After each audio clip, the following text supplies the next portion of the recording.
I am not late this time. Well, I mean, I'm like 2 minutes late. That doesn't count, right? That's fine. You'll have to let me know if you can all see me and or hear me. I'm still trying to get the hang of doing the whole stream thing with a proper setup and everything, and I managed to successfully spill water all over myself about 30 seconds before I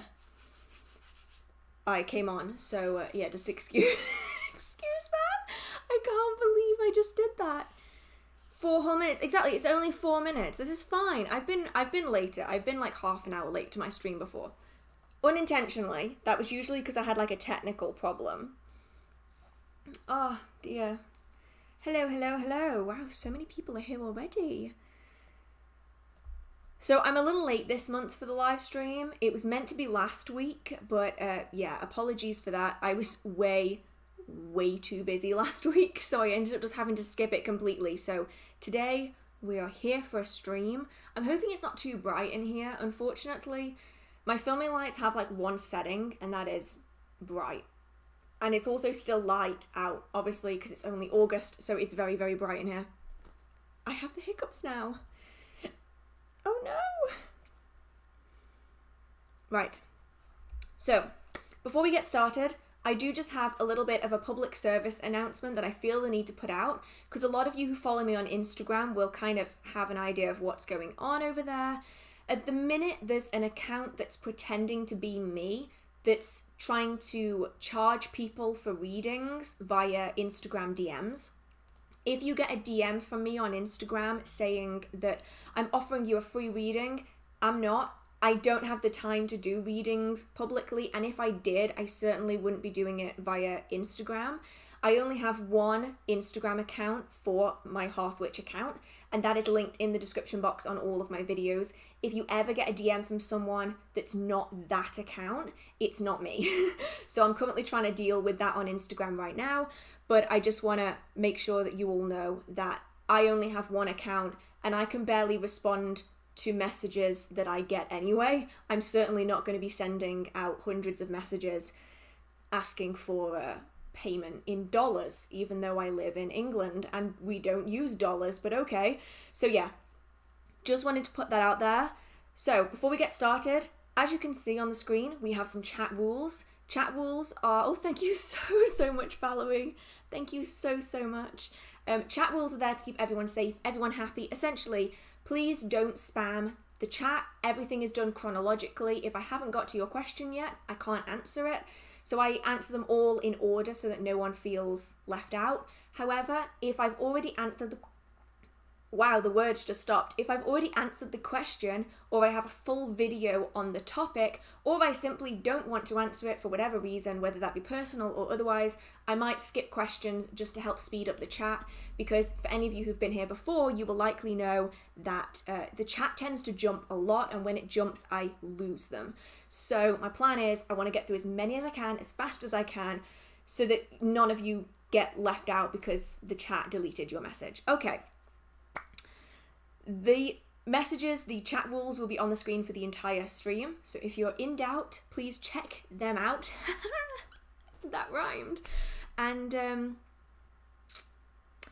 yes, let's do this. I feel very out of touch with it because it's been a really long time since I did one of these.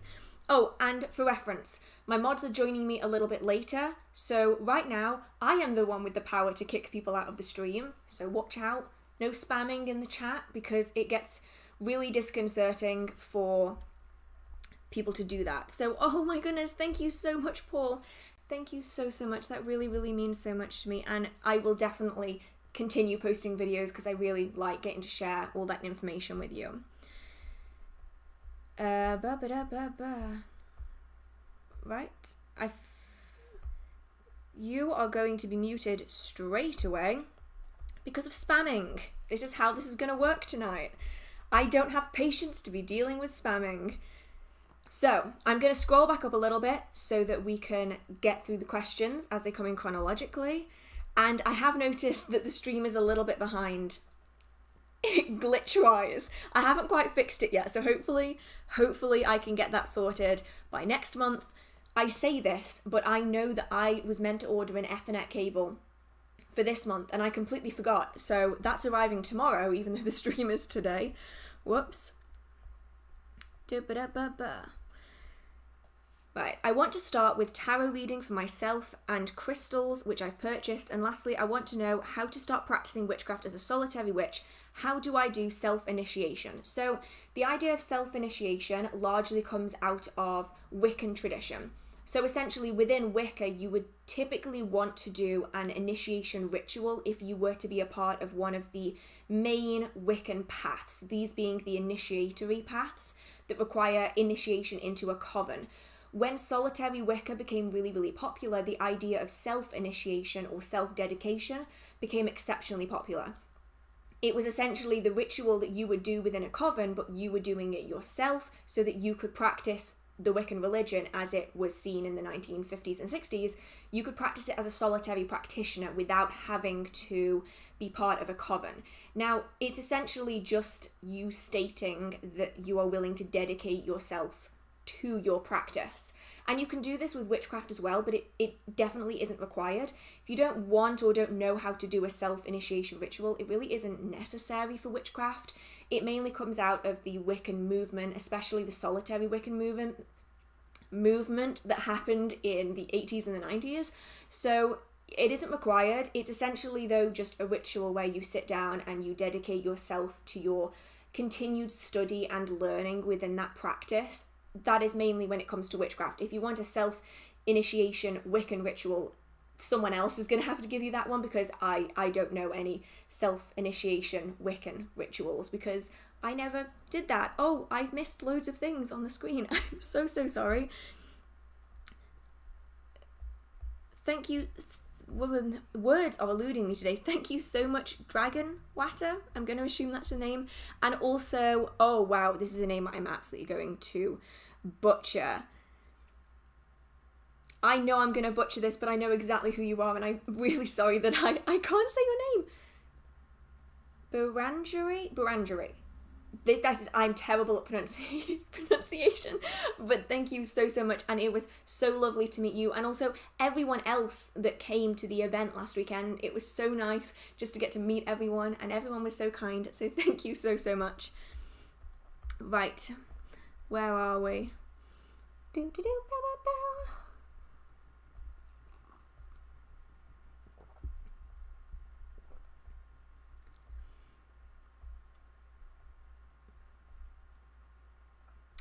I want to know how to start as a digital witch without any spell jars and stuff, just crystals and tarot cards.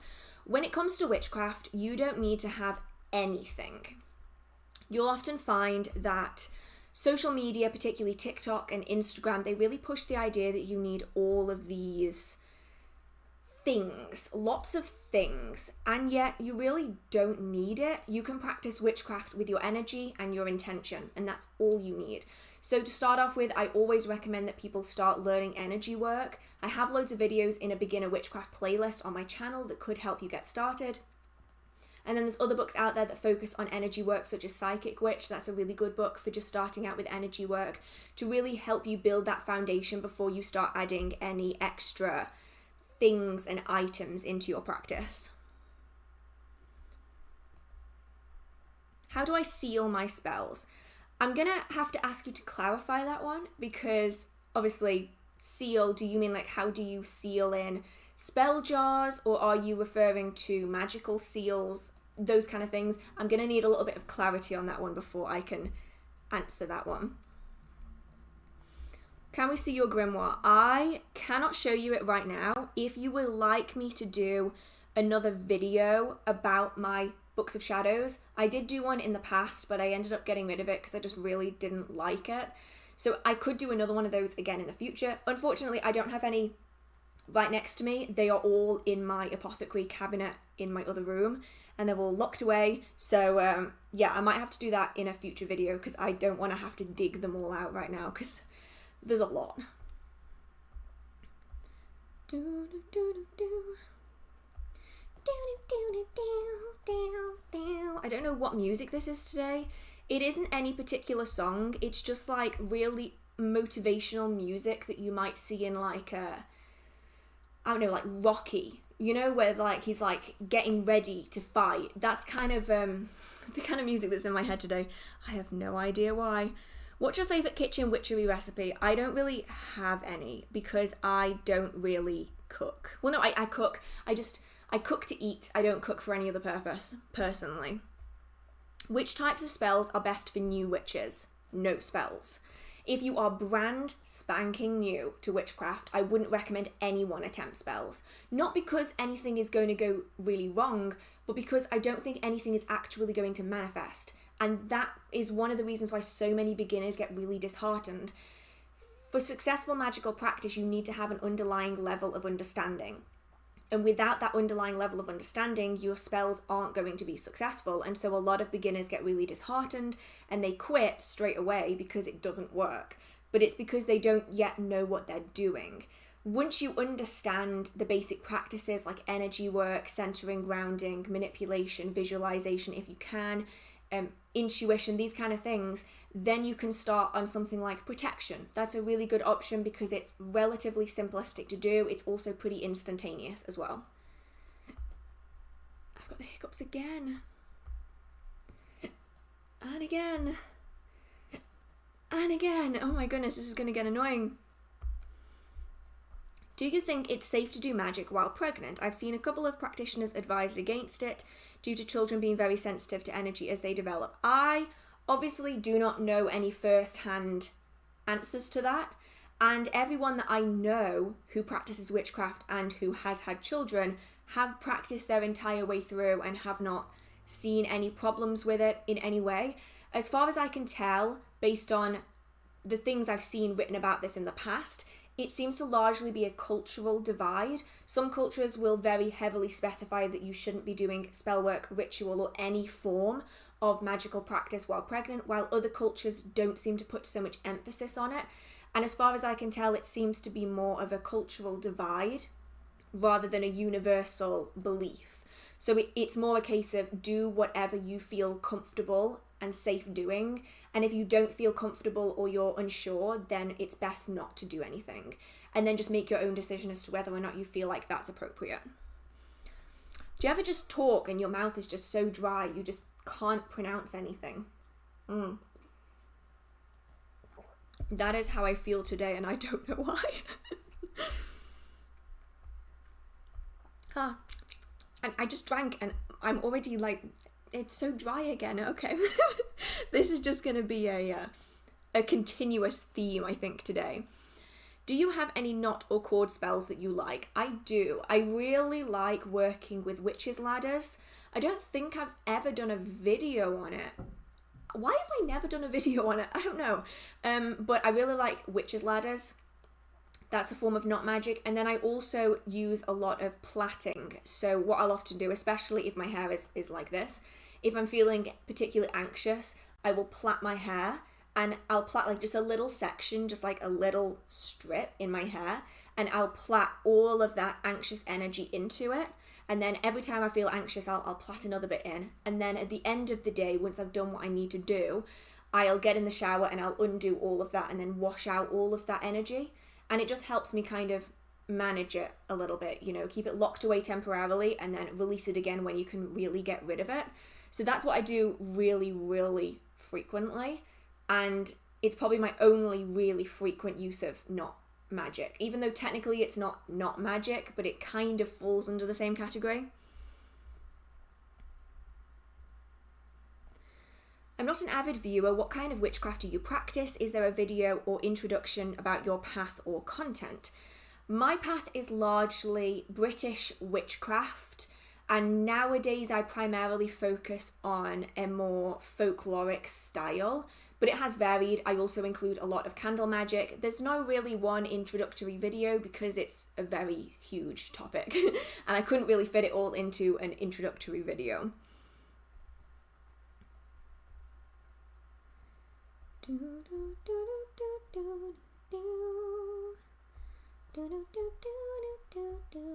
what is the difference between a cottage and a HearthWitch?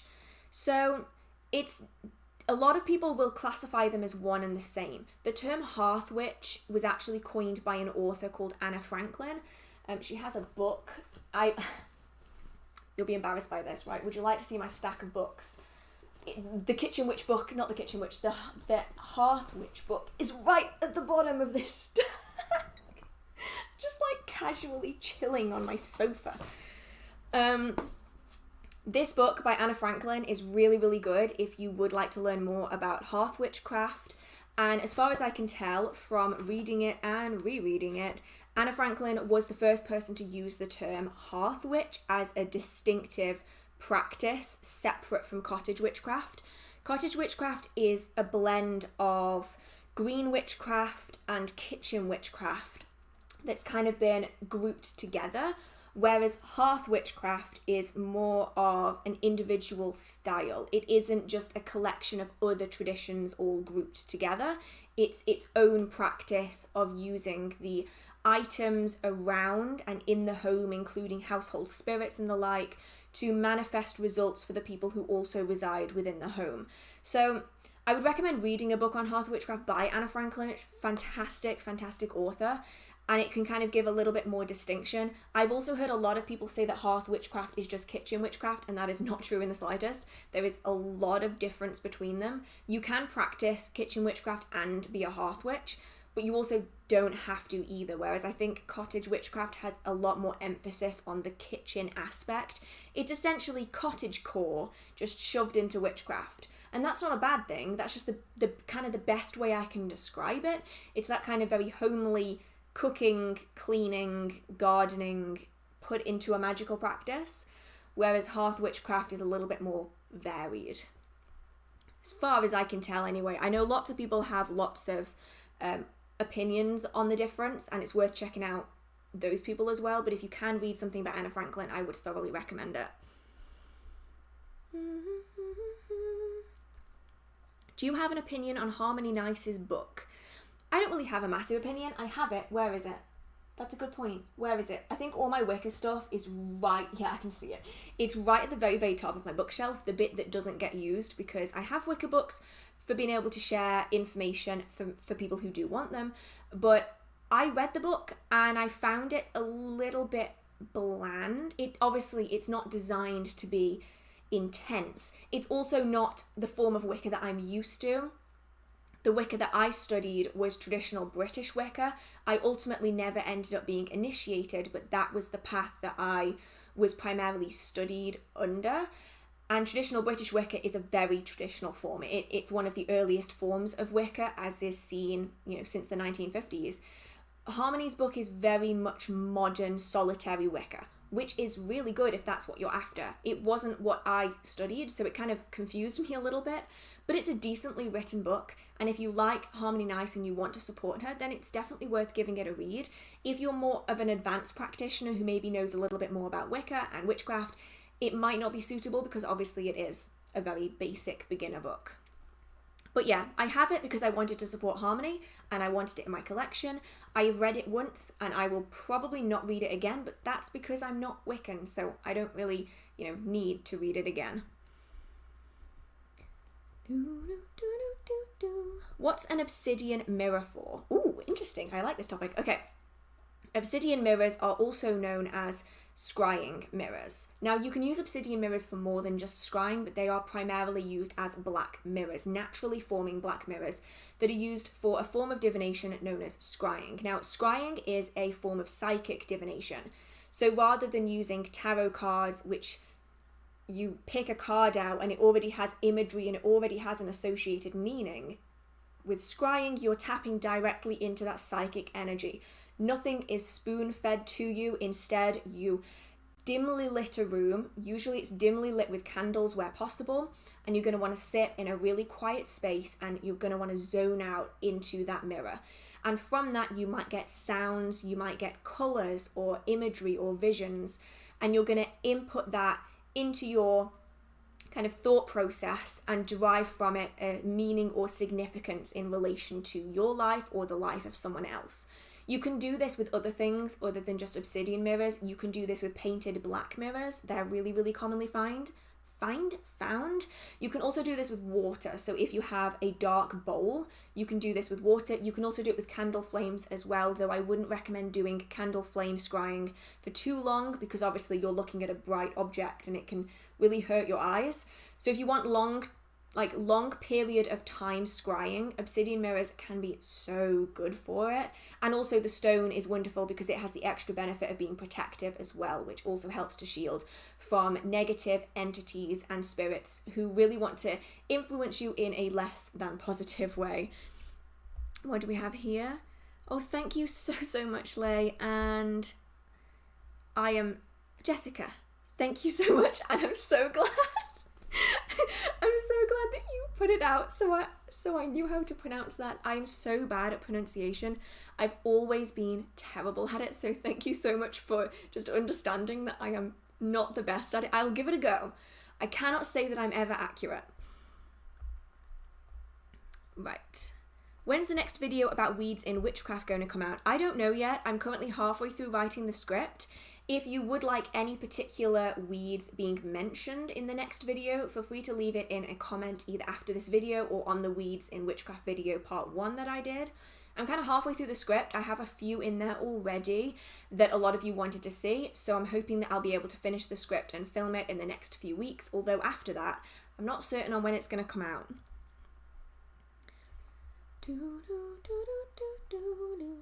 What is something important that you feel...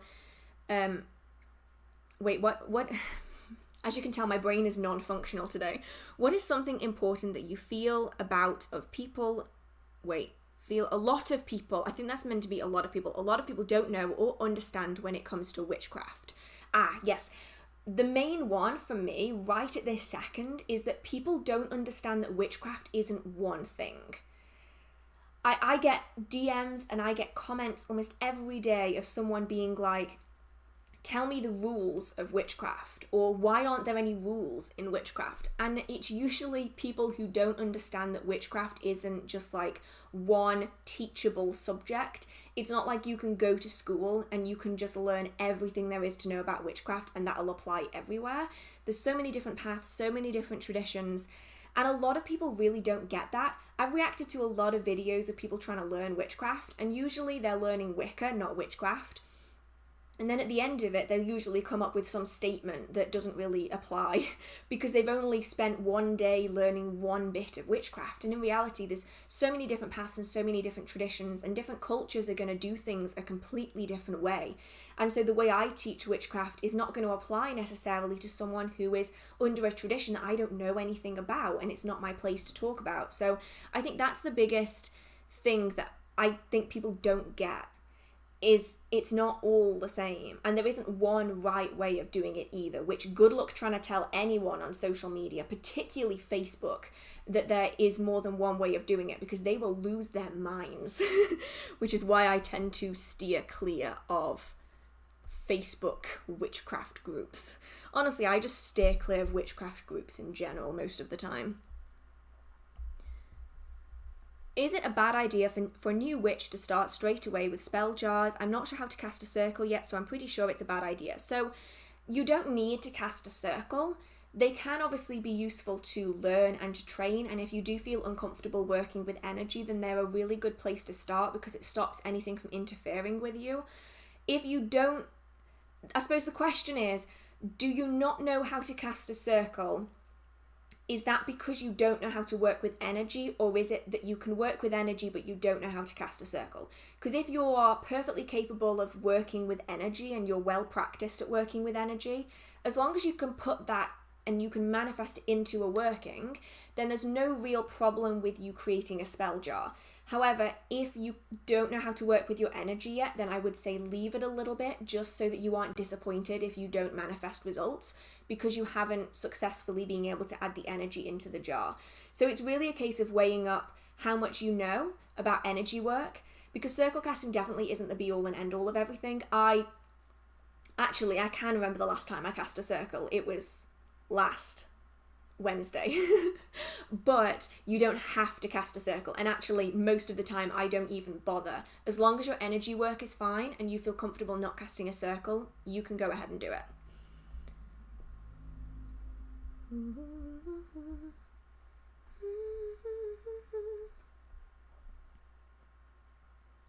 In general, when you are doing candle magic, do you prefer to sit with the candle all in one sitting, or light it for an hour or so every day at the end? Essentially, do you want to do the working all in one go and sit with it for a very long period of time, or do you want to light it a little bit at a time for it to manifest? That really depends on the type of candle magic I'm doing. If I am imbuing the candle as a vessel, so the candle itself is full of energy, then I will sit every day and I'll burn a little bit down every single day until it's all burned away. However, if I'm working with the element of fire, then I will very purposefully sit with it and work with it while it's burning until enough energy has been released, and then I'll put the candle out, I'll cleanse it, and then I'll reuse it again. So it really all depends on how I'm doing that particular candle working, because not all of my candle workings are done the same. I have a full video on the two different types, or the two dramatically different types of candle magic that I have found in my experience. It's on the channel, you can search for it. That should give you a better idea of kind of how I do the two different kinds. What was the highlight of your week? I had a day off yesterday that I didn't actually use as a day off, but it was nice having the option to have the day off. Because I'm a workaholic. I find a way to work every day, basically. And yesterday was the first day in like 3 weeks I managed to have a day off. And what did I do with my day off? I filmed an entire video and edited it, and it took me like 14 hours. So that was the highlight of my week, was that I got a day off that I ended up not using as a day off, even though I probably should have.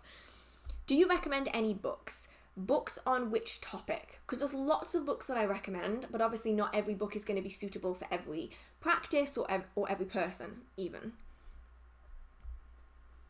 So this one really ties in with the question a few minutes ago. Are circles essential when doing spell work, or is it possible to practice safely without them? You definitely don't need circles. Now, a circle is usually cast twofold. So I have a video on the channel that is energetic circle casting. That's the form of circle casting that I use because I don't follow the ceremony that is often seen in more Wiccan-based traditions. So I don't call in the quarters, I'm not doing directional points, nothing like that. The type of circle casting I do is energetic, and it has kind of a twofold reason. The first reason is that it offers protection from interfering energies and spirits. It essentially stops anything from getting in that I don't want to get in.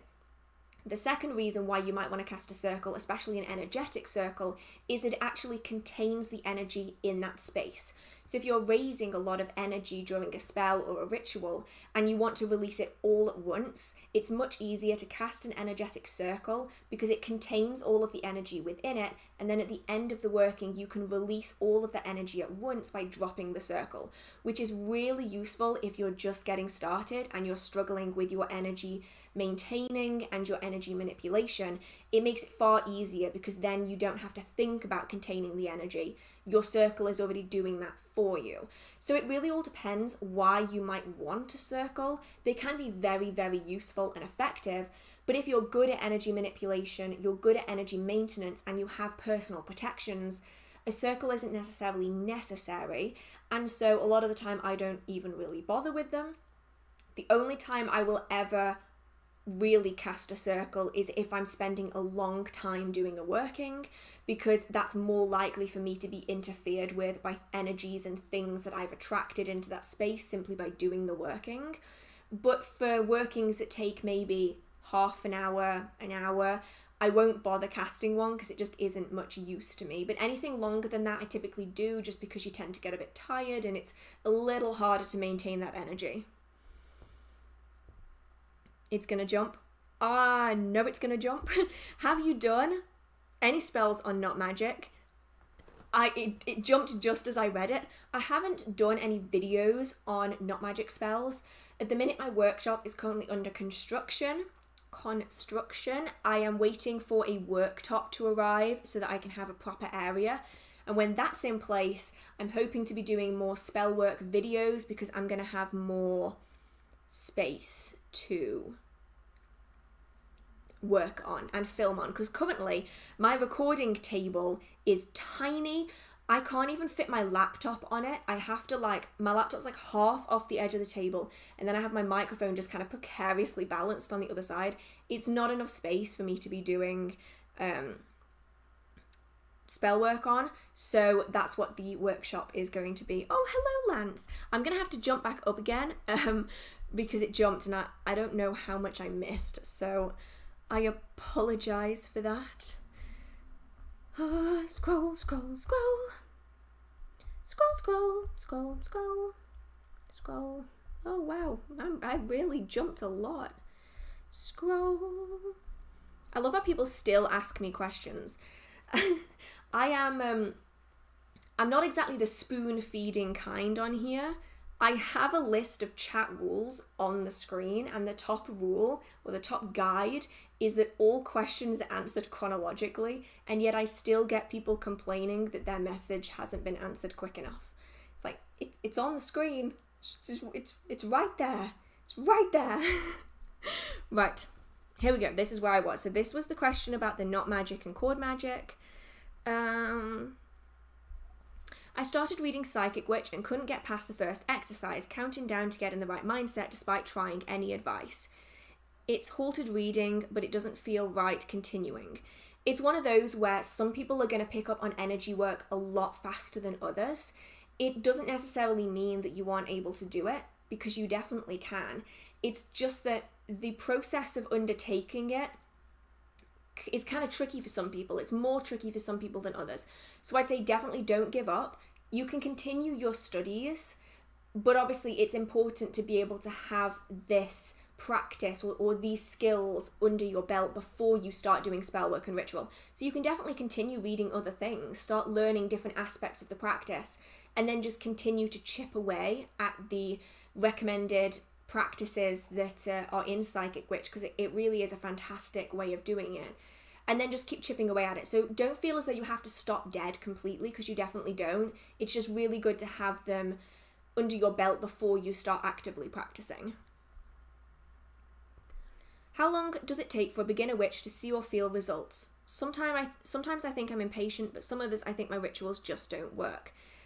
I'm going to alter the question slightly, just so you can have a better understanding of kind of how it all works. How fast does it take for you to master the guitar? Because the answer for that is obviously going to vary person to person. Some people maybe are very musical. They've already learned how to play the piano or the ukulele, and so it's relatively easy. But for some people who are completely tone deaf, learning the guitar is going to be a lot trickier. And it also depends on how much time you put into it. The same also applies to witchcraft. Some people, especially if they are from a culture that is more aligned to spiritual practices, are going to have a much easier time getting successful results in witchcraft because they don't have to think too much about it. It doesn't completely change their mindset.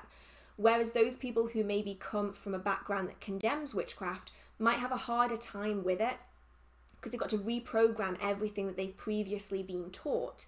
And then it also comes down to how much time are you willing to put into it. I have met beginner practitioners who put every waking minute of their day into it, and they can get successful results in a few months. But I've also met others who put as much time as they can into it, but they have other requirements and they might not get successful results for a few years. It's entirely a personal thing. Not everyone's path is going to go at the same speed, but also the impatience can lead to problems later on down the line because you start doubting your own abilities when actually you haven't given yourself enough time to even master it. I think a lot of people, especially coming into it, they often think that witchcraft is as instantaneous as it maybe appears on social media, online, in movies. But it really is a practice that for some people can take a very long time to master, and you will get there. It's just a case of when, and I can't really answer that because obviously it depends on so many factors. Which term do you prefer, worship or maintaining a relationship? I don't really use either. This is in terms of deities. For me, I work with a deity. I neither worship nor do I maintain a relationship. For me, my deities are partners. We both give and we both take. So I don't worship them as maybe you would in a strict religion, but it's also a little bit more hands-on than simply maintaining a relationship. So for me, I typically go with I work with deities, just as I would work with spirits rather than anything else. But that's based on just my experiences and also how I work with deities, because someone else might work with the same deities I do, but they might do it in a completely different way. What's the difference between a devotee and a priestess? Okay, so priests and priestesses of deities are typically people that have been initiated into an order. Now, it doesn't necessarily have to be initiation. Sometimes they are simply chosen by deities to essentially become their voice, their people that then interact with other people on their behalf. So it's really well known in England that in Glastonbury you have the Goddess Temple, where there are priestesses of different goddesses. So you've got Bridget, you've got Ceridwen, I think you also have Hecate and a few others as well. And these are essentially people who have spent years studying and essentially forming that deep, meaningful connection with that deity to the point where they have been initiated into being a priestess of insert deity here. Whereas a devotee is someone who has devoted their spiritual practice to them. A priestess is oftentimes considered more to be a voice for that deity, whereas a devotee is someone who listens. As far as it's seen here anyway, the meanings might change around the world, but that's my understanding as far as here goes in the UK. After activating a sigil with my intention, can I keep it? Is it important to discard or burn it? Okay, so when it comes to creating sigils, you typically charge them in one of two ways. Either you charge it as you're creating it through intention, or you charge it through its destruction. You don't have to do both. Both can be really useful to add like extra oomph, but if you really want to keep that sigil, as long as you charge it with your intention as you're creating it, you don't then need to destroy it. So oftentimes if I'm putting on sigils for protection just for me to wear, just extra safekeeping, I will charge them as I create them and then I won't destroy them because the intention and the energy is already imbued in it in its creation. So you can do both, but you don't need to. You can just pick one or the other. Are you going to upload this to YouTube after? Yes. I typically always upload them afterwards as long as YouTube doesn't fail me and not manage it. All of the more recent live streams are still available on YouTube that you can go and watch, though I warn you, they are very long. You might want to do it in 2x speed to get through it, but yeah, they are. Are you already excited for the coming autumn season and Halloween? Oh, you betcha I am. I actually already have gone to TK Maxx and got myself a whole collection of Halloween candles. I didn't get any Halloween decor this year. Scrap that, I did. I got two pillows and a blanket. And my brain is not good, but my house is already kitted out for Halloween. Like, my living room already has a spider blanket over the back of the sofa. Like, I'm already prepped. I prep for Halloween from like the end of July. I am that sad.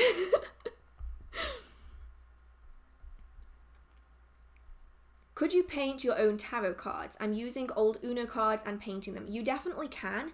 I'd say that when it comes to tarot cards, it really all depends on how you want to do it. The imagery that is put into specifically the Rider-Waite-Smith deck, which is what most tarot cards are based on, is very symbolic. We're talking like numerology, animal correspondences, every little tiny detail in those cards is put there for a magical association. And so if you're creating your own card, unless you know that magical association that goes into each of the original cards really well, you might lose some of that in your deck that you've created. But if you are going to be using resources for learning tarot cards and the like, then you can still definitely paint your own deck. It just might lose some of the information that was put into the original artwork.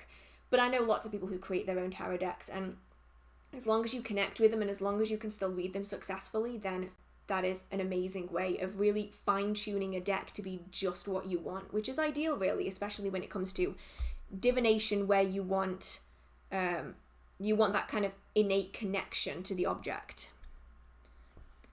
Do, do, do, do, do, do, do.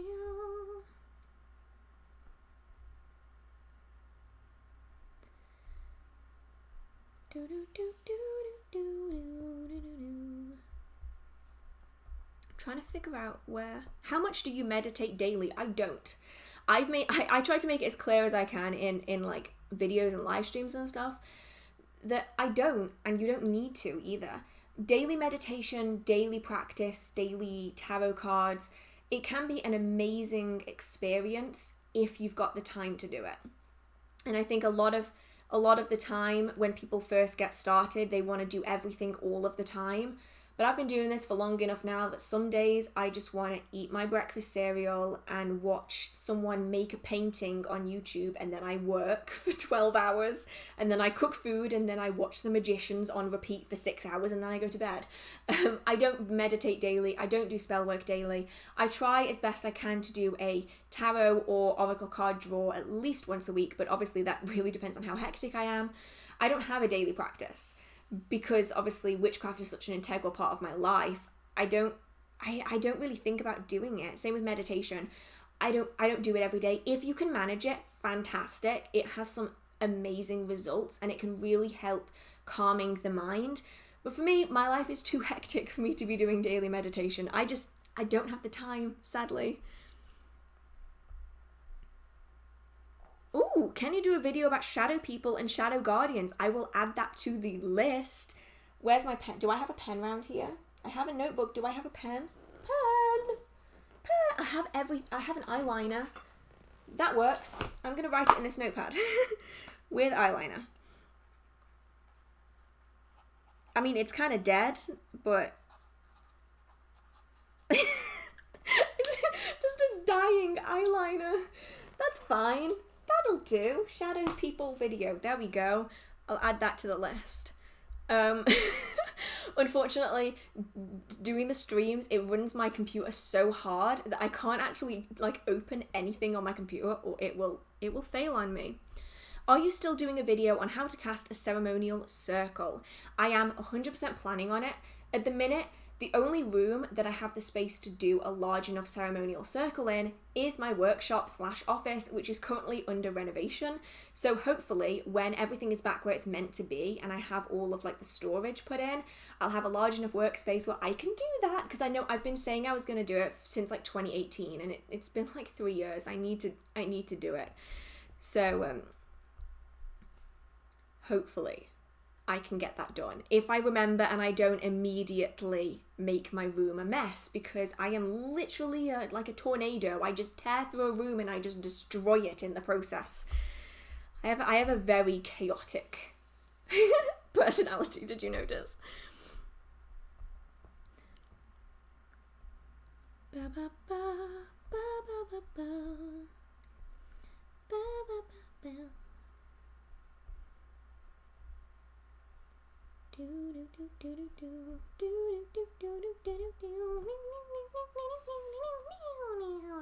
I don't know. I don't even know where that song is from, you know. I think I have that in my head every single time I do a live stream. You've mentioned in a previous video that you don't follow textbook practices, but rather your own way that you have done since before you practice witchcraft. So how do you practice? That's a really hard one to answer, because intuitively would probably be the best description of it. So I've obviously spent a lot of time studying. I am literally surrounded by books. It's becoming a problem. And so obviously I'm going to I draw on a lot of folk practices and practices from the local area as well. Obviously England is really full of historic documentation of witchcraft, and every area in the UK has its own slight variations on it. And so I draw on a lot of folk magic traditions within my practice, but largely I go off my gut instinct. Well, a combination of my gut instinct and what my spirits tell me to do. For instance, I was dressing some candles the other day for the event that was last weekend. And I was sitting down and I was just surrounded by candles. And I just had someone going, nope, more nettle. I was like, okay, fine, more nettle. Okay, cool. And then like, no, that one's not cleansed enough. I'm like, okay, fine, I'll cleanse it some more. And that's kind of how I practice. It's kind of a combination of my own intuition, folk practices, and also whatever spirits decide to tell me that day. I often find that varies a lot depending on the kind of mood that they're in. Sometimes I swear that they do things just to make things more long-winded. And honestly, they probably do. Please do a video on witches' ladders. Yes, that is definitely going to be another one that I'm going to be doing. I read that for a ritual, the chosen athame must be one that has not shed blood. But what if the blood is mine and used some other time for another ritual? See, this is why I always adapt spellwork and ritual. Because oftentimes there are certain traditions that require the blade that is used in ritual to be blunt and not used to cut anything. That includes yourself, obviously, and anything else, even like cutting vegetables, which is really counterintuitive to a lot of people, because if you're a kitchen witch, your athame might be the blade that you use in the kitchen to cut your vegetables. So if you find a working like that, then adapt it. It depends on obviously where that tradition is from. Like, is it from a particular tradition that has a particular way of doing things? In which case, then it's best to stick to the way it's done, because for some reason it might be put there for a reason. But if it's just a spell that you found, you can definitely adapt it to work with what you have. And it's much better to do that than to be following, not necessarily blindly, but blindly, a ritual where not everything is fully explained. So if it doesn't explain why it's required, it might be because of the tradition of the person who wrote the spell. And in which case, I would hope that they would have added a little bit of information about that in so that you would know. But if in doubt, you can change things and switch things out. I so nearly rhymed for a minute and I lost it. Just to make it more suitable for you and your practice. Do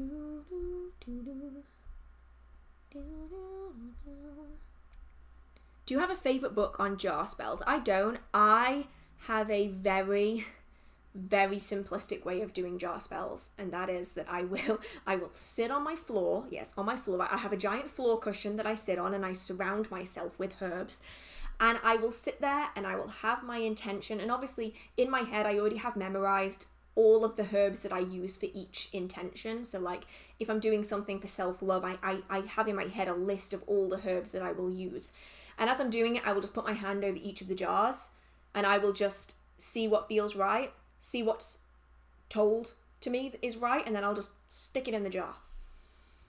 I have a really laid back approach. Have you noticed that? And that is how I do spell jars. And I didn't bother reading any books on the subject because I didn't really see the point. Because my magical practice is very much just, if it feels right, stick it in the working. That could be misconstrued as something not safe for work. But anyway, that might work too. And so yeah, I don't have any kind of book that I would recommend for that, because I simply don't use them. Do you believe that saints are a type of god form? I guess they can be. I suppose it depends on culture, because obviously certain cultures are not going to see saints as gods, but then you have a lot of people who work with saints as almost the same level as gods. So I mean, there's definitely a potential that you could call a saint a god form, especially if enough people work with them. So maybe things like Saint Michael, Saint Expedite could definitely be considered a god form at this point. That's a really interesting topic, actually. I hadn't really thought of that before, but I mean, the basis of a god form is that enough people believe and put energy into a being that it is created.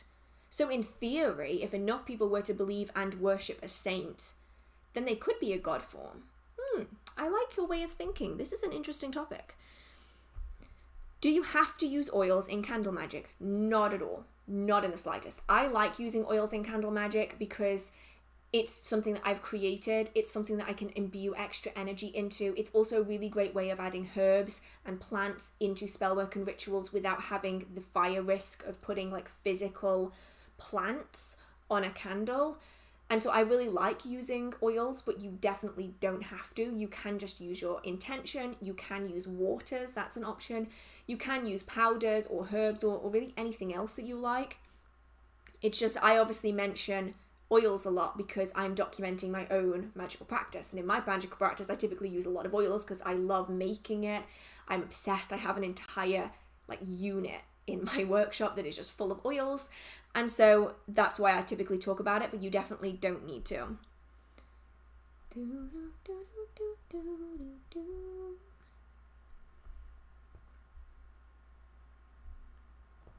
Could you recommend a book for candle magic?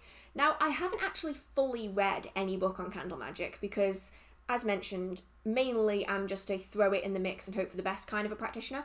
But I have heard of a good book, and that is by Mystic Dylan. Mystic Dylan has done a book on candle magic. I have not had the chance to read it yet, but I'm hoping to get it soon. I have read, however, where is it? It's called Candle... You know what? I'll just get it, and then I don't have to guess what it's called. Ugh. Here we go. And I didn't fall off the sofa this time. It's a miracle. I have read this one. This is Candle Burn Rituals by Marie Bruce. And I don't know if it's still available, but this one is pretty decent. Do I have any others up there? At the minute, I don't. This one is obviously, though, quite simplistic, and it also goes over a lot of beginner practices as well. Now, I will say in advance, before a whole lot of you try and find this book, that it was written in a time period where Wicca and witchcraft were often considered the same thing. And so in here, it was published in 2001. So this is really heavily in the time period where Wicca and witchcraft were considered the same. And when you look at the Ethics of Magic page, it very specifically says harm none and the rule of three, which obviously is very heavily Wicca influenced. But besides that, it has a lot of examples of candle magic. Oh, you can't even really hear me. Candle magic, including like self-love and friendship and charging candles and different ways to make them and the colours of candles and magical correspondences. So it's a relatively decent book, especially if you are a beginner that's looking to get into candle magic.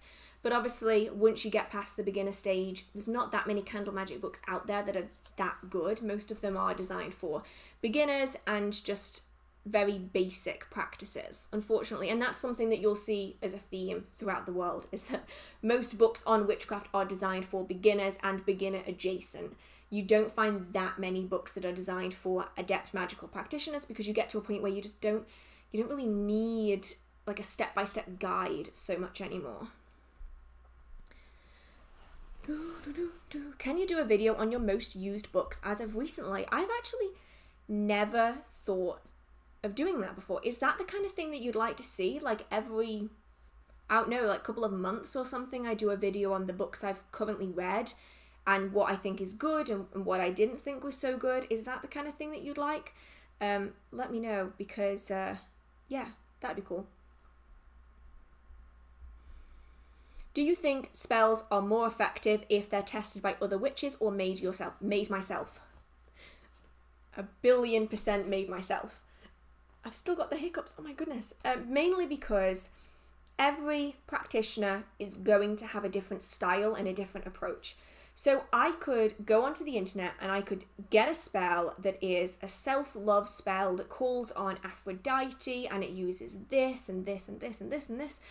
And someone else might have had great success, but they might be someone who follows Aphrodite as a deity. They might have really strong connections to that deity. They might be really well versed in that particular style of magic. If someone else were to do that and they have absolutely no association with that deity at all and they don't have any connection with the type of working, it might not work at all for them. It might backfire. You might find that it just goes really weird. So for me, I typically always find that creating my own spells is the most effective, because it means I can tailor them exactly to how I know my style works and what works best for me. And even if I just adapt a spell, even just tweaking a few things in that working can massively improve the success of that working, just because it makes it more tailored to the way I know that I work. So I'll always tailor my own spells. Wow, I completely lost the sentence then, disappeared. Do you have to label yourself as either pagan, Wiccan, or witch to practice this lifestyle? Is labeling important, or can I just follow the path with no labels? You can completely follow a path with no labels. And I mean, for some people, if you follow the Wiccan religion, you're technically Wiccan. But I know lots of people who follow the Wiccan religion who refuse to call themselves Wiccan, usually because of the association that's attached to it within the modern world of, alternative looking teenage girls, which isn't a bad thing. I want to make it very clear here that it's not bad that it's become popular with that community. It's just that there are some people who don't want to be pinned as the same, I guess. So there's lots of people out there who won't call themselves Wiccan even though they follow the Wiccan religion. There's lots of people who maybe their religion falls under the pagan umbrella, but they don't refer to themselves as being pagan, just as there's a lot of practices around the world that are magical practices, but they aren't the same as witchcraft, and so someone might not call themselves a witch. You call yourself whatever you like. As long as you're happy with what you're practicing and it works well for you, you don't have to stick a label on it. Labels are just useful for things like census reports. I know that recently in the UK, there was a census, and on the list you can put pagan, which is super useful because it really helps to kind of inform other people how large the pagan community actually is. It's also useful if you're interacting with other magical practitioners and or other people who follow similar religions to you, because it's really easy to identify another Wiccan if they refer to themselves as a Wiccan.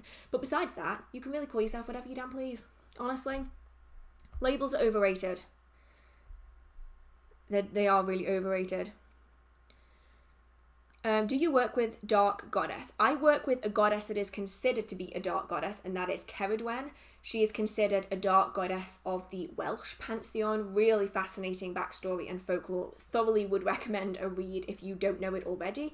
If you are interested, by the way, just while I remember, if you are interested in the Welsh folklore and the Mabinogion, there is on BBC Sounds, this is not an ad, I promise, I've just been listening to it, I'm on episode 10.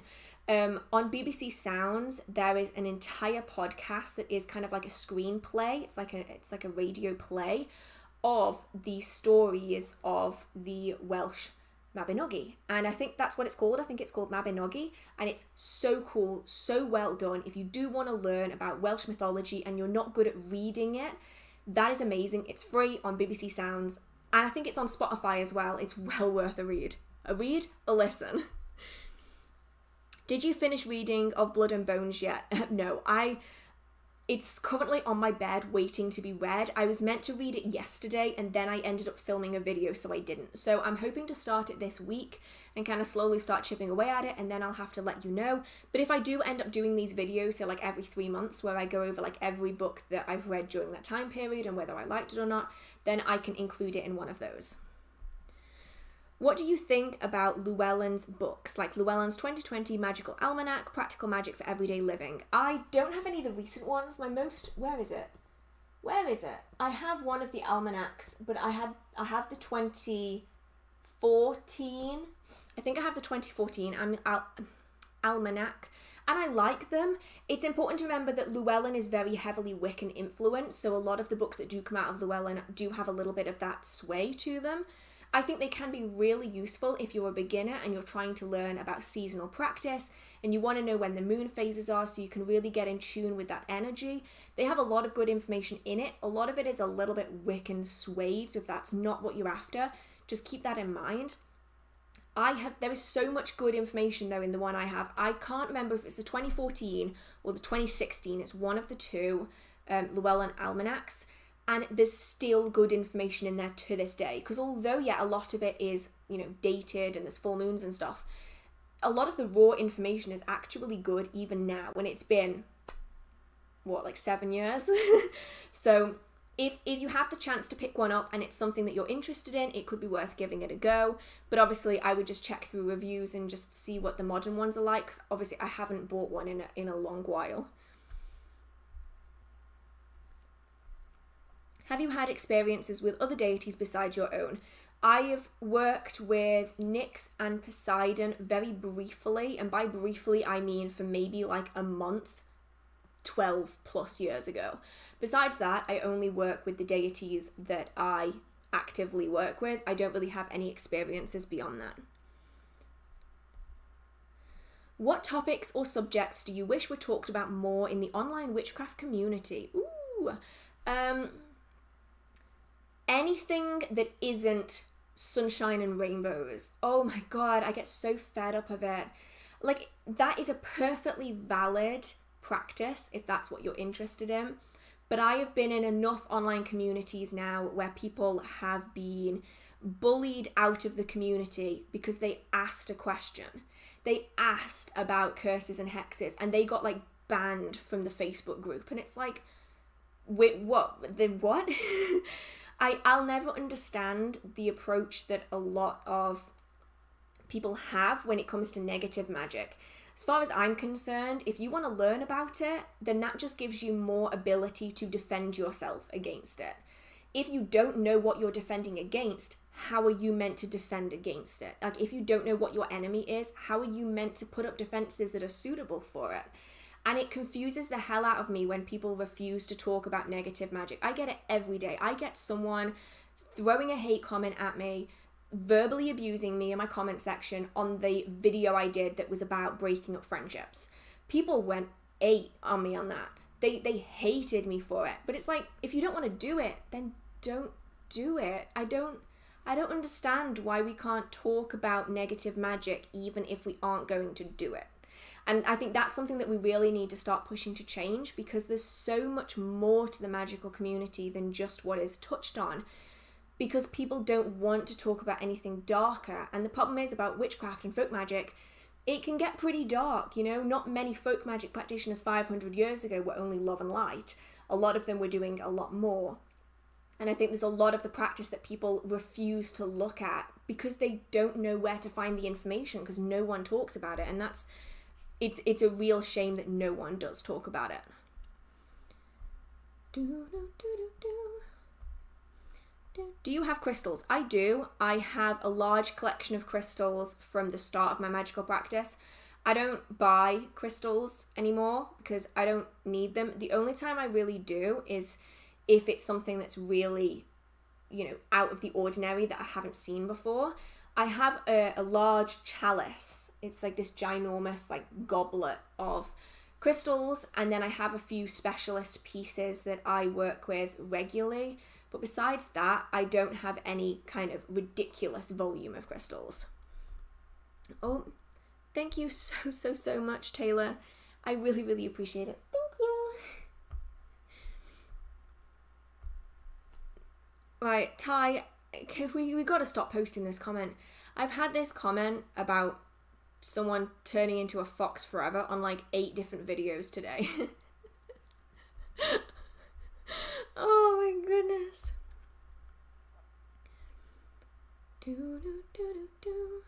What is the most powerful crystal? There isn't really an answer for that, because every crystal has its own associations, and different people are going to connect better with different stones and also materials in general. So there's no one best thing that you can work with. It's really just a case of what you resonate most with. I know that on TikTok right now, everyone's going crazy for Moldavite and carnelian for whatever reason. I'm not entirely sure. And you'll often find that the trend will often push one crystal as being the best thing that you can have in your collection ever. But really, it's a case of what are you going to use the most, and also what are you going to connect with the most. And that really becomes the best crystal, the most powerful crystal for you, is the one that you're going to use the most and the one that you connect with the most. So for me, my most used crystal is always going to be quartz. So although for a lot of people that might not be considered a particularly strong stone, because it's so multi-purposeful, that's not a word, but anyway, you know what I mean. Because it's so multi-purpose and I also use it the most, it is, for me, the thing that I consider to be the most powerful.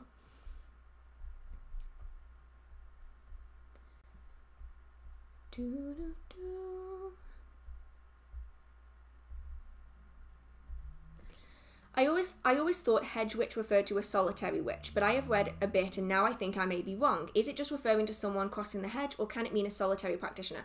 I have never heard of anyone referring to a solitary practitioner as a hedge witch until the TV show Magicians came out. Because obviously in the Magicians, a practitioner that is learning outside of a group is considered a hedge witch. I have never, until that TV show came out in 2016, ever heard anyone refer to a solitary practitioner as that. So I don't know if that's a cultural thing, whether it's just different places. But in the UK, a hedge witch is a magical practitioner that works in liminal places. They are able to cross the hedge from this world into the spirit world, into the astral world. And along that journey, they also work with plant magic and very nature-based magic, as well as the ability to very easily cross worlds. The jumping of a literal and metaphorical hedge. I have to say, I've never heard outside of people who've watched The Magicians refer to a hedge witch as a solitary witch, but that just might be because it's not that common in England. It might be more common elsewhere, so the rest of you will have to let me know if you've heard of that as a term that's used for solitary witch, because I haven't, but obviously I don't know what the rest of the world is doing most of the time. Hell friendly, hello. Oh, thank you so much. I am definitely not going to be able to say that, but thank you, Patrick. I really appreciate it.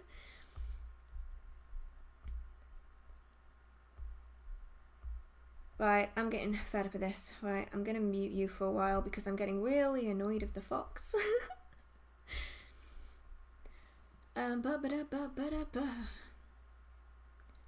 It's not even October yet, but do you have any big plans or videos for Samhain? I don't, actually. I will rarely ever... I literally just stopped talking. I kept talking in my head, but I completely stopped out loud. I never really plan a video that far ahead, so I'll have a list of videos. I have like a Word document that's got them all on. And then if I don't have an idea for that week, I'll pull on that list and I will typically write the script and film it in like either the same day or a 2-day period so that I don't lose track of what I've written. So at the minute, I don't have any plans for the October season. If you have any particular videos that you would like to see me do, feel free to let me know. But at the minute, I'm still figuring that out. I have next week's video done, and that's as far ahead as I've really planned. I have a few kind of part finished scripts that I'm still working on. So if you do have any October video ideas, let me know and I can add them into the list, and we'll probably forget about them, but I will try to remember them. Oh, thank you so much, Celeste. Oh, thank you. Everyone's so nice. Everyone's so lovely tonight.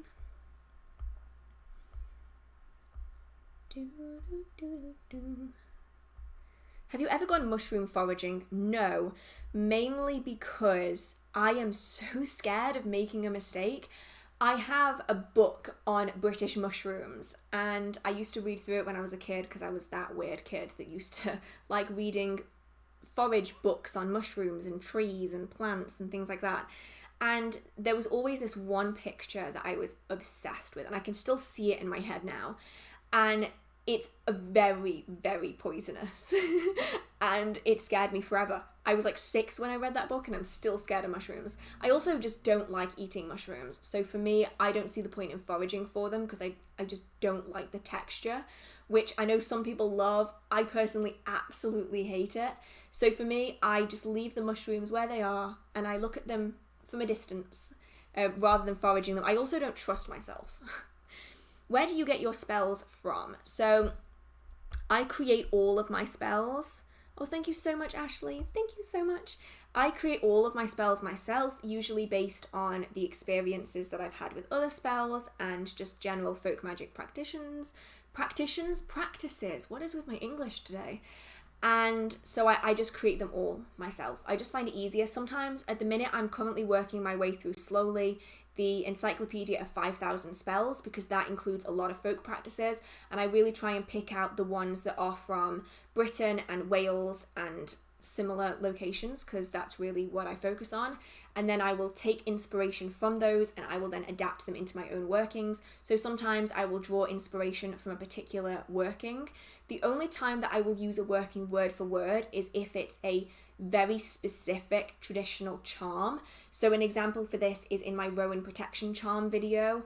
There's a very particular series of words that is used in that working. Now, you don't have to use them, but because they do come attached to that working and they have done for a long time, I'll then continue that on in my own practice. If it doesn't have any really significant words associated with it, I will just change it, chop it up, make it my own, and then create something new with it.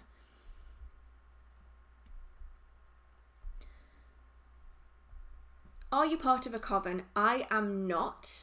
And is there any major differences or benefits to it than working alone? I have done a video on coven versus solitary magic that I think will answer most of the questions on that. I do believe it's still up on the channel, so you can go and check that out. Are shadow people a thing in witchcraft, and can you work without them? Oh, 100%. So I've always referred to shadow people as shades. This is something that I think is a cultural thing. Some people will say that they're shadow people. I've always known them to be referred to as shades, and you can definitely work with them within witchcraft. Usually they just observe from a distance. They're what I typically refer to as watchers, because they just like watching things happen. You don't have to work with them. You don't even have to connect with them in order to practice witchcraft. There's far more options out there than just working with shades. Do you take students? By watching this video, you are now my student. I don't take one-on-one students simply because I don't have the time to dedicate myself fully to be able to teaching someone one-on-one. And also, I always want people to be learning from other sources as well. I don't ever consider myself the be-all and end-all of education, like knowledge. I would much rather you watch my videos as a form of education and then educate in another way, through a different means, through a different person, or through a book or another resource, you know? So I don't take students besides you guys on here.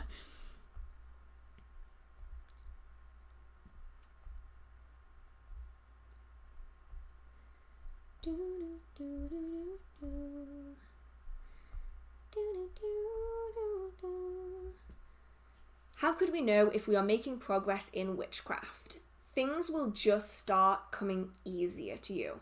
So when you first get started, it can be really difficult even just to sit down and focus. And then the more you do it, the more you'll notice that it becomes easier. Or actually, more than likely, you won't notice that it's gotten easier.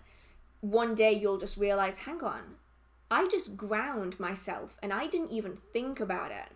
And that's really a sign of things progressing in the right direction, is that you'll slowly find that you don't have to think about stuff the same anymore. Once you've done it for a while, you'll be able to put up a circle, an energetic circle, in seconds. And it isn't something that you have to really focus on, whereas when you're first getting started, it takes so much effort.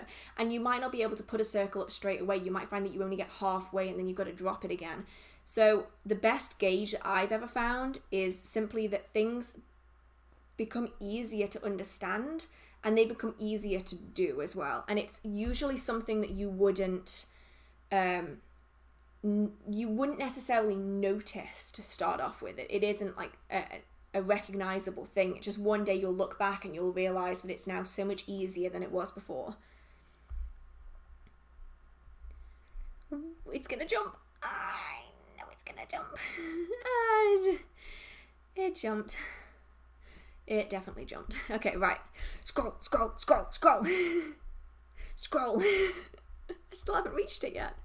Oh no. I hope it hasn't missed anything off the top. I think it might have missed a few off. Oh no, it didn't. Oh, I just came across the black heart emojis. Oh, that is so close to the top. I'm going to have to speed this up a little bit, I think, so that I don't end up jumping and losing some of the chat. Because I don't want to lose any of the chat. Do you think it's possible your nosebleed with that one tarot deck is because of some kind of allergic reaction? I'm asking because a lot of people seem to hold the view that tarot isn't sentient. No, mainly because I tried and I tried and I tried in different environments with different ventilation, in different seasons, in different places, and it happens every single time. For me, I don't consider tarot to be sentient. I consider it to have its own life, and that one really hates me. I gave it enough goes now that even if I pick up the deck, it's sitting up there, it's looking at me. Even when I pick it up, I get that same feeling. It's this feeling of like, oh, shit's gonna get real. So now I just I keep it on that shelf and it stays there forever.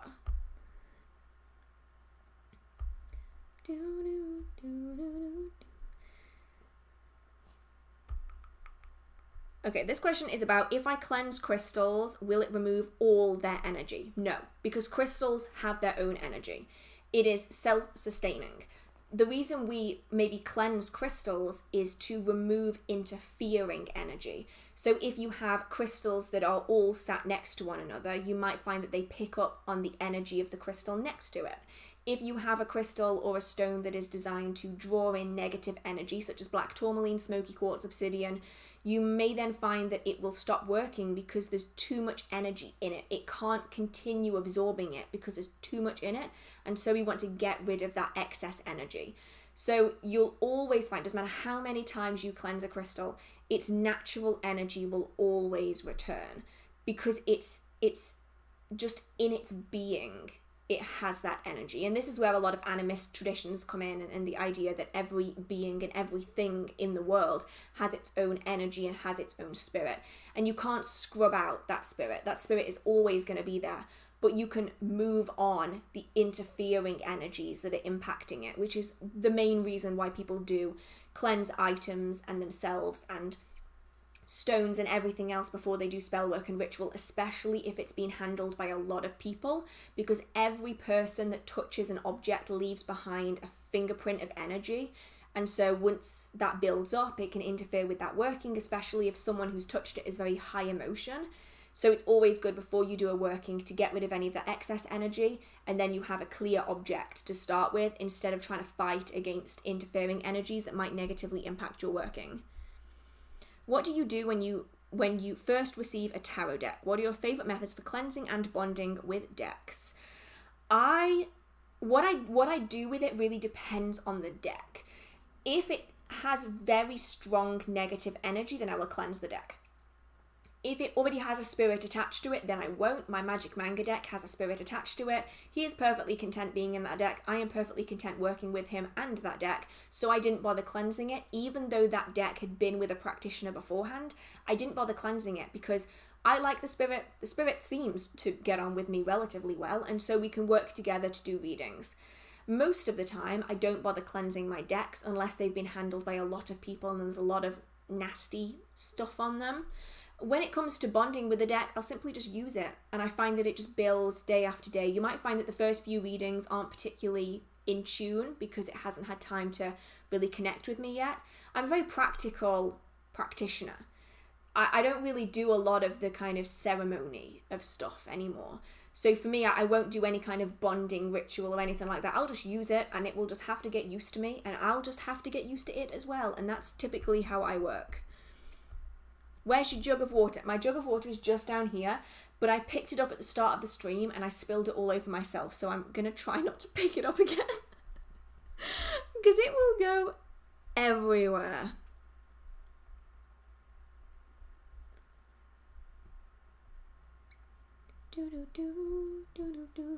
To recharge your spells, do you have to clean the space, draw a circle, etc., or is it only when performing the original cast? It's really all dependent on what your environment is.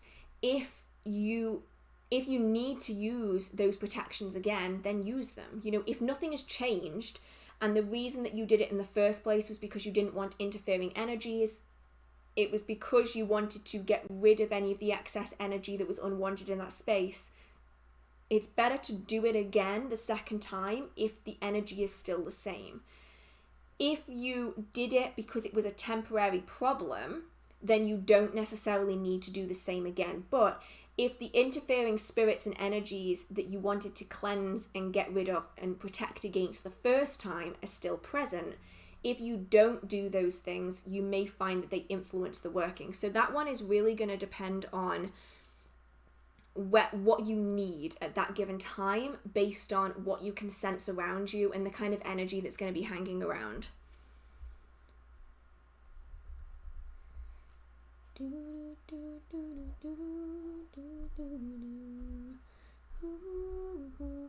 I don't know why, for the last 2 days I've had, is it called When I Look at You, from the last song, that movie that came out like 13 years ago.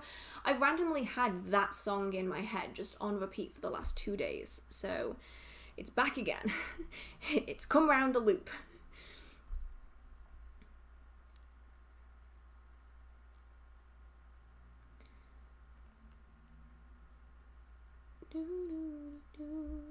Is casting a circle strictly a Wiccan practice? No, not at all. So there's multiple different forms of circle casting.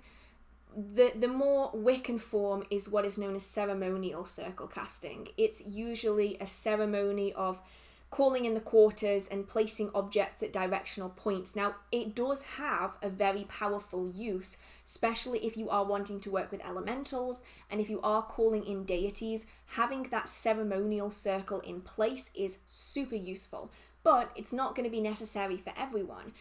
Energy circle casting is just essentially the process of creating a bubble of energy around you to protect the working from interfering energies and to also contain that energy so you can release it all in one go. It's used in lots of different traditions. It has many, many different names and it can be so effective. I use it really frequently. I don't really do ceremonial circle casting anymore because I just don't need to. But when I did work with elementals a lot, it was super duper useful. And you can also combine the two if you do want to work with deities and spirits and elementals and the like. If you combine a standard ceremonial circle that you will find in any Wiccan book, and then you combine it with energy circle casting, it makes a really powerful combination that is super useful. Now, of course, you don't have to do either of these things, but they do have great use and can be super useful if you are just getting started as well, because if you're not able to sense spirits quite as easily, if you're not able to maintain and hold that energy for long periods of time, having that protective circle can be really useful because it's going to maintain that energy within that space so you can release it all in one go, instead of it kind of dripping out gradually. And it might not have such a strong result if it just kind of drips out gradually versus if you release all of that raised energy all in one go. I'm hoping that I'm making sense tonight. Sometimes I'm not sure. But then again, I have filmed videos where I've literally started talking like Yoda halfway through. Sometimes my brain gets ahead of my voice, so I end up putting words in the wrong order, and sometimes I wonder if I make sense, if I make just any sense.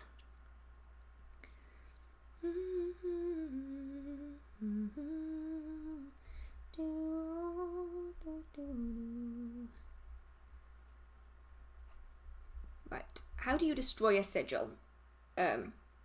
You destroy it?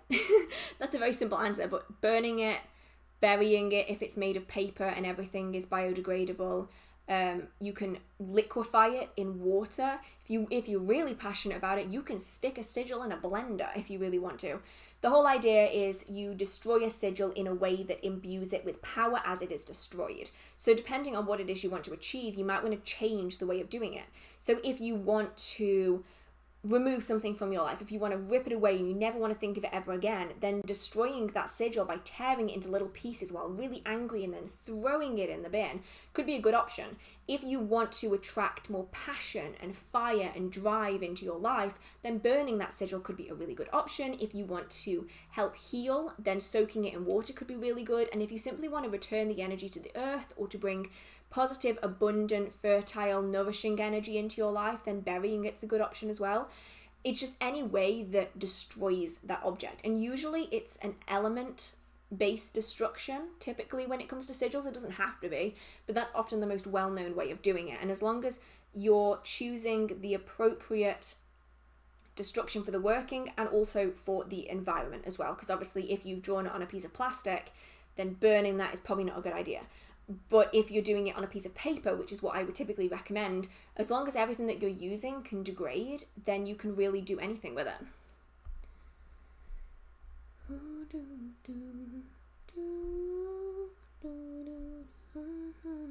What's your favourite episode of The Vampire Diaries? Oh, okay. Which season is it in? Pretty certain it's season 3, episode 18. It's sad, I've watched The Vampire Diaries way too often. Anyway, for anyone who I'm not going to spoil it for anyone who hasn't watched it, but for anyone who has, you'll know exactly the episode I'm referring to. It's when Elena and Damon go to the hotel with Jeremy and Rose. That episode. Favourite in all of it. Best episode there is.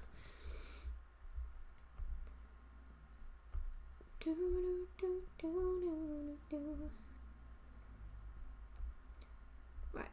Do you have to cleanse your deck after each reading or only when you do a reading for others? That really all depends on who is coming in contact with that deck.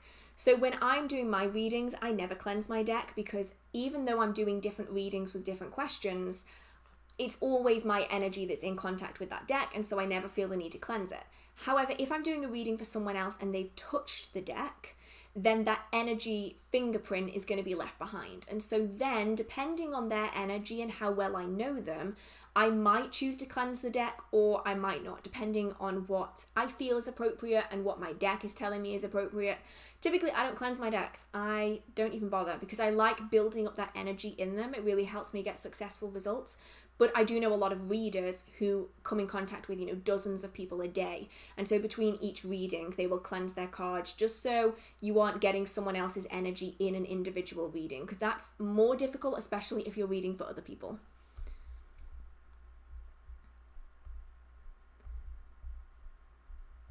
Have you ever worked with mermaids and or unicorns? No unicorns. I have had interactions with the merfolk, and I will put this nicely, I wouldn't want to again. But obviously, as with all spirits, the individual spirits that I have interacted with were not particularly nice. That doesn't mean that all spirits in that category are not nice. It's a bit like people. I can meet a really terrible human, but it doesn't mean all humans are terrible. So I have had interactions with merfolk, and I was very happy to get out of there. But I know a lot of people who have worked with them and had an amazing experience. So it's very much dependent on the person, the individual that you're working with. Do you live exclusively with YouTube, or do you have a side job? I have an actual job. YouTube is my side job. My actual job is I have a small business. The link is always in the description box of my YouTube channel, where I make and sell witchcraft supplies. I've been doing that now for a good while. And that is my primary job. YouTube is my secondary job. It's essentially the side gig that I started after the business started. So that is what I spend my time doing. The rest of the time, when I'm not on YouTube, is I'm working on my actual business. And for anyone questioning as well, I get DMs every day. The Witch's Heart, which is my online shop, currently only ships to the UK and Europe. We don't ship to America or anywhere else at the moment because it's just too expensive.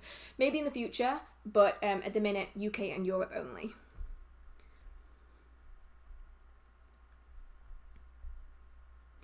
Can you recommend sources for English folk magic, please? You know I damn can. Right, here we go. I've got some next to me. What do we have here? 1, 2, 3. I have more over here, but I don't really want to grab them. Okay. So a really, really good one is Traditional Witchcraft, A Cornish Book of Ways. I've read it like 3 times now, and it's still really good. I really like it. It does touch a lot on the Witchcraft Museum in Boscastle, so if that's not your kind of thing, completely understand, but it does have a lot of other great content, is it? That author, Gemma Gary, has also written several other books, and they are all phenomenal. They're all amazing. Some others are Spells from the Wise Woman's Cottage. This is in particular if you are looking for information about the Boscastle Witchcraft Museum and the content and the magical items that are in the museum. If that's not for you, this book is going to be completely useless. But if you do like the content about the Boscastle Witchcraft Museum that was in the Traditional Witchcraft, A Cornish Book of Ways that Gemma Gary wrote, this is good if you like that. You have The Black Toad by Gemma Gary. Also, this one's really good. And then there's also a third one, which is called Silent as the Trees, which is also, I do believe, by Gemma Gary. That one is a fantastic book as well. You then have Folk Witchcraft, A Guide to Law, Land, and the Familiar Spirit by Roger J. Horn, which is another great book. And, oh my goodness, I have so many. You have 6 Ways, The Devil's Dozen, A Deed Without a Name, Treading the Mill, and then I loaned one to my mum, and I can't remember what it was called. What I'll do is, probably in the next week, I will make a video about traditional witchcraft books, and I will upload a video on the subject, because I have so many more. They are literally everywhere, and some of them are not great, some of them are really, really good, so I will do a full video on traditional witchcraft books, because otherwise I could be here for a long time. A long time, because most of my collection now is traditional witchcraft books in one form or another. I realised I have like another 10 on that middle shelf that I didn't even mention. So, okay, I'm going to have to do a full video on it, otherwise I will end up, I'll end up spending an hour talking about it on here. Do you think you'll write a book in the near future? Yes, I'm actually currently writing several books. My problem is I kind of changed direction partway through. To start off with, I wanted to write a beginner witchcraft book in my style of teaching, and I probably will actually end up doing that, but I've ended up kind of going in a different direction into more advanced practices, because I know a lot of you are not beginners. I know some obviously are, but a lot of the people that have followed me for the last 4 years, 3 or 4 years, are not advanced practitioners, are not beginner practitioners, they are advanced practitioners, and I kind of wanted to do something for them, and I'll be honest, my brain is pulling me in like 12 different directions. So I'm currently in the process of writing whilst simultaneously not falling behind on all of my other requirements. So hopefully one day I will do that. One day. Do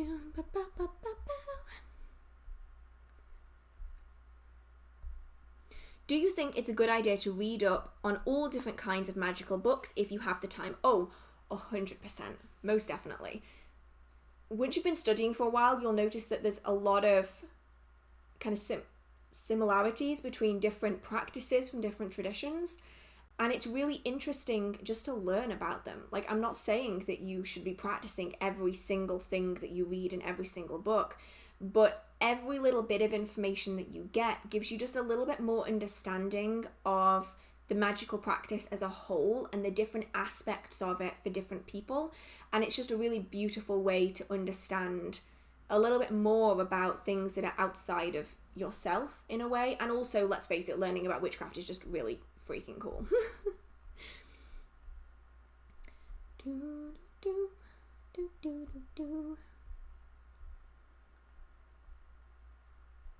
Would you be willing to do a workshop tour video when it's finished? I would love to do that, as long as I don't make a mess of my room before I get around to doing it. So it's going to be a while till it's finished, but I am very excited. And if you would like to see what my workshop is like with all of my herbs and all of my items and stuff, then yeah, I can definitely do that if it's something that you're interested in. What's your favourite meal? I don't know. It keeps changing. At the minute, it's probably chili because it's the thing I make the most because I love chili. And as the lockdown kind of went longer and longer, my chili gradually got spicier and spicier and spicier. So yeah, probably at the minute, chili.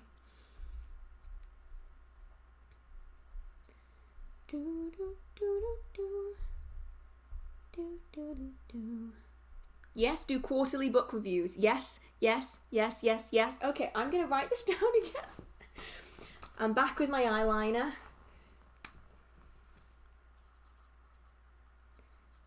Actually, this might actually be easier for me because I know a lot of you want book reviews, but I find that when I'm given such kind of a large video to fill, I tend to hyper-fixate on that book. Do you know what I mean? Like, I want to make the review the most perfect thing I can do.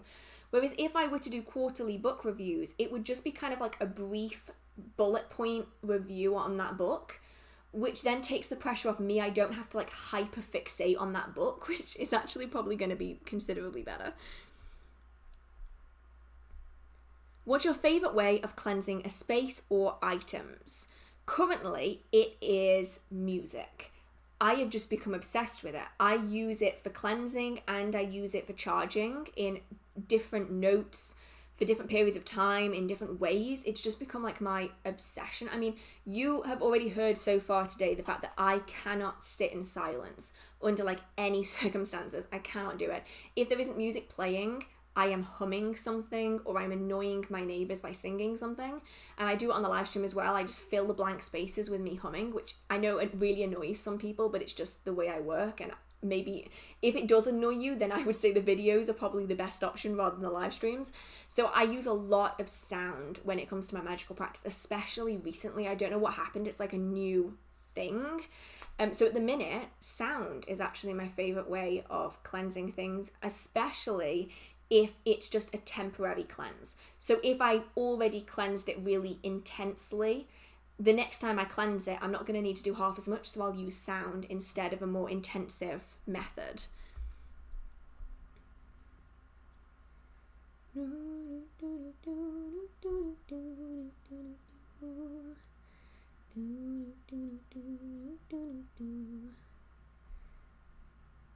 What magic book have you recently read?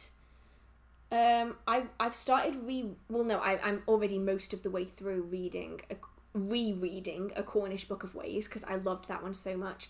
I'm partway through The Black Toad again, even though I've already read it. I'm partway through that again.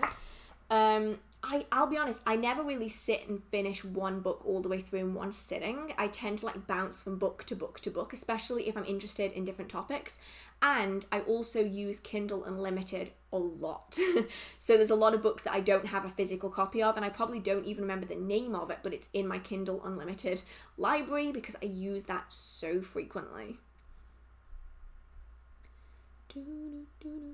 Have you ever visited Mystic Dylan's website? I'll be honest, I didn't even realise that Mystic Dylan had a website, so I will have to check that out.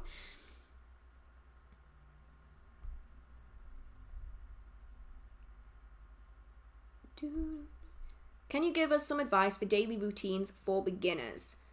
The best advice I can give is don't force yourself into a daily routine that you can't maintain. Social media has massively pushed the idea that if you don't have a daily routine, you're not a real magical practitioner. And that's the largest pile of steaming shit I've ever heard. Sorry to be crude about it, but it really is true. When you get into looking into folk magics, you realize that people did magic when they needed it. They didn't do it every day. And a lot of beginners feel this great amount of pressure to do something every single day to validate themselves as being a witch.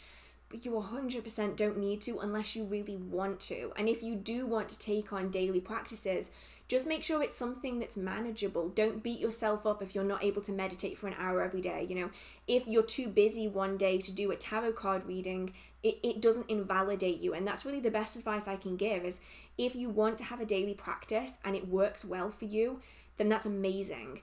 But I don't want anyone feeling as though they're not valid as a practitioner if they don't, or if they just don't have time for it. I mean, during the summer holidays, I know a lot of people, especially younger individuals who do go to school or they go to university, they have the time to do a daily practice. But if you're about to have an exam, you know, you're not going to be able to maintain it so much. So I would say be flexible with it and maybe just try to do things rather than putting yourself into a box where you have to do things every day.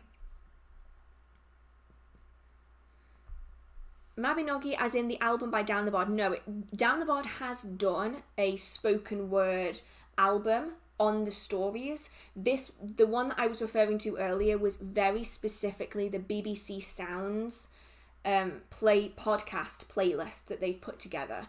And both are good. I like the Damn the Bard version as well, but there's something about the play that was put on by BBC Sounds that was just absolutely phenomenal.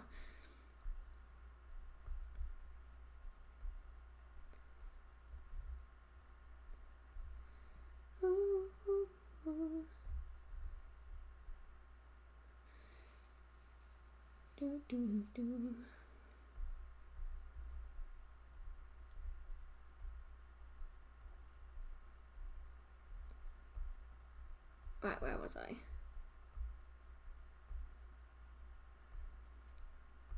I'm trying to figure out where the next question is, and I've kind of lost it and gone. I always do this all the time. I lose where I am. Oh no.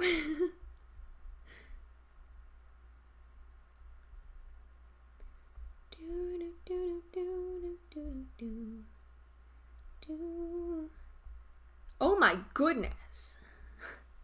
Thank you so much. Wait, is your name Eureka? If your name is actually Eureka, that is an amazing name. Oh, thank you so much. I really, really appreciate it. And your name is absolutely awesome.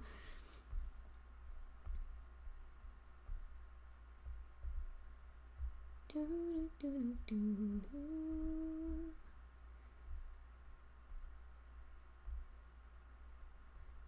trying to figure out where I was. Who is your favourite witchcraft related author? Oh, interesting.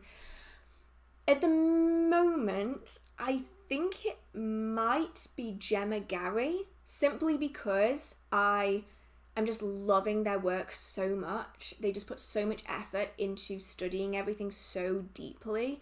I really love their work. I also really like Anna Franklin. I have a few of their books. The series is called The 8 Paths of Magick, and HearthWitch is just book 1. And they're really, really good. She's a lifelong practitioner, and you can really see that in the work. So I really like their books as well. I'll be honest though, I don't necessarily just like an author. You know, there's some occasions where I'll like one book by an author but nothing else that they've ever written. I tend to work more on individual books rather than authors as a whole, but Gemma Gary is absolutely phenomenal. Would I need training in Wicca? You don't need to, not so much anymore. It depends on the path that you take. So something like traditional British Wicca, or TBW as it's often referred to as online, is an initiatory form of practice where you do need training from a coven in order to be initiated into the tradition. But Wicca now has got so many versions of it, and most of them are non-initiatory, and most of them you can learn as a solitary practitioner, which makes it so amazing for being able to learn at your own speed, to not feel the pressure of having to keep up with other people, which is why I think so many people really like solitary Wicca, because it gives them the flexibility to grow as they need to and as they can, rather than being kind of pushed along by a group. There's definitely benefits to both kinds, but there's now so many different versions of Wicca that there's lots of options out there depending on which tradition you do want to follow.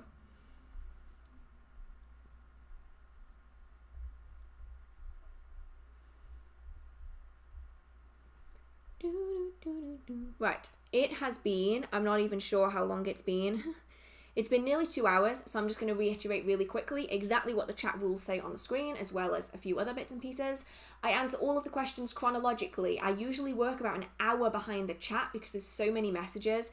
So if you are seeing me respond to things that have not appeared in the chat recently, it's because I'm working chronologically. Otherwise, people get left out, and I don't want that to happen. If I haven't answered a question, it's usually because I already have a video on the topic, or I've already answered it in the stream somewhere else, and I don't want it to become repetitive for anyone else who's been watching the stream from the very start. And usually I answer a lot of the same questions in different live streams, and I don't want to get it, too stagnant. Please don't spam the chat. Please be nice to the mods, because they are absolutely amazing for doing this for me, just sitting and listening to me waffle for hours on end. And generally just be nice. And if you do miss anything, the live streams are uploaded on the channel after the fact, so you can go and check them out there. Okay, right, I'll continue now. I just feel like I have to kind of slot that in every so often. What did you take for A-levels, if you don't mind sharing? That's an interesting question. What did I do? I did geography, I did biology, geography, geology, and ecology for my A-levels. That was a long time ago, Jesus. Are you worried about someone interfering with your craft? Not really. I make sure I have protections, and that everything I do, I think very carefully about, and I make sure that everything is always secure when I do it.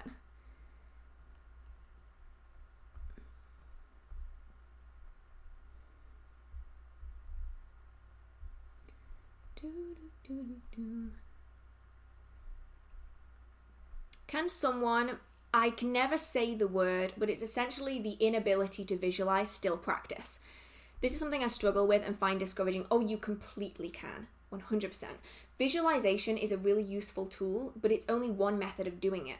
If you can't see, you can find another sense to draw that from. So for instance, if you are wanting to get a job, for instance, in your mind, you might visualize you having a successful job interview, or you sitting at the desk that you want, or whatever it might be. if you can visualize. But if you can't visualize, talk your way through it. Talk about what it is that you want to experience, how it is that you want to feel, what it is that you want to manifest. You can talk it out. You can talk it just in your head. You can write it down and keep it with you. You can also include smells and other items that symbolize what it is that you want to represent. So if there's a particular fragrance that you associate with a certain intention, then use that fragrance as a trigger in that working. The idea behind visualization is it allows you to be in the right mindset to manifest that goal. But you don't have to see that in your mind to be able to have a successful working.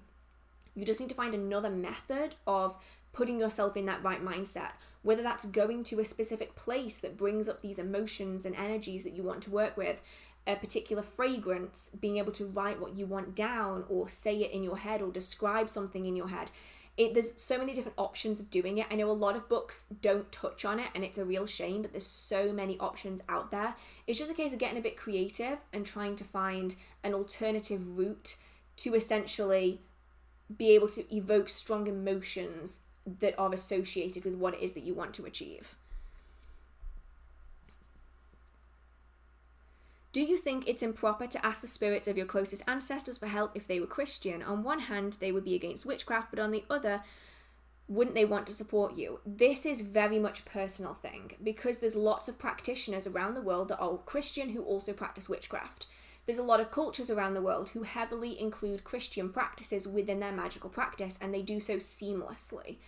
And even throughout history, just looking back at folklore, there are so many documents of good Christian folk, as they're often referred to as, who would go to the local witch in the village to gain magical aid alongside worshipping the Christian god.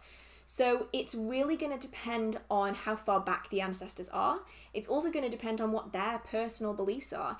If your I'm sorry, Uncle Andrew. I actually have an uncle called Andrew, so I'm sorry I keep using Andrew as the name for this. But if, for instance, your Uncle Andrew was a really strong Christian and he hated anyone who swayed away from that tradition, then maybe working with Uncle Andrew is the best option. But there's probably lots of other people within your path that maybe had a slightly different approach to it all. And especially going back through history, especially during the time period where paganism was being replaced with Christianization, you'll find that there's a great deal of crossover between the two as the new tradition came in.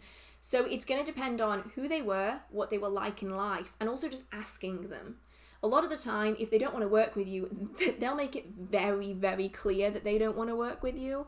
So, yeah, it's just a case of trial and error. See what works, see what doesn't. You'll know very apparently if an ancestor doesn't want to work with you on that particular thing.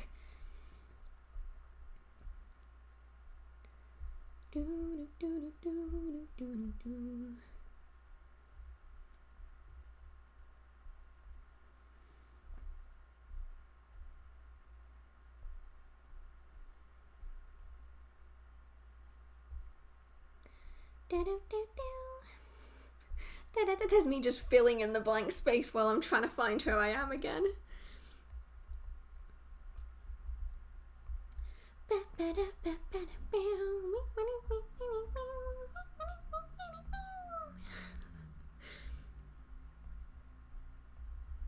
How often do you have to repeat spells till they work? How long does it take till spells work? It's entirely personal. So when it comes to this, it's all about what it is that you want to achieve. If it's something really small and really easy to do, then you might only need to do that spell once and it might manifest in a couple of days. If your spell is after something ginormous and difficult to do and really far away for you, you might have to do that working gradually every week or every month for several years for it to manifest. It's all about deciding how big of a jump it is between where you are and where you want to be. If the jump is only one step, for instance, you really need to get an extra shift at work to pay your rent. That's a relatively easy jump because you already have that job, you already have the potential to get a shift, and it's something that's manageable. One more shift is a relatively easy step. So you might only need to do one working and it might manifest within days. If you're down here and your goal is to be a billionaire and you don't have a job and you don't have any plans and you don't know what you're doing, going from A to B is going to take a very long time and a lot of energy. So you're going to have to work really hard for a really long time to get that to manifest. So the answer to that is kind of, it depends. There's no one size fits all when it comes to witchcraft. What your intention is and your starting place is going to really dramatically affect how things pan out and how much energy you're going to have to put into everything. What are your thoughts on the live action adaptation of Avatar: The Last Airbender? Let's put it this way. The new one had better be 10 times better than the old one.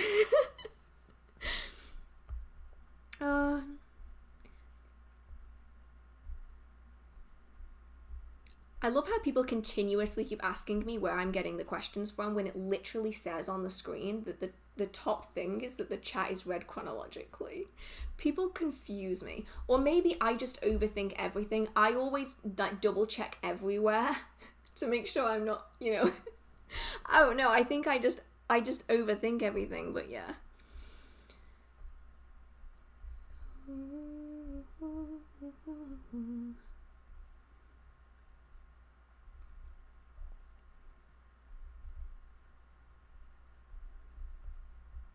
Trying to figure out where I was. What do you prefer?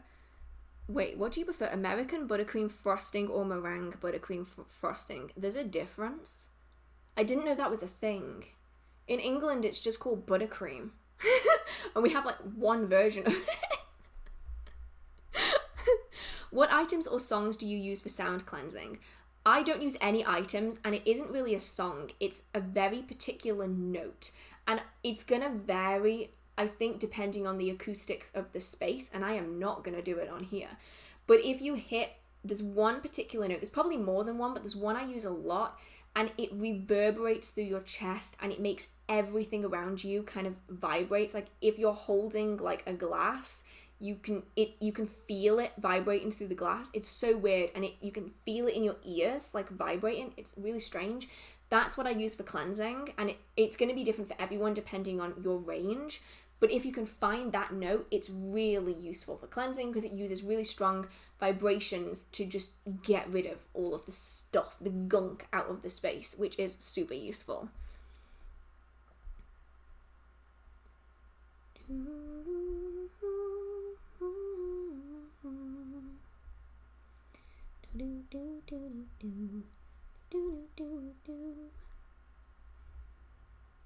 Oh, it jumped again. Oh, scroll.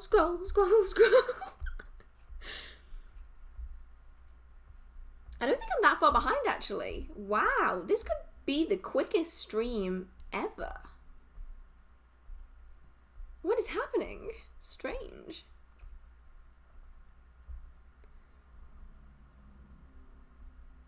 How do you know you're an advanced practitioner?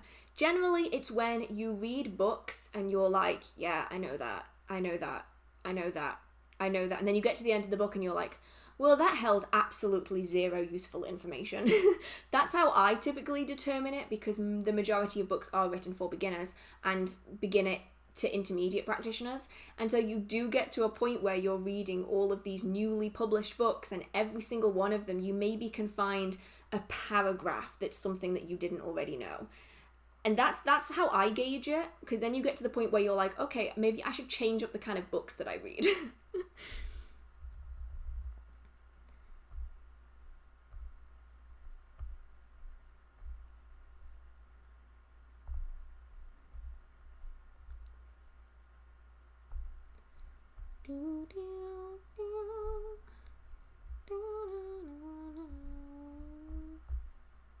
Oh, thank you so much, Lance. I'm so sorry I didn't say bye to you earlier, but thank you so much for coming on and helping.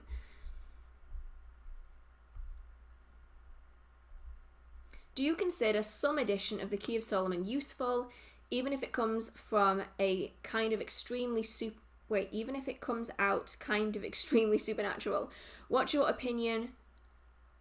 What's your opinion of Magic Witches on Berserk manga or anime? Okay, well, the second one I've never watched, so I can't really give my opinion on that one. When it comes to the Key of Solomon, it's definitely useful. It's, how do I best describe it? It's very chaotic, and a lot of the content appears to be very jumbled and very confusing, and it's difficult to know what they're actually referring to. And I know people who work with the Lesser Key of Solomon all the time, and they have fantastic results from it. not necessarily everything that's written, but then I would say that applies to most books that were written, you know, throughout history. It's very much a some stuff is good and some stuff ain't kind of a thing. But I know a lot of people who do work with it really regularly, and they have great success with it. So I definitely can't say on a personal level because I've never worked with it, but from the people I know, they seem to have worked really successfully with it. I think it's just a case of trial and error to figure what is good and what is not so good.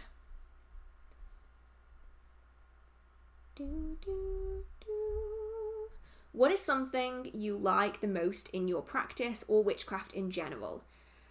I just love learning. I just love learning stuff. I am just full of useless information. Like the most obscure, insignificant bits of witchcraft information is what my brain is like 99.9% full of.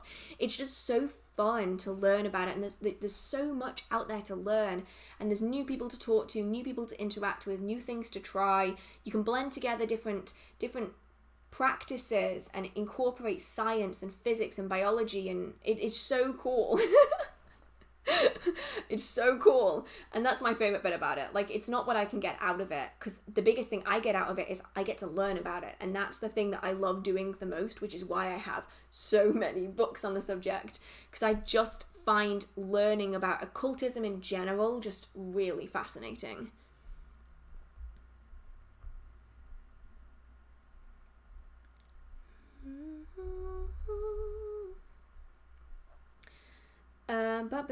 I'd like to know how you found out your magical name.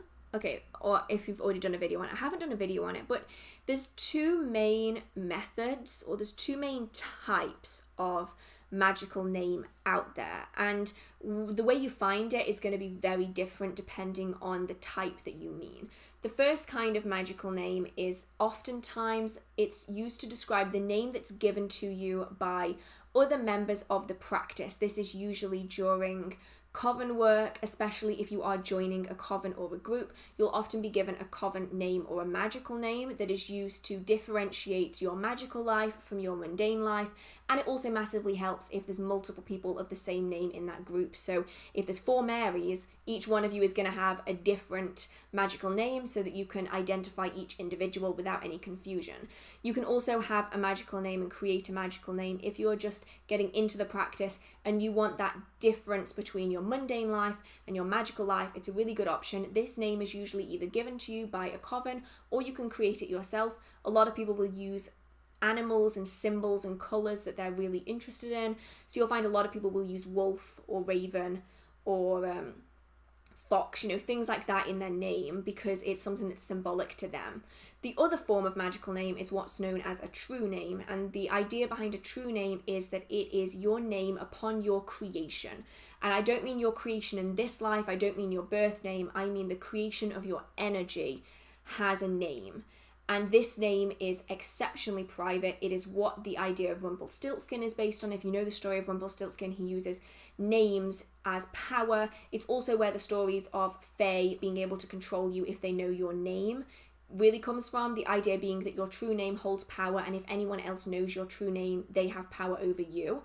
And the true name is found through years, and I mean years of meditation, past life regression, and just a lot of hard work. I've only ever met one person who has successfully identified their true name. And obviously I don't know what that is because it's not my place to know what that is. But it's a very complicated process, and it's a little confusing because obviously those two different terms are usually called a magical name, which kind of gets a little confusing, but hopefully that gave you a little bit more insight into the two different terms. Can you cast spells during the daytime? Yes, and actually in some cases it might be better for the working. So a lot of the time people will associate witchcraft with nighttime, often because of secrecy. It's much easier to do spellwork and rituals when it's dark and children have gone to bed and you can go outside and there's a little less, there's less eyes watching you. So it's easier to gather in groups, and also especially for covens, it's much easier for a coven to gather together if everyone has a day job to do it at night. So it's really popular to do spellwork at night, and some spells are better at night depending on the content of them. But there's lots of spells if you do follow time of day magic, so like dawn, dusk, midday, those kind of time frames. different magical practices are going to be better suited for different times of the day. So you might actually find that you have better results doing, I don't know, a new beginnings spell at dawn, because it is a new beginning. It's the beginning of a new day, versus doing it, you know, in the middle of the night. It might not be as good. So it really depends on your style of practice, but you can definitely practice during the day. And actually a lot of people choose to, just because it's easier. You have to use a lot less electricity if you practice during the day.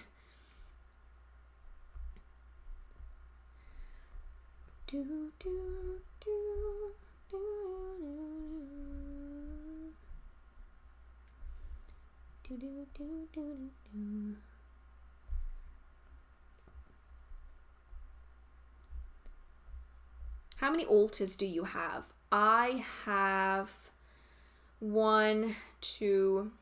I've got 3, although currently one of them is dismantled. I'm sorry, Bridget.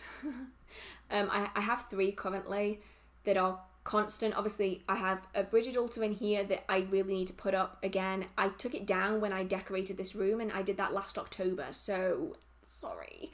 I have another one for Ceridwen in my main room, and then I have the other altar, which is what you see me decorate every Sabbath for the different seasons. Those are the 3 that I have right now. When the workshop is done, there might end up being a little 4th one up there, depending on how I feel. But yeah, that is what my altars are at the minute. What is your Hogwarts house? As someone else mentioned, I am proud Slytherin. Proud Slytherin.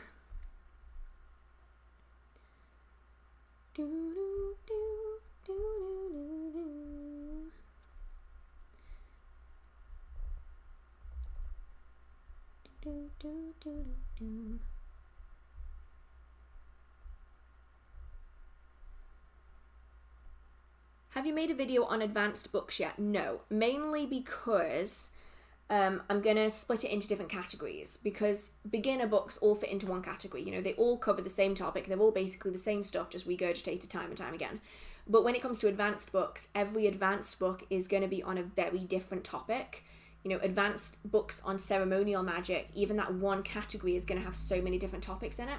So I'm hoping to try and do it based on category, because there just isn't enough kind of connection between every book to make one video on it, because, you know, planetary magic is very, very different from, you know, very ceremonial Wiccan based traditions, which is very different from blood magic. You know, there's too many differences between them, so I'm gonna have to group them into little groups.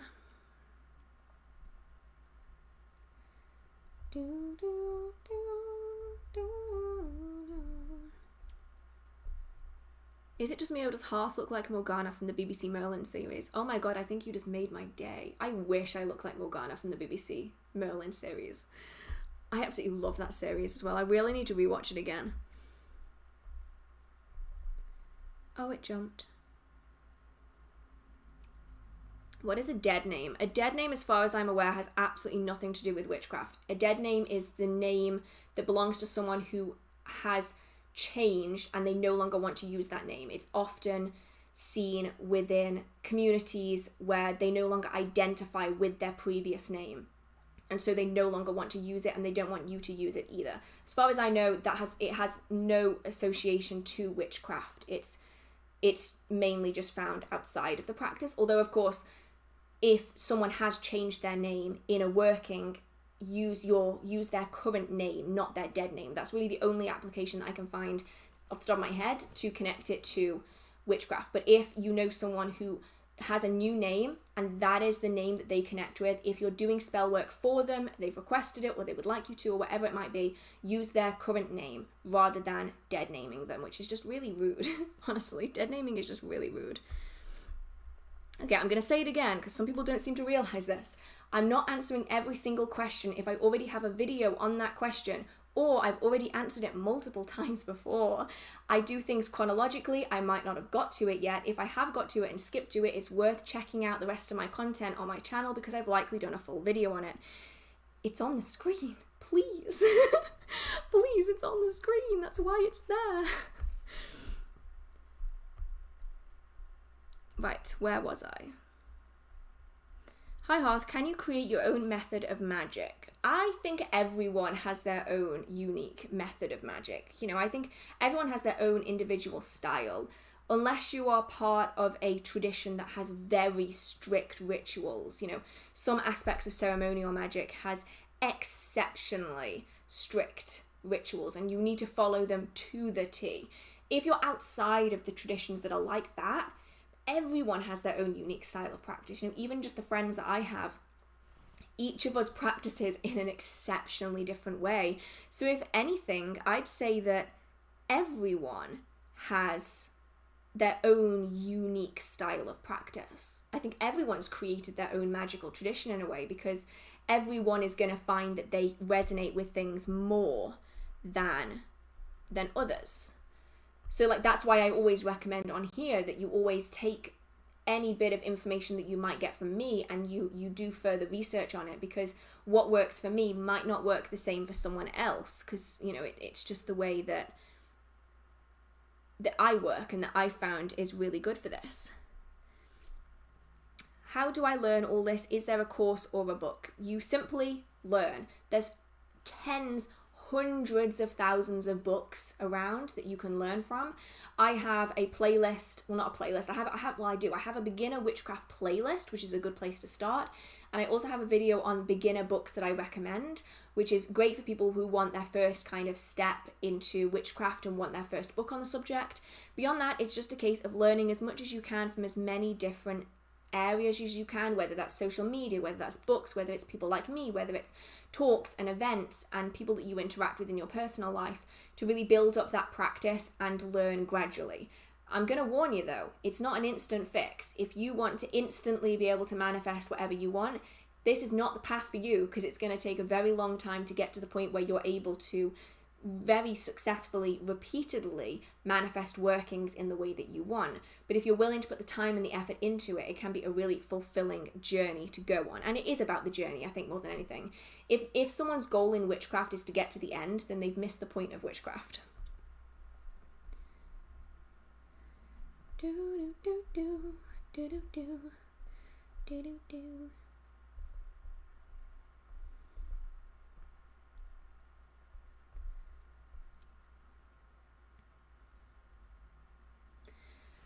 Tell us a bit about elemental spirits and how you might work with them. I know you've gone pretty in depth with the Fae, but what about other types of elementals? But Fae aren't elementals. Fae are their own category. There's certain aspects of the Fae that are often crossed over. So for instance, the sylphs are often also considered to be a type of Fae, but it's one of those which is, are sylphs actually a type of Fae? Or are they just similar enough to Fae that we think that they're a type of Fae? So it's a really interesting topic. Oh, thank you so much, Valerie. Thank you. It's a really interesting topic, and I know that a lot of people see the crossover between the Fae and elementals. I have to say that in my experience, I've never experienced that crossover. Maybe that's just the elementals that I've worked with, but I've never experienced the kind of crossover that other people talk about. So that's probably just the kind of Fae, not the kind of Fae and the kind of elementals that I've connected with. When it comes to working with the elementals, I find it's all about forming that relationship, that connection to them first, that massively helps. So it's really a case of spending time with them. And I know a lot of people, they really want to skip that step. But the problem is that you can't really skip that step. You know, that forming that connection is really what gives you the permission to call upon them. You can cast your circle, you can call upon elementals, but if you haven't formed that relationship first, there's no guarantee that they'll even bother to turn up. And more often than not, they probably won't. And worst, they might actually throw it back in your face in the worst possible way, because they have the ability to do that if they want to. And if that is what their whims are telling them to do, then they may well do that. So I find the best place to start if you are wanting to work with elementals is research a little bit more about them. As far as I can remember, they are the sylphs, the undines, the gnomes, and the salamanders, and each of them preside over different aspects of life and in different locations. Some are going to be easier for you to work with than others, and so I would typically start working with the ones that you find easiest to work with, and then move up to the more difficult ones. Otherwise, you might lose your confidence partway through. You might also find that some of them simply don't get on with you because of the way your energy is, which is why we connect more with some elementals than we do with others. And then after you've spent time in their space, you may well be permitted to see them, to interact with them. And then once that relationship is built enough, you can then work with them and call upon them in your workings so that they may add their energy into that ritual or spell work. It's very long-winded. It's similar to working with fae and also with plant spirits as well. It's a very similar practice of this slow build-up of a relationship. There's a bit of give and take there. It's different than, say, working with a saint or a deity. It's more hands-on in a way. I'd love to know your personal thoughts on whether an athame should be sharp or if a full blade will work just as well for you if you were to use one. So my personal thoughts on this is that it really entirely depends on your tradition. Some traditions will very heavily dictate that that blade needs to be blunt, and they will swear this up and down. And if you are a follower of a particular tradition that does require the blade to be a specific way, I would follow that in accordance to the rituals of that tradition. But generally, it really depends on what you're going to use it for. You know, a kitchen witch is going to need something that they can chop vegetables with. Same as a green witch might need something that they're able to trim plants with and chop up plants. Whereas someone else might need a blunt blade. So I think it's entirely dependent on your style of practice and what you're going to need it for. If you have an object that you're never going to use, there's no point in really having it. So it's all about just figuring out what's going to work best for you. And until you know that, it's best to not get one. Otherwise, you might find that you end up with something that you never use, which is not ideal. Oh. Do you ever use tarot to cast spells? I incorporate the imagery sometimes in my workings. It really all depends on when I need to use that deck next. Because sometimes I don't want to take a card out of a deck that I really need to use for a reading and I can't. And so I'll often use Oracle in Spellwork and Ritual, and then I'll save my tarot for doing readings, because I typically use tarot more often in readings than I will Oracle. So for Spellwork and Ritual, if there's a particular kind of symbolism or imagery that I want to add into that working, I'll try and find it in one of my Oracle decks to do that as well. You also see me do it on altars if there's a particular energy that I want to bring into that space. So on my Letha altar, I included the Stonehenge card from one of my decks. And then in the most recent altar video that I did, I used 2 cards for, what were they for? I can't even remember what they were for, my brain has gone to mush, but I used 2 cards on that altar to help bring extra energy into that space. And that's typically how I do it with Oracle more often than I will with Tarot.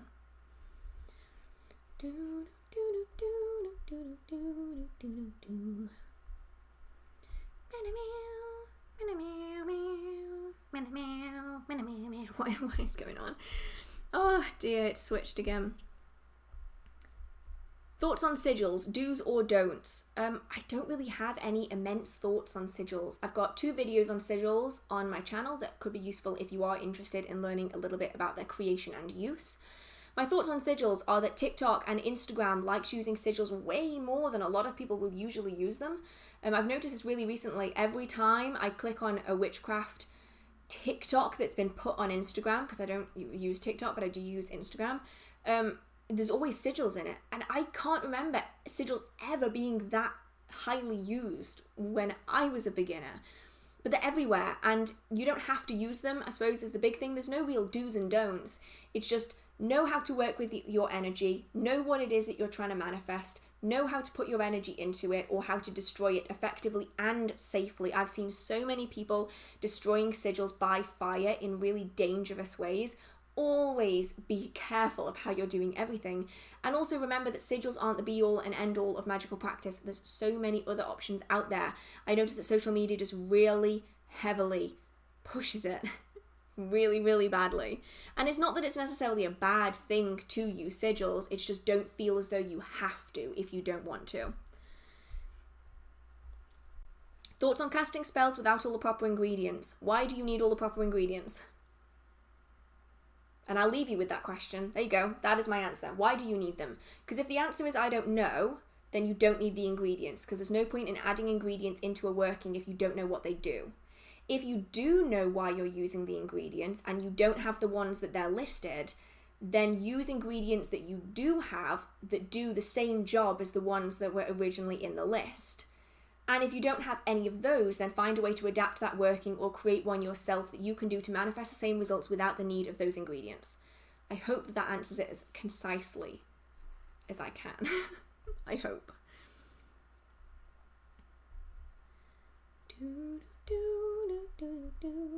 Can I reuse charm bags, or do I need to make a new one for each new need? You can reuse the bag itself, but you will need to cleanse it before you use it again, otherwise you're going to impact that energy. It's also really recommended to close off that working, so thank everything that you added into that working, thank any spirits or deities or ancestors or whoever it was that you connected with in order to create that working, and then dispose of the contents accordingly depending on your tradition, your culture, and also the type of workings that you've done. Then cleanse the bag and then you can reuse it again. Or if you're planning on using it for the same intention, you can just re-energize that bag, or simply add new items in it and extra energy on top of it. So it really all depends on whether it's something extremely different or something the same or similar.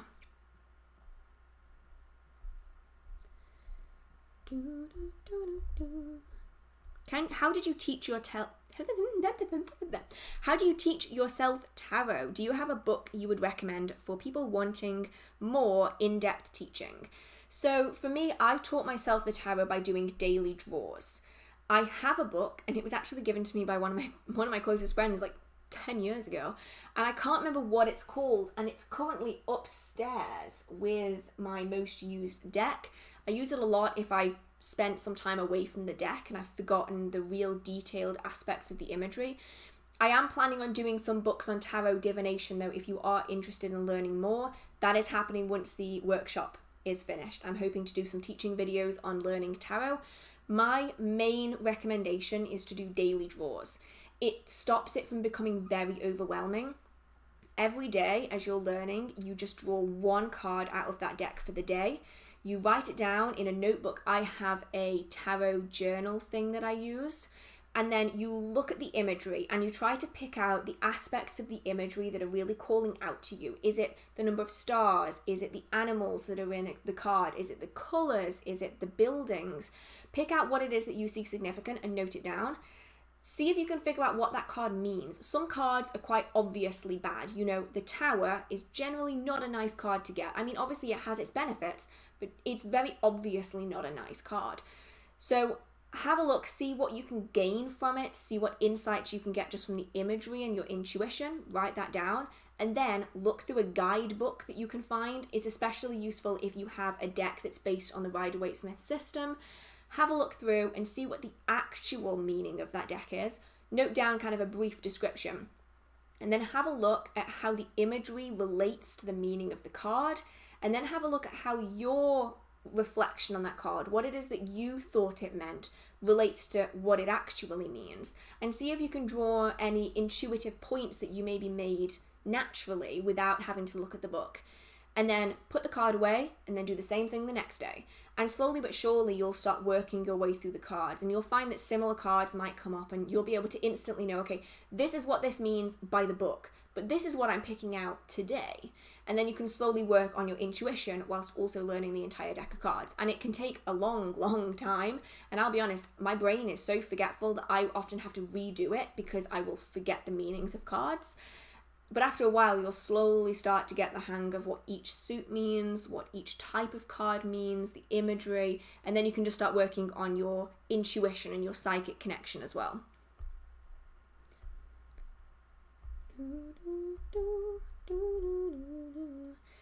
I was wondering about someone's name as the target of a spell. If your intention is on that person, but you say the wrong name, do you need to recast? No. Well, I'm going to go with it depends, because the idea of using a name in that working is to direct the energy onto that person. But if you're already visualizing them, for instance, if you already have a photo of them, if you already have an object that belongs to them, the name is just an extra bonus. You know, you're just attaching that working onto them. So if you already know what the person looks like and you're focusing on that person, having the name isn't as necessary as you might think. A lot of people will use the name in workings if they are doing spell work for other people that they don't know. So if you are going to a spellcaster, for instance, and you're buying their services, they're not going to know who your grandmother is, for instance. But you can give them the full name, the date of birth of your grandmother as a way to connect the working onto them. But if you already know the person, you're already close to the person, you know what they look like, the name is just kind of an added bonus. It makes it an extra useful thing to add in. So if you do say the wrong name, or you don't put a name at all, as long as you're able to visualize what the person looks like and who you're aiming that working at, it can still be just as effective. It's mainly used especially by people who are paying for spellcasting services, because obviously the spellcaster isn't going to know what your great aunt Doris looks like, you know, but you probably do. So yeah, it really depends on context. As long as you're focusing on them hard enough, you probably don't need to worry about it all that much.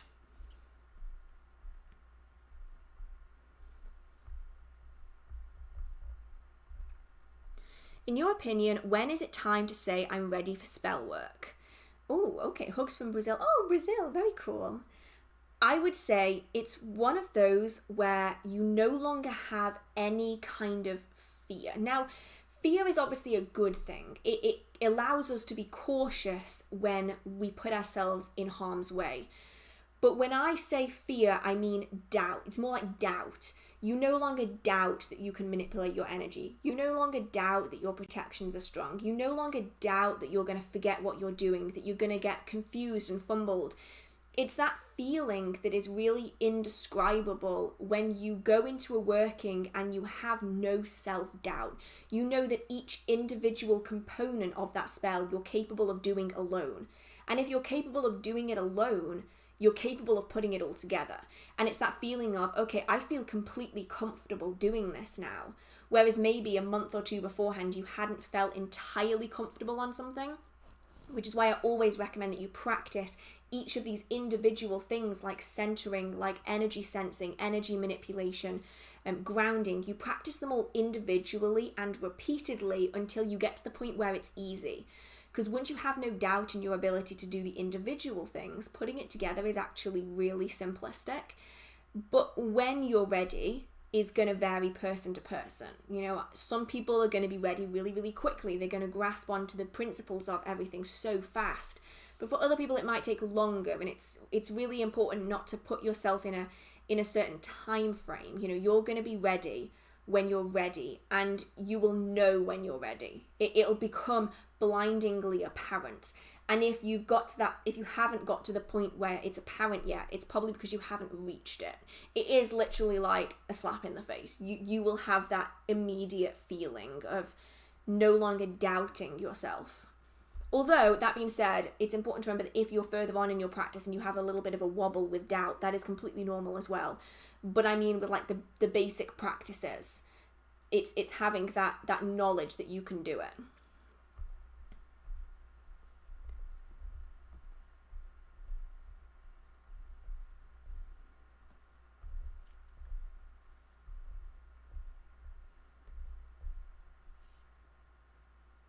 Oh, do you know a spell for partners in a long-term relationship to feel connected? Oh, okay, this is interesting.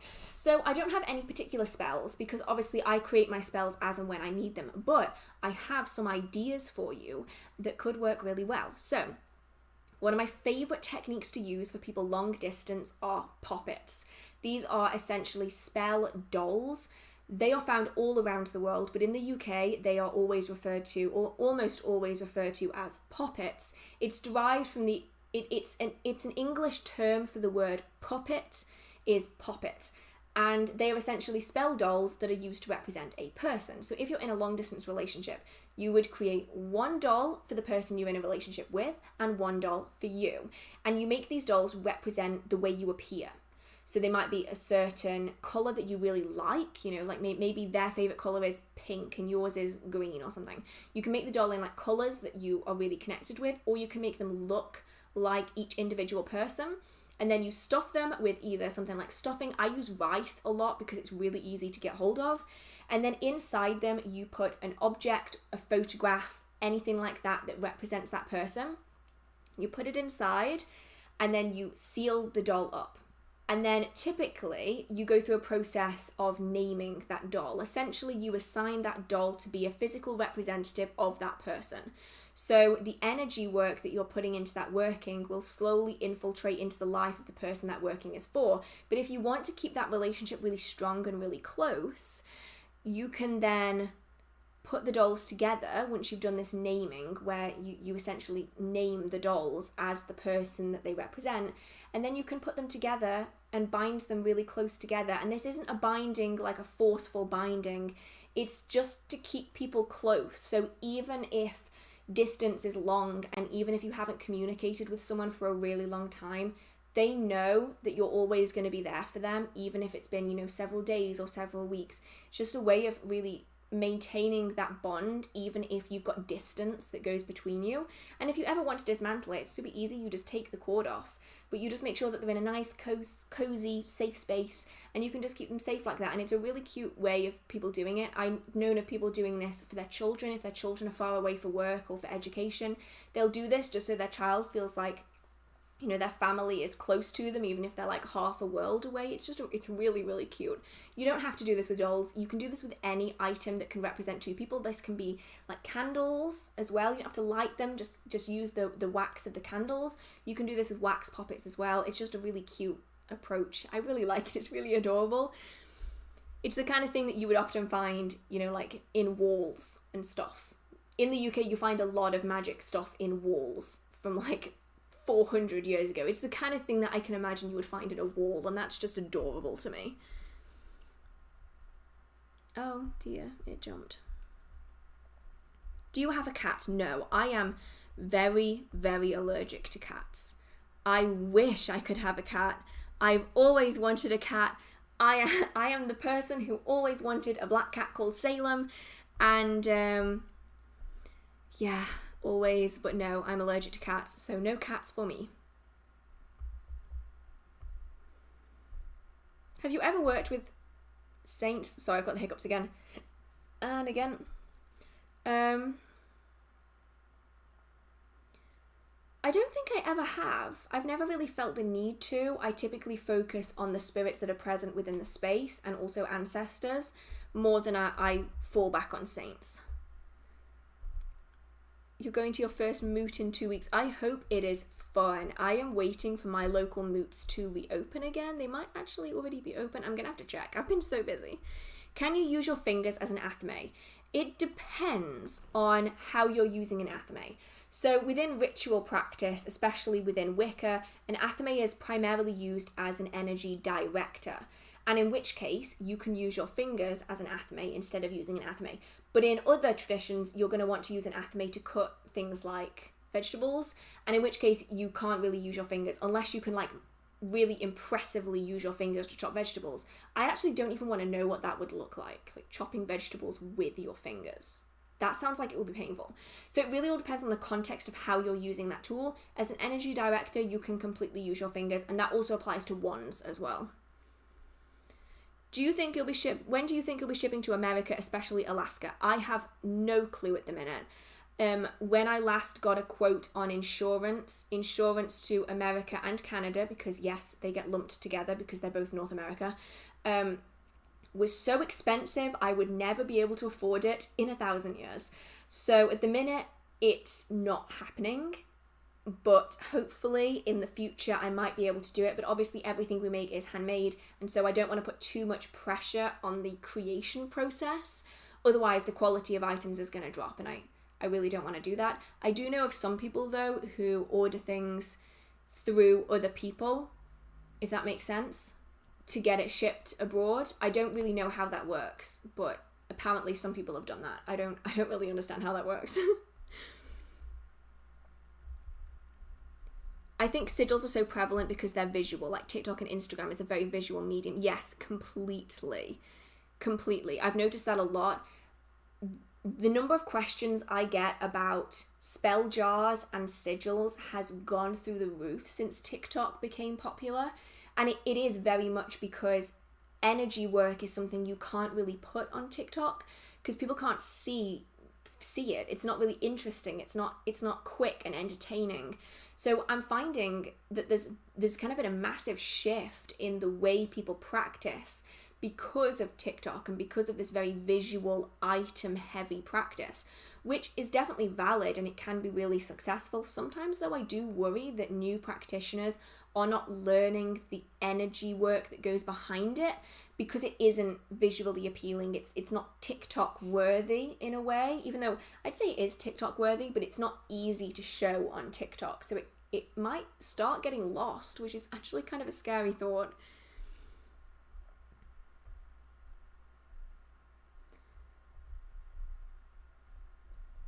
Oh, thank you so much, Kerry. Your full moon spray in the Lunar Magic box is divine. I love it. Just wanted to say thank you. Thank you so much. I'm so glad you like it. I really love that spray. My entire house now smells of it. It's like this heavy lingering scent in my entire house is that particular spray. Oh, I've got that song in my head now. You know that I've not seen it on TikTok. I've seen it on Instagram in like so many different forms. That guy who just goes out into a field and uses a drone and he just wiggles his butt to the camera. I've got that song in my head in a loop. Oh, it's a good song. Just it's not on repeat. What's your favorite tarot deck? My favourite tarot deck is the Wild Unknown, so much so that I'm actually pre-ordering the mini version. I have the original version. It was my first full-size tarot deck. When did I get that deck? It had to have been about 2012. It had to have been about... I'm trying to think back of like when I had it. It has to have been about 2012, something like that. And I love it so much. But it has such strong memories for me of kind of starting full tarot, because I didn't start with tarot, I started with runes, and I don't want to use it in case I damage it, so I'm actually getting a second version, the portable version of it, to use as a main deck, because I'm so sentimental about this one deck, I never want to use it. So that's probably my favourite tarot deck. I'm sorry, Magick Manga. I can like feel the spirit being like, you what? He's in my apothecary cabinet with my other most used deck, and I can just feel him just being like, what did you just say? I'm sorry, I really like you too, but like sentimentally, that one is the one that I like the artwork of the most. The energy though is the Magick Manga, because I can tell he's not happy with me saying that.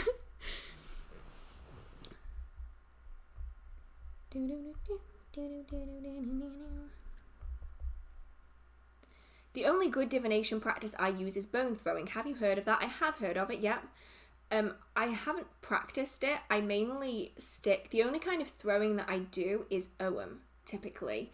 Mainly because it's what I have access to, and I already have Ogham, and I like using it. So that's the technique that I personally use. It's interesting, though, to see someone who uses bone throwing, because not that many people use it. Not anymore, anyway.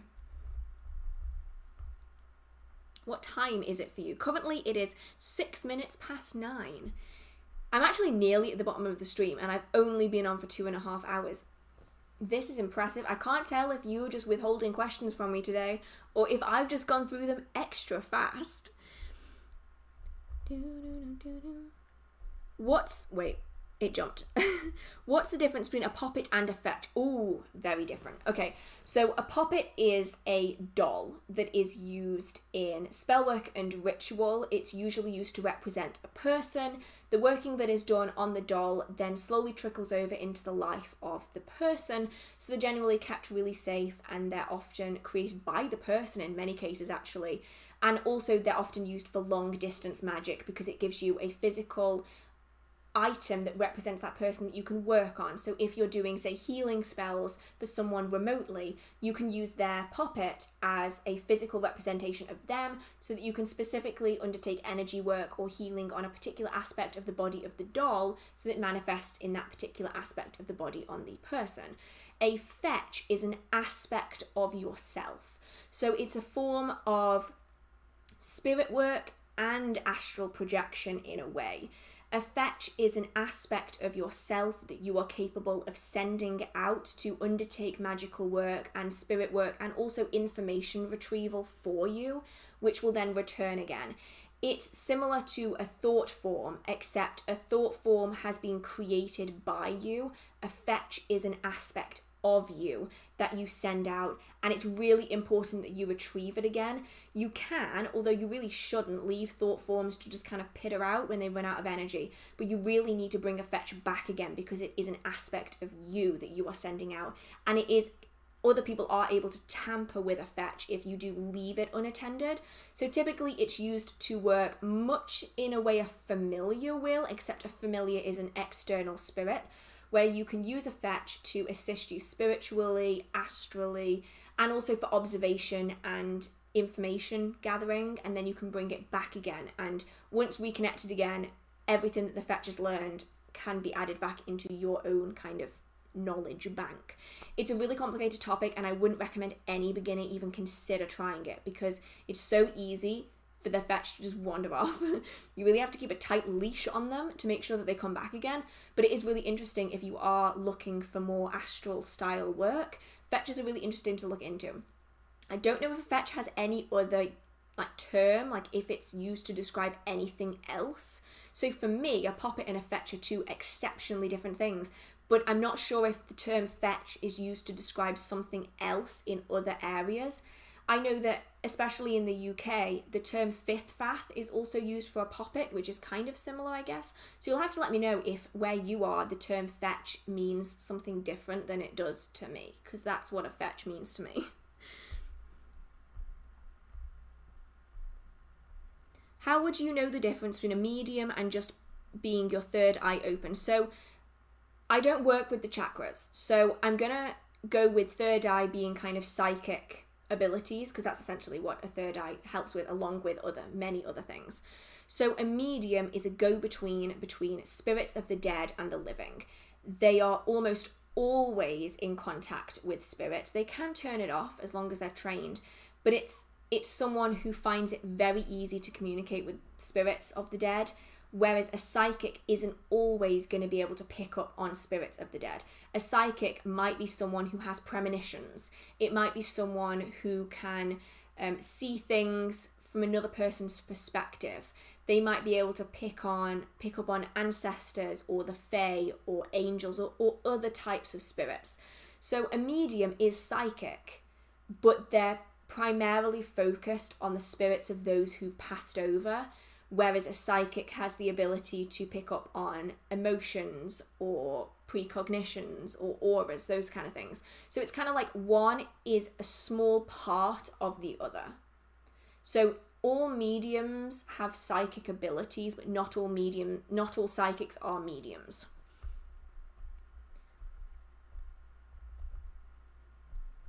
What are your favourite foundations and concealers? Actually, if you are interested in that, I have a second channel. If you go on my main channel and then you go into channels, there's a little tab that says channels. It comes up with my second channel. On there, I'm posting more of I've not posted in months, some makeup stuff that people would always ask me on this channel. So I have that channel if you are interested in that stuff. At the minute, I'm using the tinted moisturiser from Colourpop. My voice went really weird then. And I'm using the palest shade of the Makeup Revolution concealer. That's what I'm currently using, but there's other videos on there that I show other foundations that I use as well, if you are interested in that, because I get a lot of questions about eyeshadow palettes and the yellow eyeshadow and the green shadow and all that kind of stuff. It's all on that second channel.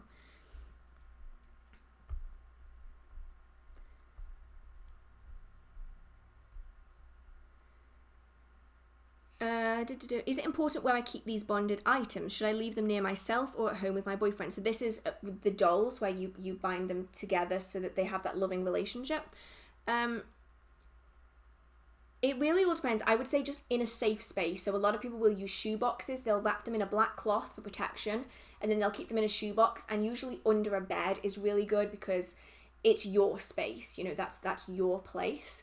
So it's really wherever is going to be tampered with less is really the goal. You just want it to kind of maintain that energy without being interfered with. What's your favourite type of cookie? I think everyone is a sucker for chocolate chip, I think is what that said. Yeah.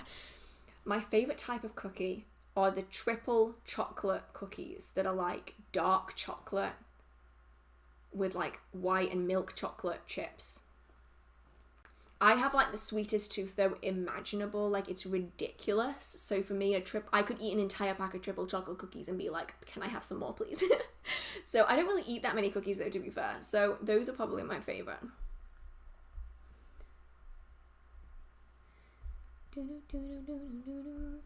How does one learn energy work? Practice. I have several videos on the channel which you might find useful. One is on centering and grounding, one is on energy manipulation, and another is on sensing energy. And they kind of go over a brief description of how it's done. The order is typically energy manipulation, then sensing energy, then centering and grounding. They're on the beginner witchcraft playlist, hopefully in the right order, unless I've managed to fudge it up somehow. And hopefully that will help give you kind of a brief idea. There's also a good book called XXIX by, I can't remember the name. It's XXIX. It's in the beginner witchcraft book video that I've done. I mentioned that book, and that book primarily focuses on energy work. And within that book, there are a lot of practices to help with energy work. So it is really useful if you are just getting started on that, because it contains so much information in one place. Can you do a house tour? Oh my goodness, yeah, no. I would love to. My house is an absolute wreck.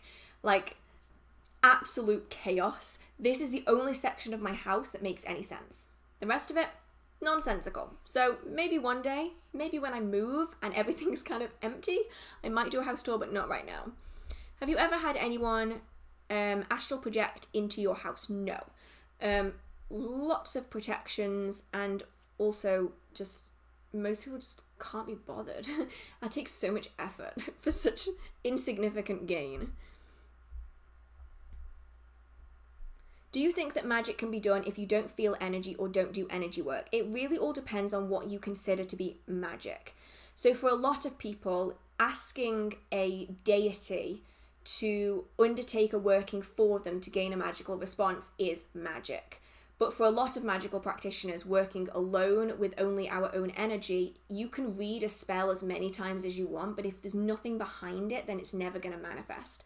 So it really all depends on the style of practice. If you're working with spirits or ancestors or deities or saints or elementals, you can petition them to add their energy into that working for you. And you can have a magical result as long as they're willing to work with you. But if you're just by yourself and you're just doing like step-by-step process of a spell and you're not putting anything behind it, you're not really going to get a result, or at least not in my experience. It's the equivalent of chopping up all of the ingredients, putting it into a frying pan and then never turning it on. You're not going to get that result from it because the power behind it, the fuel just isn't there.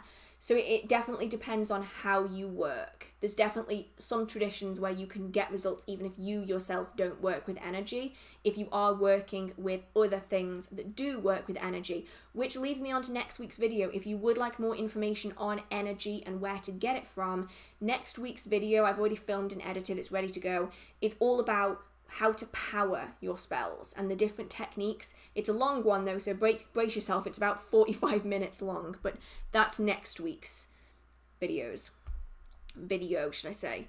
Is it okay to use salt when closing circles? Why?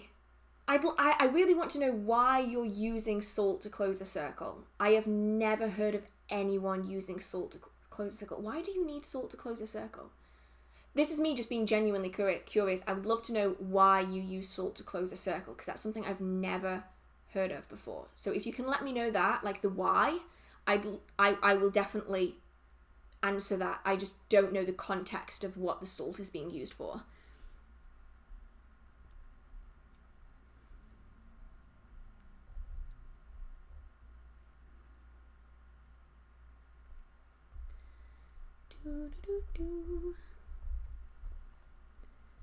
Where was I?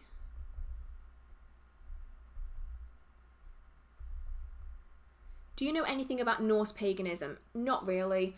I don't know much about the folklore besides the people that I know who do follow the tradition. I haven't really grilled them on it though, because, you know, they're my friends and I'm not going to use them as an encyclopedia.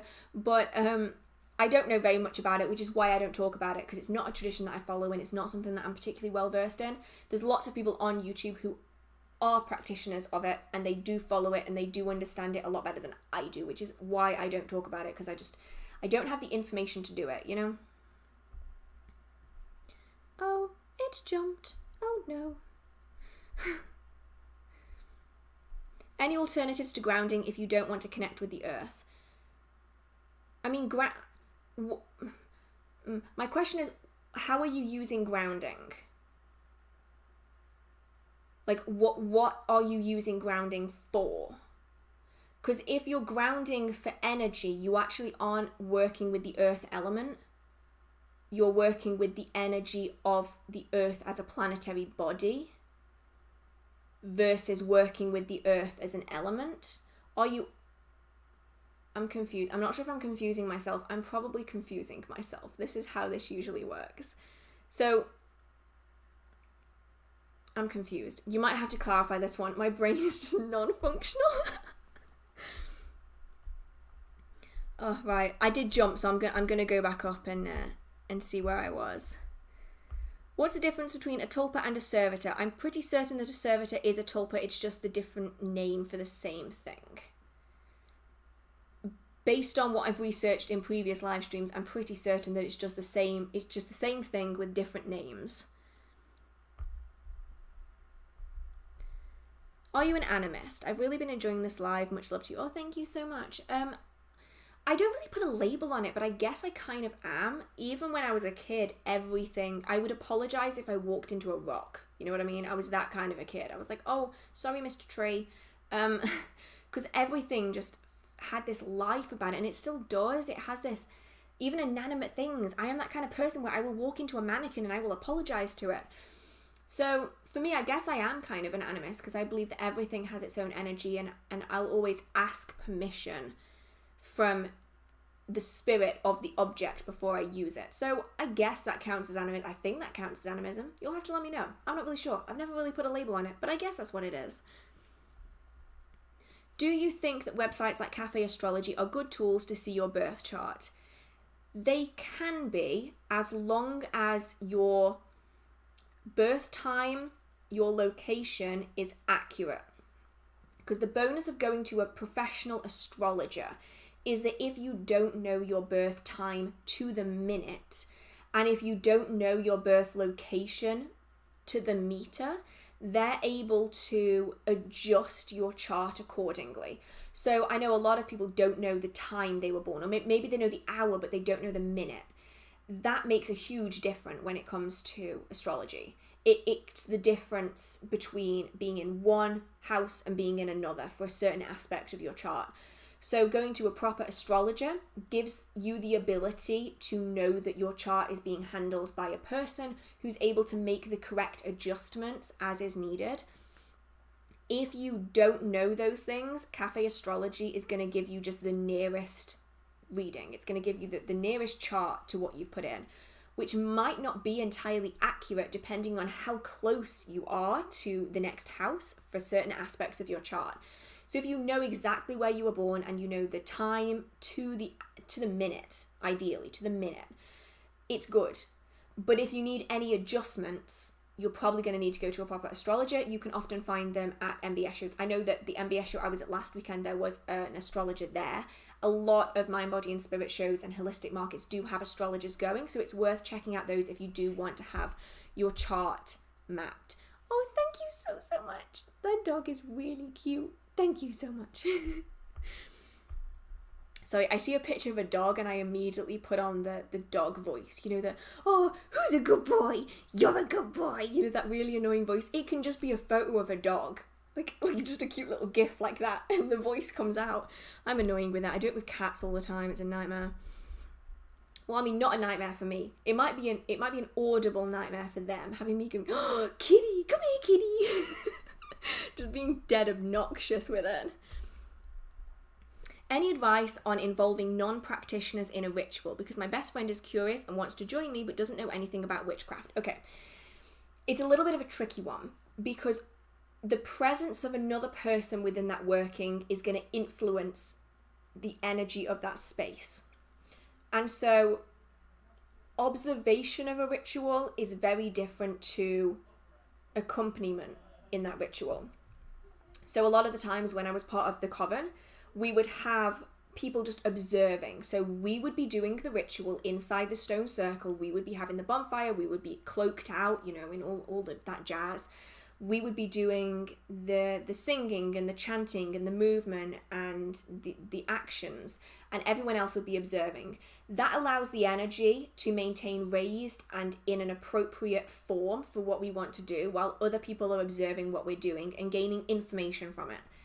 But if we were to include one of those people in that working, you have the potential for doubt, for laughter, I'm not saying that your friend is necessarily going to laugh, but it's that you don't entirely know what their thought process is, what they're thinking while it's being done. And that has the potential to influence that working, which is a little bit tricky. So I would say you can give it a go, see how it works. You might find that you work really well together and that your energy meshes really, really well. Or you might find that it doesn't mesh very well and nothing comes of it. So I'd say go into it, just make sure that everyone present has an understanding that their thoughts and their actions are symbolic to what it is that's being done, and that it can strongly influence what's happening. Observation is very different from participation, is what I'm saying, basically. But yeah, give it a go, see if it works. You might end up finding that your friend really likes it and wants to learn from themselves, and your energy works really well together, and you can do further rituals together if it works out, which would be really cool. I think we can all accept that would be pretty cool.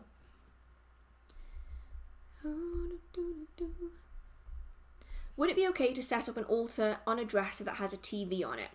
That is a difficult one because it's going to depend on whether the energy from the TV is going to impact it. So, for instance, I learned really quickly, let's put it this way, I learned really quickly not to set up an altar by one of the old TVs. And by old TVs, I mean one of the box TVs that created so much static you could feel it with your hand. Like if you got too close to the TV, all your arm hair would go on end. They were like this deep. One of those TVs that's like huge with like a curved screen, one of those. Do not put an altar by one of them. They pump out so much static, it just messes with the energy.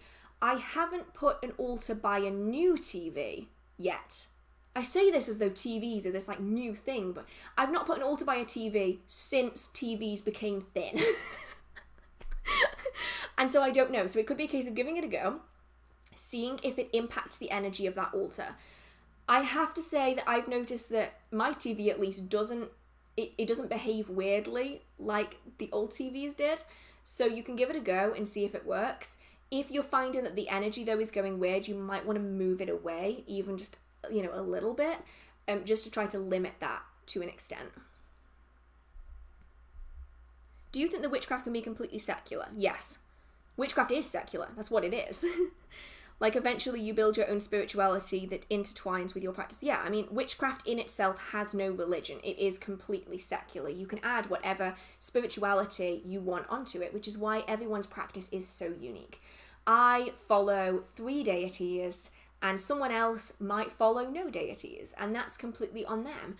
Someone else might intrinsically include deities within their practice, where every working is with their deity, whereas I don't. You know, I call on my deities very rarely and only when I really need to. So definitely, I mean, witchcraft in itself is so flexible and adaptable that it can fit in with so many pre-existing and new belief systems depending on kind of how you work and how you want to work. Do you believe love spells do more harm than good? What's a love spell? I say this every stream. What's a love spell? A definition. What is it? Because under my understanding of a love spell, it's an entire category of spell work. Love spells include self-love, and they include couple work. You know, sex magic can sometimes fall under love spells depending on the intention of that working. You also have friendship spells. They can fall under love spells. You have spells to amplify the romance and the love within a pre-existing relationship that is being done by two parties. You also have love spells to attract a specific person, all the way up to domination spells. So is a love spell bad? Is it more bad than a domination spell? Probably. So I always get so confused when people are like, oh, love spells are evil. It's like, but which kind? Which ones? Because I would argue that a love spell is completely harmless. You're trying to amplify and improve the way you perceive yourself alongside other means. That's got to be a good thing. Whereas I can understand how domination spells could be considered bad. So I always get really confused when people say that love spells are evil, because it's like, what kind? Which ones? Because everyone's classification is going to be different, and also everyone's morals are going to be different.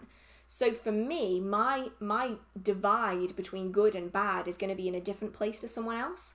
So it's very much a sliding scale as to where that line is drawn between something that is, you know, good adjacent, terrible. You know, it's going to fall differently on that scale depending on who you are, as well as your culture, because so many cultures around the world heavily use domination workings, and in their culture that's considered acceptable. Whereas in more Wicca influenced, you know, spirituality influenced tradition that we see in England and Europe and North America, it's often only the purest of good that is considered acceptable. So it's also a cultural divide as well that I think we need to remember. And I think the internet needs to remember it as well, because the internet is a very hateful place, and people seem to forget that different people have different cultures and belief systems, and that not all belief systems are going to assign the same moral code to everything. If you wanted to do a crossover between the Vampire Diaries and Buffy, how would you have done that? Oh, that's an interesting one. I would absolutely... Okay, right, this is just one specific aspect of this show that I would want to team up. I would love it. I don't care about the rest of the cast. The rest of the cast can disappear for one episode. For one episode, I just want to see Damon and Spike just hanging out. That sounds like it could be a really fun episode. That sounds awesome. I don't care about the rest of the cast. Just Damon and Spike hanging out in a bar. I'd watch that. Of course I'd watch that. And that's basically the definition of the Vampire Diaries. That's just the Vampire Diaries. But yeah, that sounds like it would be cool.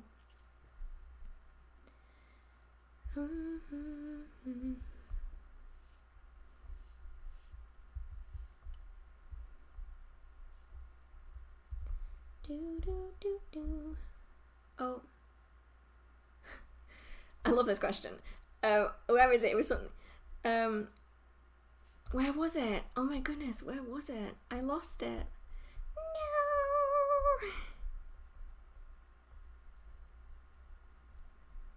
Oh no. Oh no. Where was it? Ah, here we go. This is it. Have you ever got Girl Scout cookies delivered? I can't, because Girl Scout cookies only exist in America. I don't live in America. What's the difference between intention and energy? Oh, this is a good one. Okay, so intention is what you want to achieve. Your intention is the desired outcome. So for instance, if I'm doing a working and my goal is that I really, really want to do well in an exam. I've done all my studies. I just really want to be able to focus well during the exam. So my intention is that I really want focus when I need it most. That's my intention. Your energy is either your personal energy that you've gained from planetary bodies. I'll talk about this more in next week's video, or from deities or anything like that. That energy is what you are pushing out into the world. But onto that energy, you need to add your intention. So you can't just let energy go loose without having a goal. It's a bit like a missile versus a heat-seeking missile. If you're aiming to hit something, you really need the target. It's a bad analogy, but I hope you understand what I mean. So you can send out energy just rogue, and maybe you might hit your target. Maybe. You might get what you want. But you're going to have more chance of doing it if it knows what it's aiming for. So you gather that energy, you add your intention onto it, and then you release it so that it can manifest in the way that you want it to. And it's one of the many reasons why you might find that spell work manifests in weird ways, is if you haven't effectively thought through your intention, if you haven't done the steps to attach that intention onto that energy, you can often find that your energy manifests in really weird ways, because it's basically just kind of scattered about and it's impacted maybe like one or two random things in your life, but not what it is that you're after. So that's the main difference, and hopefully that explains it in a concise way, hopefully.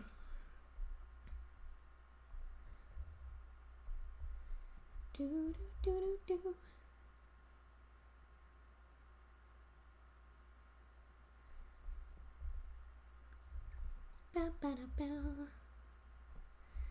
do, do. How do you personally ground? I have a full video on centering and grounding that is my favourite technique. It's the way that I started grounding at the start of my practice, and I still do it today, and it's my favourite technique. I have tried others, but that one is by far my favourite. You can do it anywhere as well. You don't have to be like touching the ground. I've done it on aeroplanes, because rather than tapping into like elemental energy, you're tapping into planetary energy, which is a really cool way of doing it. And it essentially allows you to draw energy from the earth as a body, no matter where you are, which is super useful if you're starting to feel a little bit out of it because of the energy of the space. I love that technique. And hiccups again. I think I've had hiccups for 3 hours. That's impressive.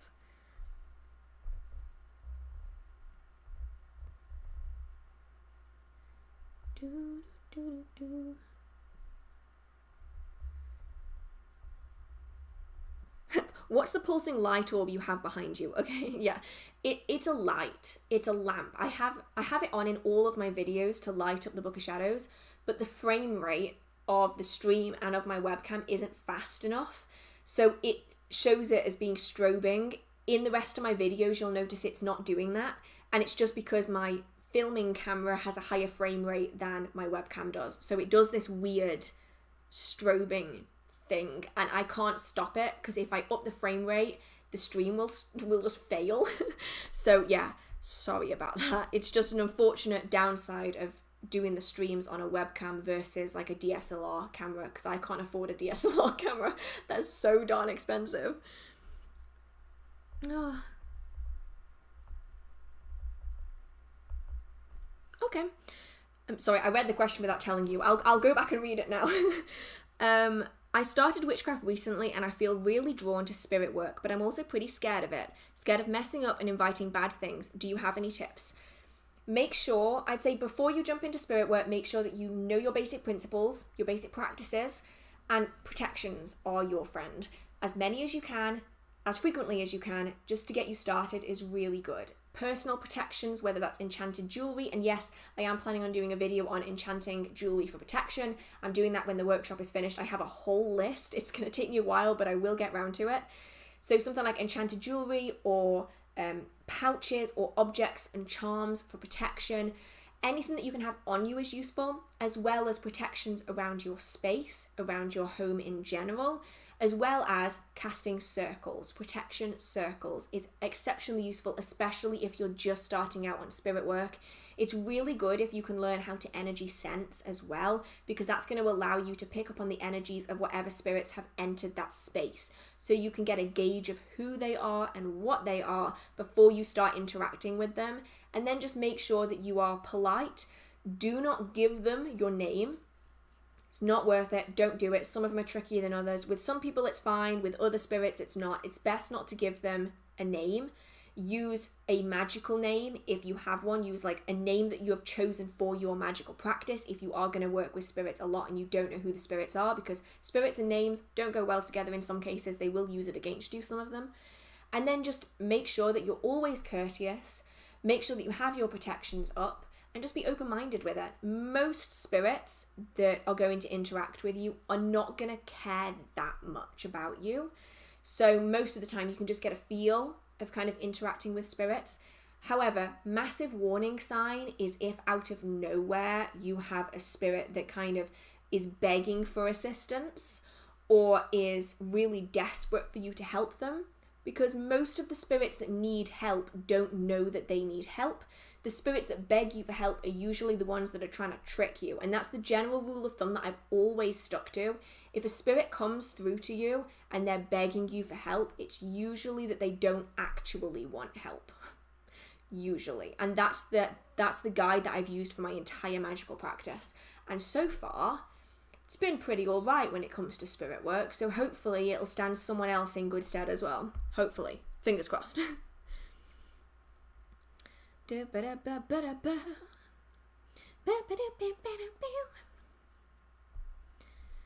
What's the difference between invocation and evocation? Ooh, this one's a good one. Okay.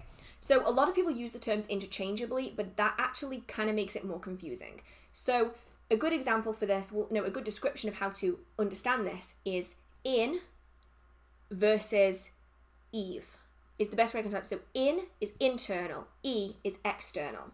So to invoke something is to call an energy into yourself. That can include spirits. I wouldn't recommend it unless you're highly trained. So an invocation is to call something into your body as a vessel. An evocation is to summon something into a space outside of yourself. Usually a circle, if it's a spirit, or if it's energy, it could just be into the space around you.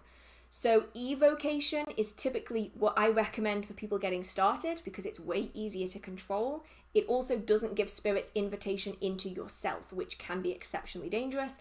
Invocation is really useful, but it's obviously something that I wouldn't recommend to anyone who isn't highly trained because it can go wrong real quick. So I've noticed a lot of books will use invocation instead of evocation, and that kind of scares me because that slight wording difference is the difference between inviting a spirit into a circle and inviting a spirit into your body, which is a massive difference. And it always scares me when I see a beginner book using invocation instead of evocation. It like really, really worries me, which is kind of, it kind of scares me.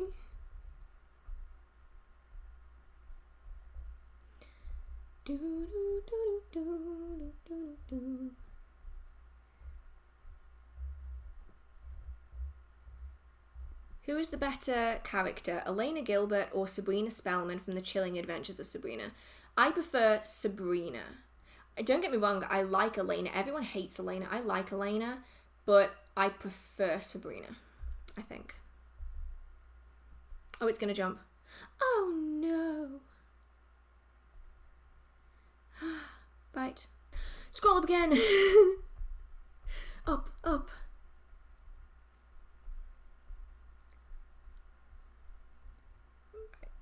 What's your favourite CW show? I'll be honest, I don't even really know what the CW is. Is that a channel? We don't have CW in the UK. We just get them on streaming services. What are some examples of CW shows? I don't even know of any. I probably have watched some, but I don't know that they're a CW show. What does CW stand for? I'm full of questions now. American TV confuses me. Angel or Stefan? Stefan. Although, let's face it, they're basically the same character. Right, here we go.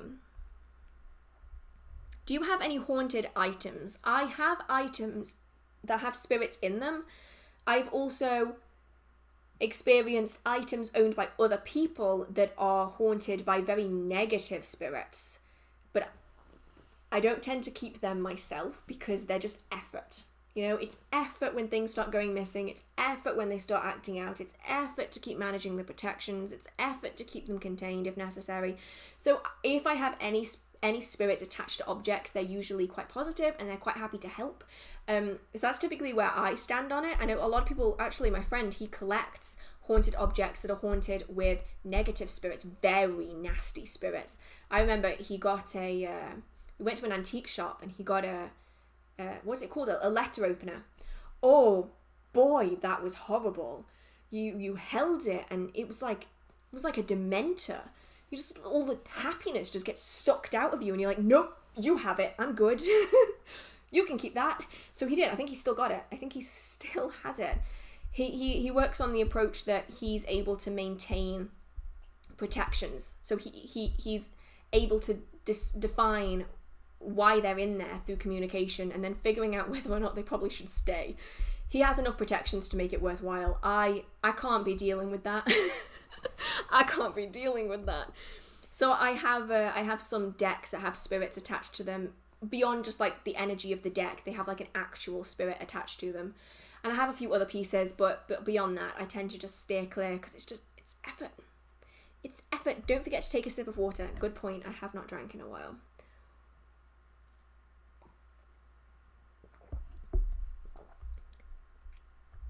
I've heard so many people say that Girl Scout cookies are like the best kind of cookies in the world, but honestly, Girl Scouts just kind of scares me. Is that kind of similar to the brownies in the UK? Oh, for reference, did you know that the group of like school-age children that gather called brownies is actually named after the fairies that are found in the British Isles called brownies?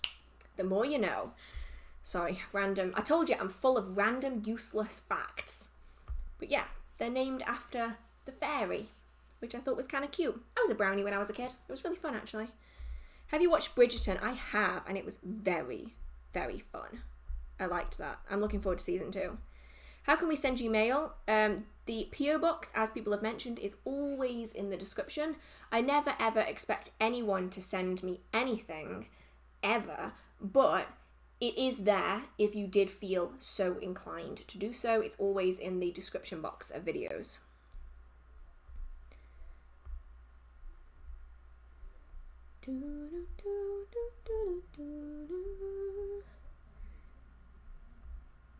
Where can I get good crystals or candles from that can ship to Alaska? Unfortunately, I don't know.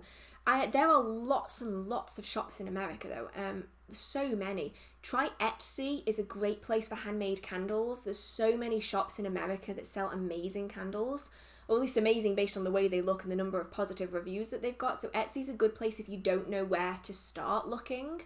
And then oftentimes the places on Etsy also have their own separate website, which often has it for cheaper. So they're usually slightly more expensive on Etsy because Etsy has like ridiculous fees, but their website you might find a better deal, and they might also sell other things on their website as well. So I would say check out Etsy, see what you can find on there, and then kind of expand from that. You might find that there might be some local places, though that really depends on where you live, but it could be worth checking those out as well.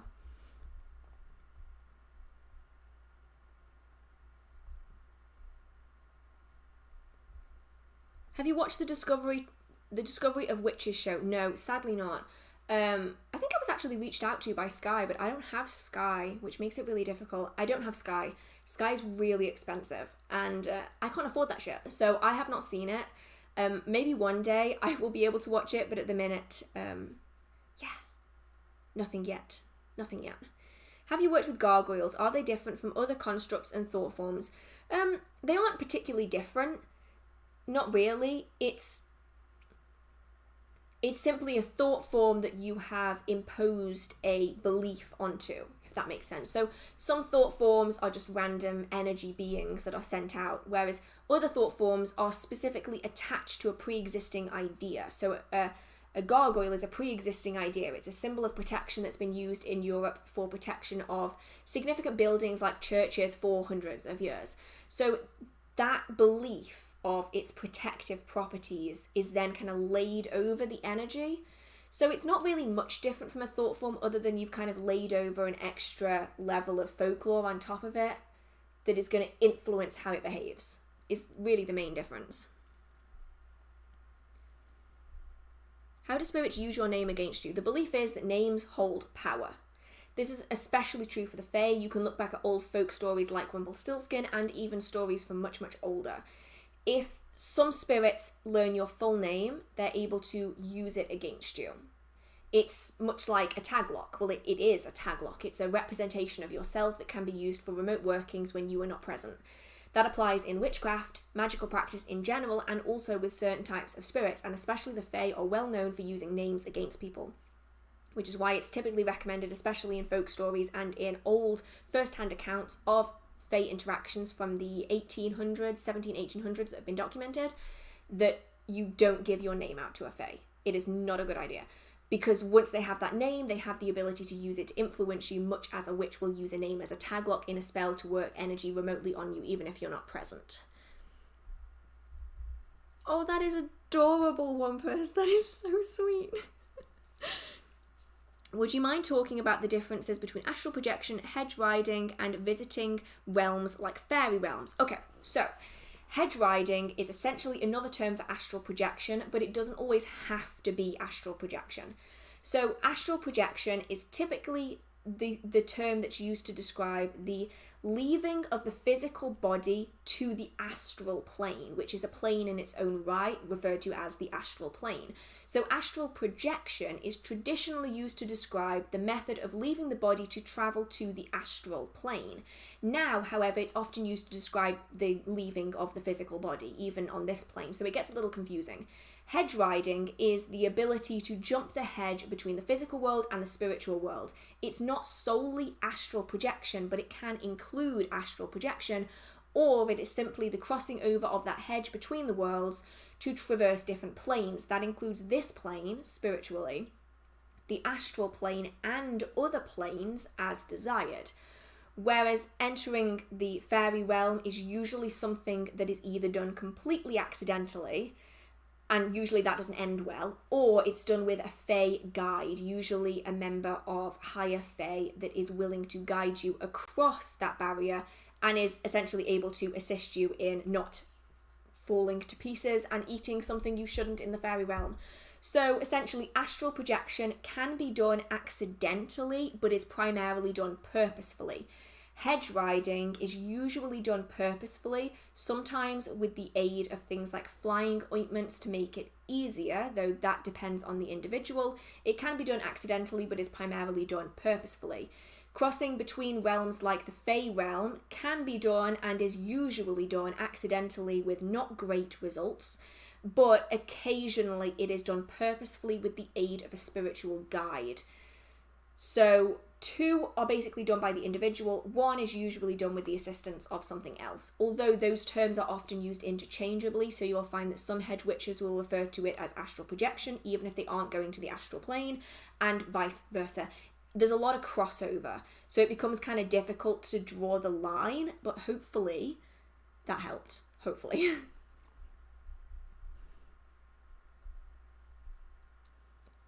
Oh, it jumped again. Right, scroll. Scroll.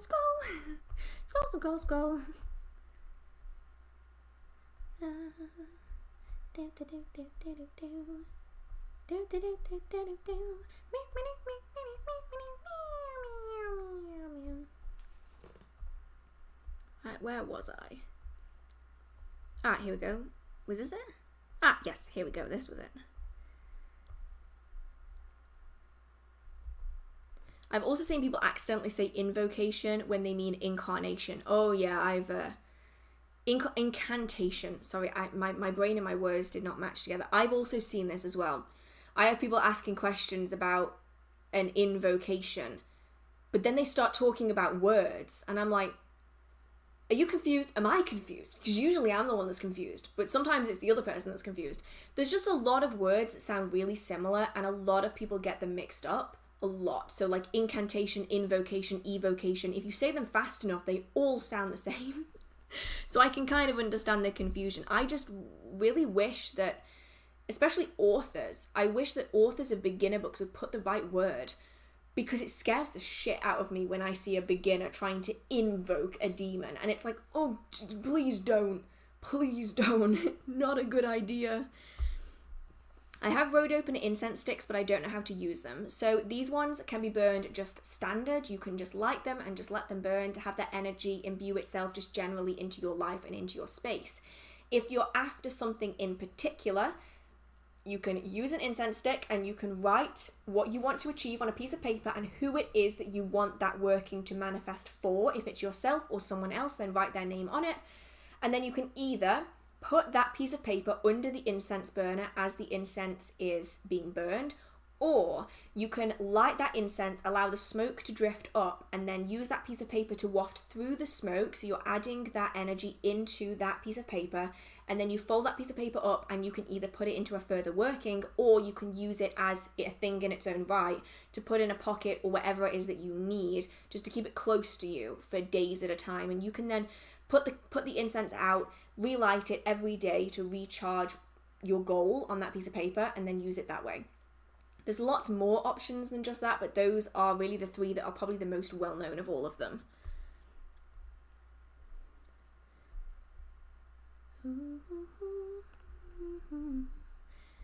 Arrowverse. Sorry, this is about CW shows. So we've got the Arrowverse, DC shows, The Vampire Diaries, Buffy, Supernatural. Oh, okay. Yeah, I watch a lot of those except Arrowverse. I can't get invested in that. I just can't. But yeah, I guess I watch a lot of that. I just don't realize that it's CW. You know, I never think about it because they don't really tell you. Like when you watch it on Netflix, it doesn't really tell you.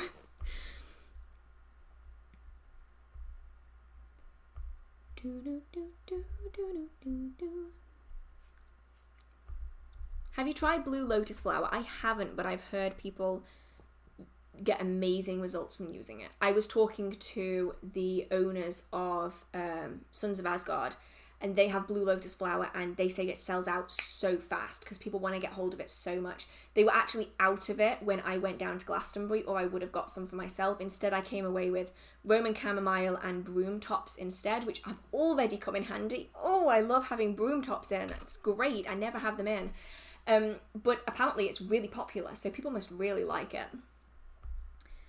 But what do you think about Ed and Lorraine Warren? Well, I don't know all that much. I tend to watch these stories. I listen to them in podcasts a lot as well, but I'm usually doing other things, so I don't entirely focus on it. But from what I know, it's a little bit dodgy. There's something, allegedly, there's something a bit funny going on with all that. They've made a lot of money in books, but their stories keep changing. I don't know how I feel about it, and obviously I don't have any first-hand experience of what they went through, so therefore I'm not really one to judge.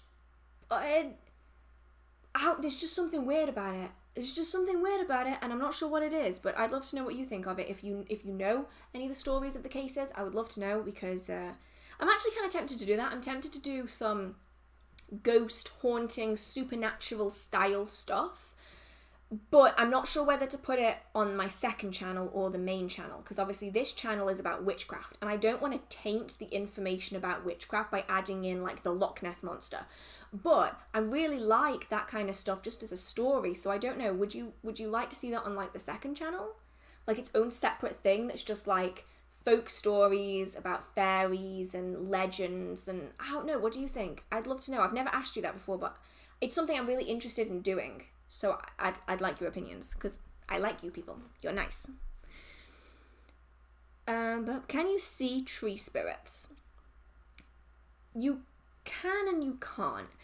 When it comes to seeing spirits in general, it's usually a choice they make. So you can be as good as you want at being able to see spirits, but usually spirits are able to conceal themselves so they aren't seen. So when I've seen plant spirits, they're usually like a light. It's like a little light. It's very strange. So you can see tree spirits. It's more a case of, do they want you to see them? That is the main question.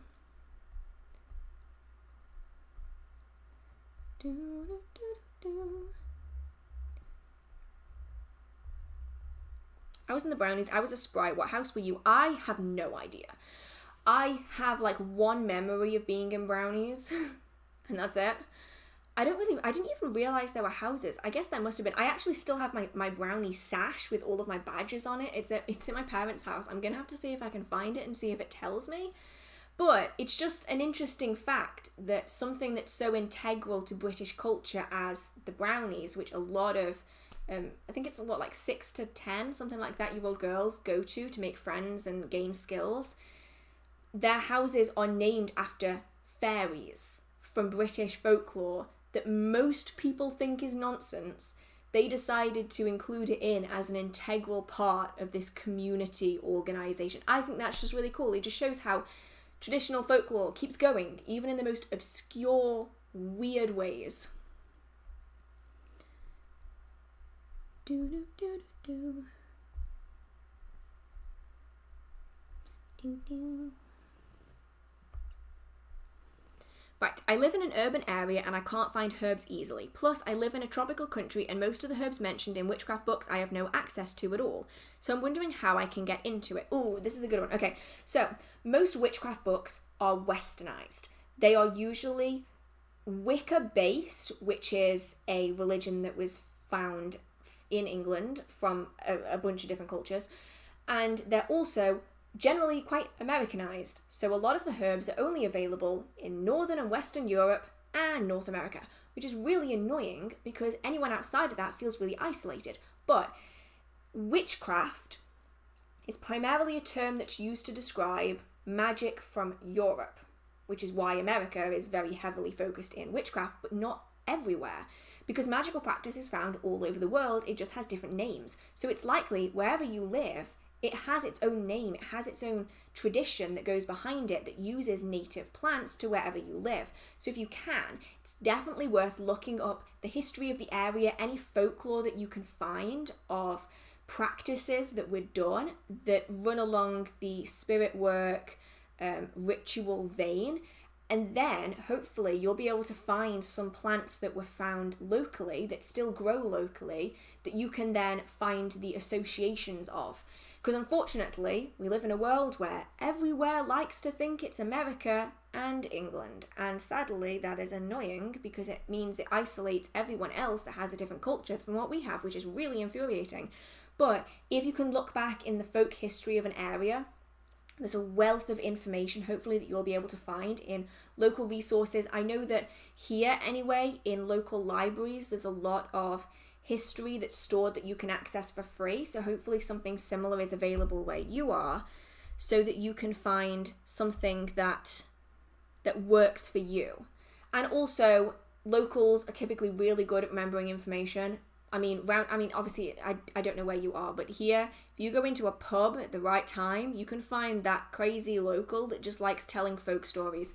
And I reckon the same probably applies to almost everywhere in the world, because there always seems to be one person like that. And you can gain a lot of knowledge from local people, local history, and also local folk tales. If you have any stories that are still being passed around, to children to scare them, there's usually a vein of truth in all of that you can kind of follow along. It might be a little long-winded, sadly. It can be quite tricky, but if you are able to find any local books on the subject or any books on the subject, I know a lot of people now are starting to come out with books that are not about Europe, which is really, really nice. So it's definitely worth checking that out and seeing if you can find it. And hopefully you can find some really good information along the way that's going to stand you in good stead. I'm sorry that I can't help more. I would absolutely love to, but unfortunately I'm not really well versed in much outside of Europe, sadly. Right, I need to go up and up and up and up and...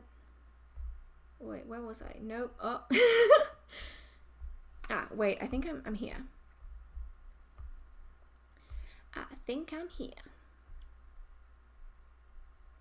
Do deities look after us since birth, or do they just come whenever we're ready to take a lesson or guidance? That is going to entirely depend on culture.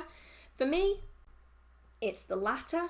For others, it might be the former. It entirely depends on religion and the kind of folklore of that religion and the history of it. So if you are Christian, you would argue that it is the first, but I am not Christian. I do not follow a belief system that is like that. So for me, deities reach out, or you can reach out to them when you're ready. So it's very much going to depend on culture, and it's also going to depend on religion as well.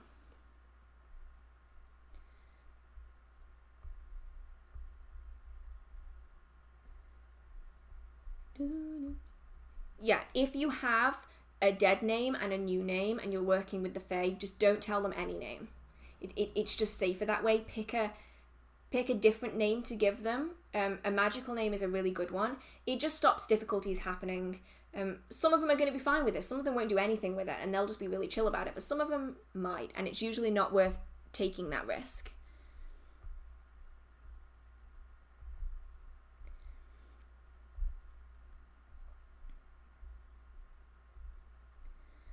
Sorry,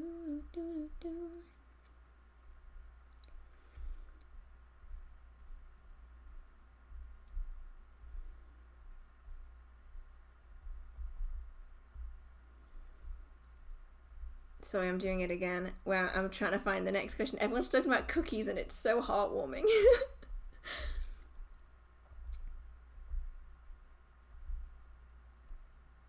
So if you know a spirit's name, you can control them.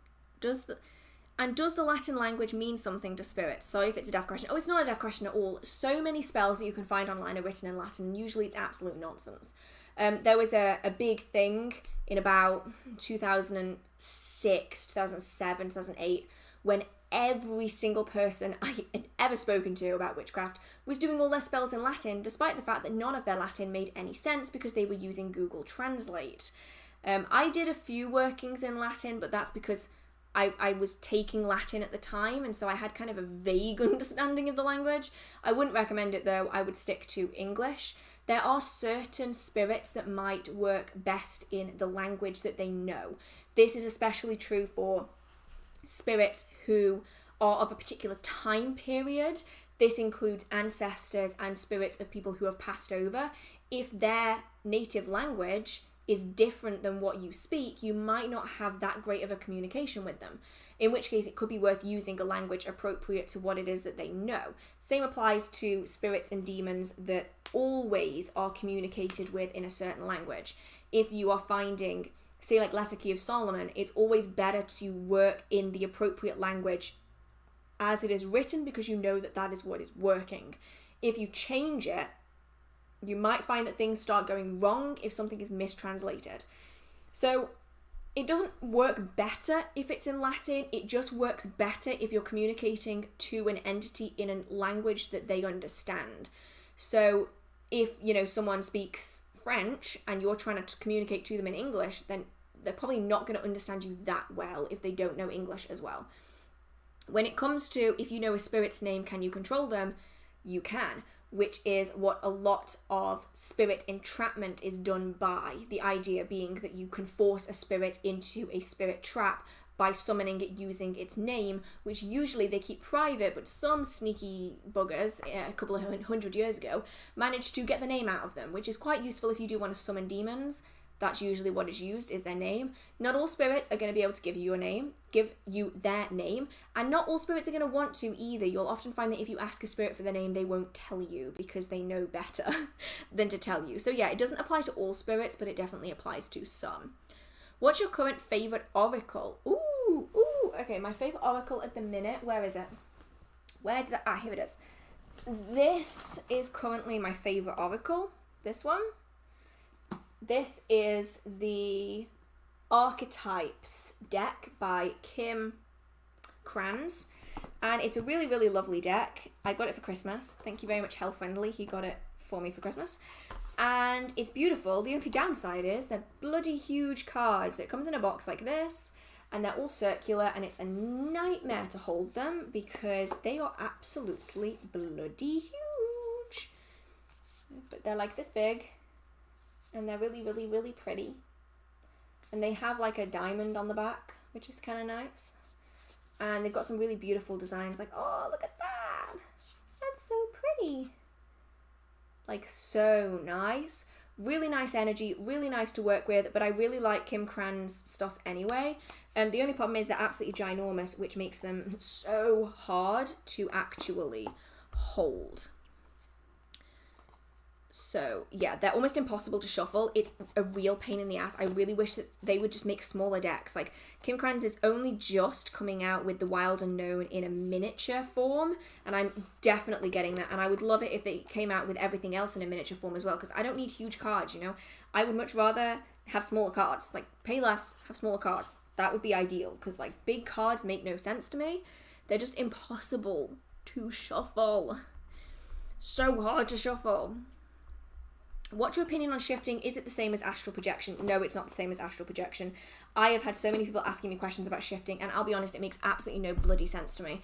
I have studied so many books from so many different practices, ceremonial magic and everything in between, and I've never found anything that remotely relates to shifting as I've seen on TikTok. And it might work fantastically well, but my problem is that it confuses other people because they're using a term that's used to describe something else. Like M shifting is completely different to the kind of shifting that you see on TikTok, which is completely different to shifting, which is completely different to astral projection. But I've seen people using the terms interchangeably as though they're the same thing, and they're not, and it's really confusing. And I've noticed that so many people are being confused by it. I probably get maybe 5 questions in my Instagram DMs a week, and I just get to the point where I can't answer them anymore, asking like what shifting is it different to this, is it this, is it that, and the answer is I got no bloody clue. I've got no idea. I saw a video popped up of someone discussing how they spent 3 years in Hogwarts because they shifted there, and I'm confused. I didn't click on the video because I knew that the moment I would click on it, I would be bombarded with shifting videos, and I'm just not interested. But I would love to know, do you know what shifting is? I've had someone explain it to me before, and like, I get it, but to me, that's just visualization. Do you know what I mean? To me, the closest thing that I can find to it is visualization in the form of like imagination. And this is not me trying to like be mean about it or anything. I'm just trying to wrap my head around it, and I'm finding it really difficult to wrap my head around because I've not found anything even remotely similar to it besides visualization, which I'm pretty certain is not what it is. Well, no, it's not what they say. That's not what it is, but I'm not really sure what it is. So the entire thing just really confuses me, and I'm just, yeah. I'm just trying to muddle my way through it. I know it's a massive thing right now, but like I'm confused. I'm Trey confused. Right. Where was I?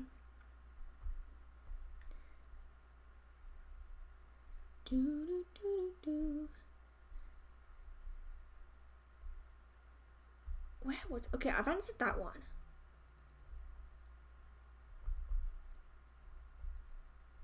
Where was I? Have you ever thought about doing interviews with other witches? I think I've been asked. I'm terrible at social interaction, right? I'm really awkward. And anyone who's met me in person knows I'm really, really freaking awkward. And I don't really do interviews very well, right? I don't do being spoken to and asked questions for a certain amount of time in a place I don't know, in a location I don't like. Like, I'm not very good at it. And also, a lot of the witches on here are in America. And so I can't really afford to fly over to America. I actually also probably wouldn't. It's a really long flight, and I really don't like planes. So, I don't know. Maybe one day I'll start doing that. Maybe I'll be the one that starts interviewing people in the UK. Who knows? I don't know. It could be fun, but it also terrifies me at the same time. So, yeah. That's scary.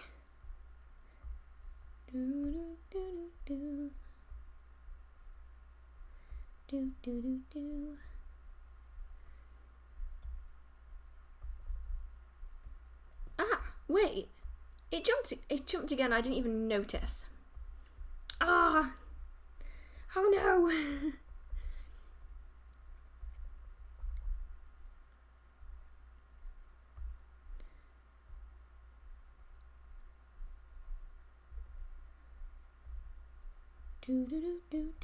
What's your current favourite tarot? Ooh, the one I'm using the most at the minute is actually my newly trimmed Rider-Waite-Smith deck. I just love the way it is trimmed. It is so easy to shuffle. I love it. So yes, that is my favourite at the minute. This sofa is so creaky. Oh. Yes, do it for the stories. Okay, I will start working on some stories. Do you have any preference on where it is? Like this channel or a channel that's like dedicated to the supernatural ghosts stories? So there's like a differentiation between the actual real practice of witchcraft versus the folk stories and myths that may or may not be made up. I'd love to know, because I'm going to start working on some. I have some local folk stories and a few others in some books that I've collected over the years, so I'd be really interested to do some of those.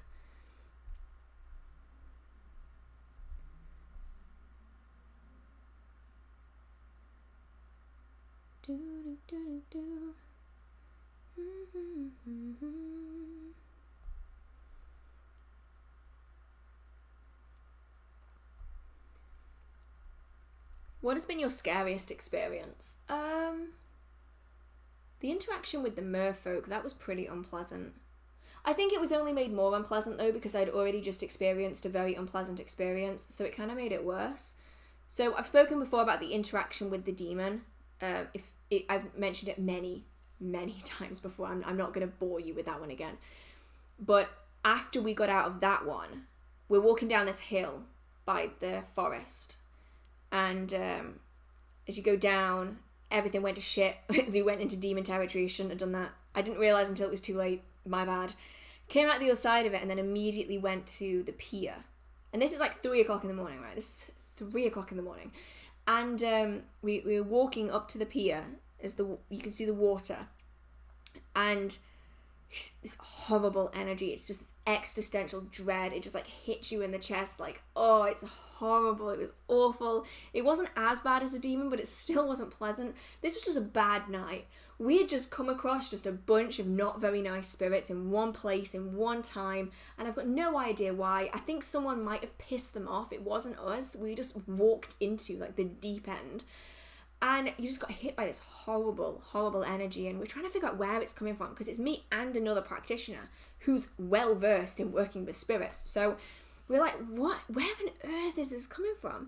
And then we look down, and you just see this god-awful looking spirit just half in, half out of the water, just screeching. And it's like, oh god, I didn't need this. But it's one of those things where you can see it. It's still, we've got like street lights and stuff, you can see it. And you put your torch down, like you put your phone torch down, and you can still hear it. But once the light is on it, you can't see it anymore. But you can still hear it. And then you move the light away, and you can still hear it, and now you can see it.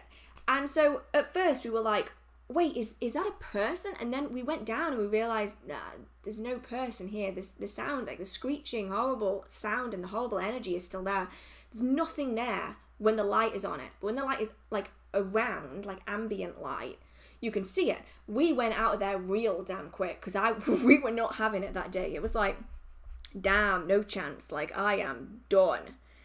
I am so done. And we just went home. After that, we just went home and just pretended like it hadn't happened, because that was just a lot. That was a lot in one evening. Like, one walk had to deal with 2 shit experiences back to back. I feel like something is in my eye, which is just typical. Right.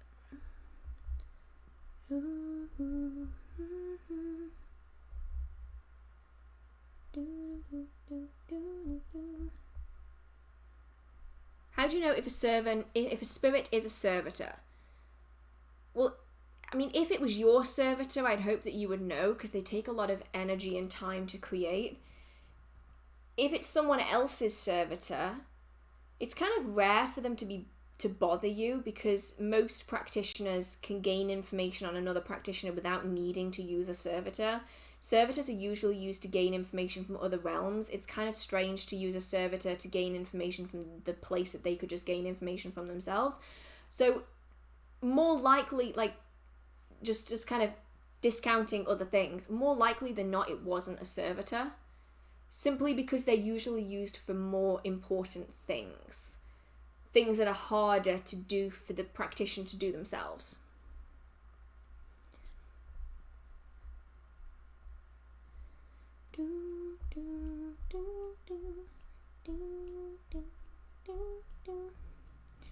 Right.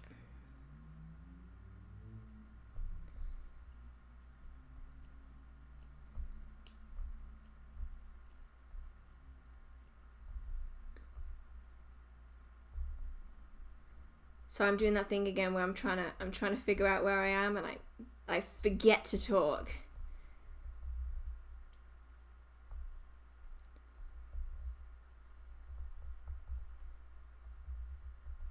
Do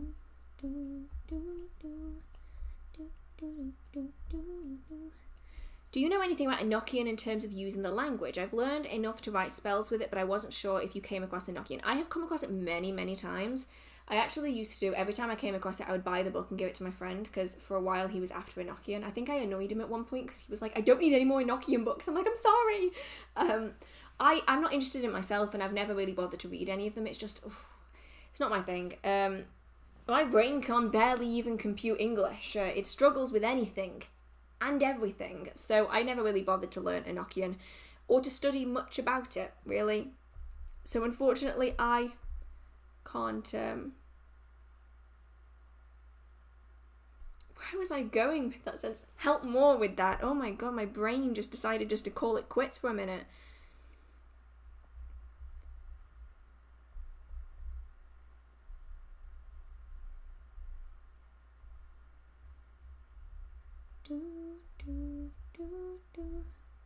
Lucid shifting is lucid dreaming, but TikTokers say they're changing dimensions. Oh. Okay, see, that makes sense to me. Like, I get so confused by it, because, like, it confuses the shit out of me. TikTok just confuses the hell out of me. But then why not just call it lucid dreaming? This is the thing that pisses me off, right? And I don't get angry at the people that do it.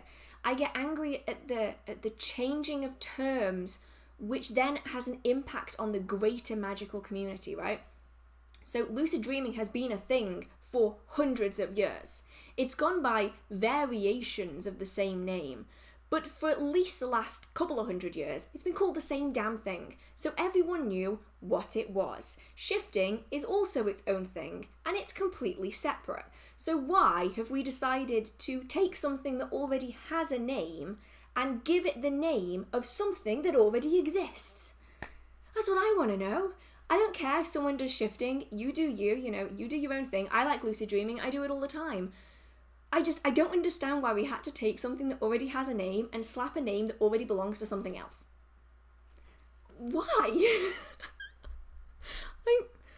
Oh dear, that's what frustrates me with it. Always. What's the difference between Oracle and Tarot deck? So I've done a full video on this, but I'll really briefly break it down. A Tarot deck is a pre-existing system. All decks based on an original deck, such as the Rider-Waite-Smith or the Thoth or one of the other originators, they have a set number of cards, a set number of suits, and a set number of major arcana. Every single tarot deck based on that original system will have the same number of cards, the same suits, the same major arcana. The imagery might change, but the meanings don't. Oracle cards can have any number of cards, and they can say and be whatever they want. It's basically a card free-for-all.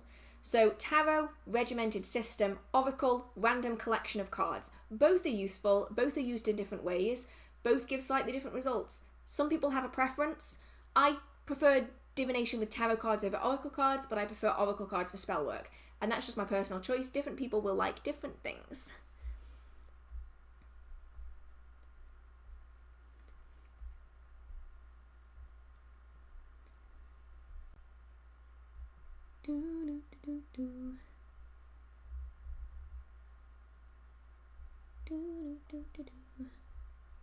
I woke up with a mark on my right thumb and it hasn't gone away for over a week. What do you think it means?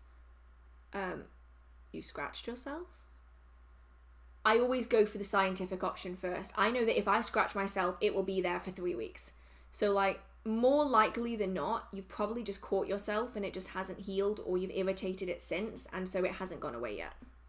What are merfolk? Mermaids. So merfolk is a category of spirits. Sometimes they fall under fae, sometimes they don't. That really depends on personal division of the different categories. Mermaids are just one part of the merfolk category, the water spirits, essentially. How do you feel that... Oh, it jumped. How do you feel about... And then I lost it. How do you feel about witchcraft being topical and trendy? I'll be honest, I don't really care. It became hyper popular in the late 90s. It became hyper popular in the mid 2000s. That was really the time I saw it become really popular, and I acknowledged that it became really popular. Was in the mid 2000s. It became really popular again a couple years ago, and the cycle continues.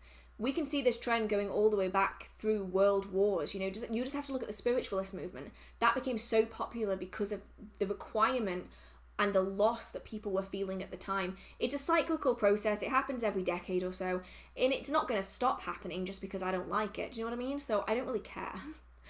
People will always find something to make trendy. At the minute it's shifting. At the minute it's being witchy. In a couple years it'll be crystals again, or it'll be something else. 10 years ago it was all about light work and being a light worker. That was really, really trendy. In the 90s it was Wicca. That was the big thing. At the minute it's shifting and being witchy. It'll change and move on to something else in the future, and as far as I'm concerned, I don't care either which way. You always find it. People will come onto it as a trend, and most people will drop off again. But some people will stick it out, really like it, and practice it for the rest of their lives. So I'm already a part of the community, so whether it becomes popular or not doesn't really bother me. I always get really confused though when people get dead angry about it. They're like, this was a niche thing and now I don't like it anymore because it's not niche. And it's like, well, you're complaining about other people not being dedicated to the practice, and you're about to call it quits because a couple of teenagers joined and it's no longer niche enough. It's like, come on. I don't know. If you feel outraged by it, that's fine, but I don't really see the point. Any books with baneful properties for herbs? Oh, I can't remember what the book is called. What is the book called? Is it called Venificarum? I know exactly what the book looks like because I'm visual and not verbal. Okay, right. If any of you know the book I'm after, or any other books on baneful herbal properties, please put them in the chat. There's one particular one that I'm thinking of, and I cannot for the life of me think of the name. There are definitely some out there, though. I'm going to try and get my hands on a few of them for the Herbal Histories videos, because I know that a lot of you have wanted more baneful magical properties.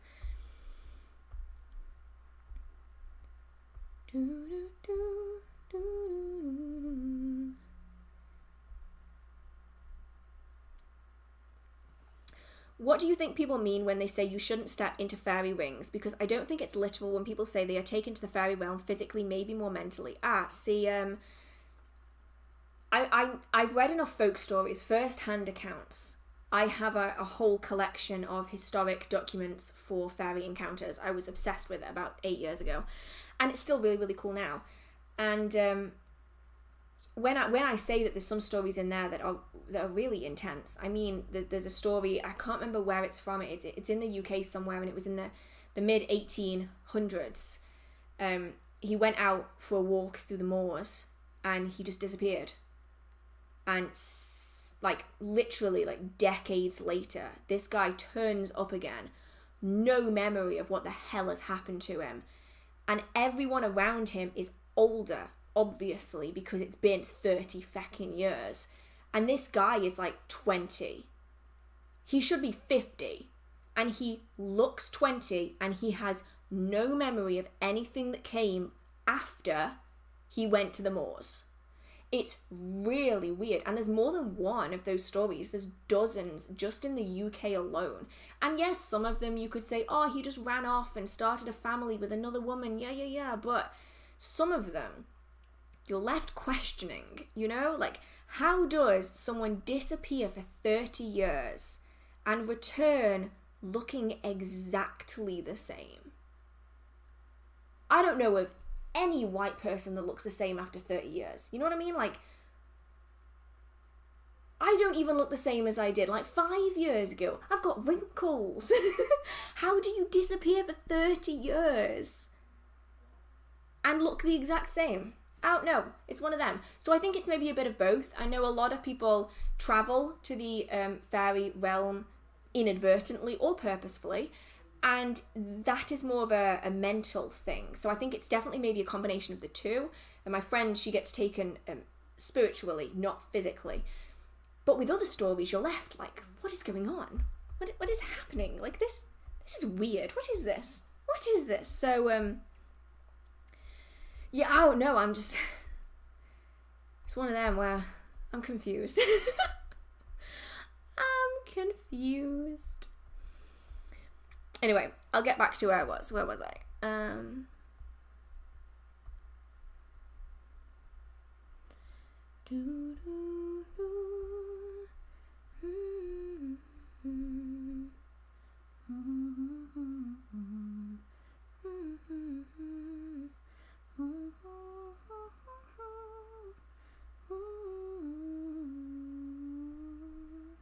Oh great, now it's grandson. I love how my music box inside my head just keeps changing.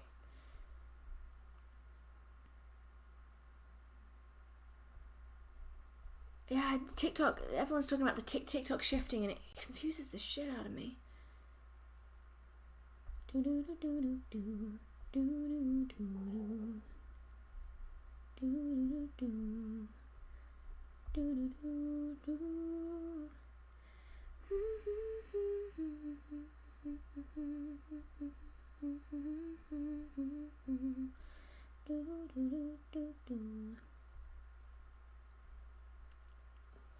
This is Ree the mermaid spirit. Maybe they felt the negativity from the demon encounter and felt territorial. Yeah, I mean, honestly, potentially. I mean, I had lived in that area for years. I'd walked that path dozens of times, even in the middle of the night, and nothing. Absolutely nothing. And then this one day, it was like walking into a nightmare. it was just out of nowhere. You walk in and you hear the bell, and that bell will still haunt my nightmares. Tremendously unpleasant. It wasn't like the tinkling of a fairy bell. We're talking like clock tower bell in the middle of the forest. Weird. And at first we looked at each other and we're like, it's nothing. And then we walk in and the world starts spinning. So it was very close to the edge of the forest, which is weird. You usually don't get spirits like that close. It's so close that it's basically in the ocean. Like, there's a forest, and then there's a road, and then there's the ocean. You normally don't see anything that territorial that close to the edge unless it was disturbed by something else, which honestly might have been the case. It wasn't a very lesser demon, but it also wasn't anything particularly high either. It was kind of like a mid to low kind of demon. And then you get to the bottom and you're nearly by the pier, like you're nearly at the bottom. You hear the other bell toll, and then the dizziness just disappears. Fucking weird. But you are right there. It could well be that because it was so close to the water, it's just ticked off everything around it. Because believe me, it ticked off us. We're just walking there thinking, what is going on?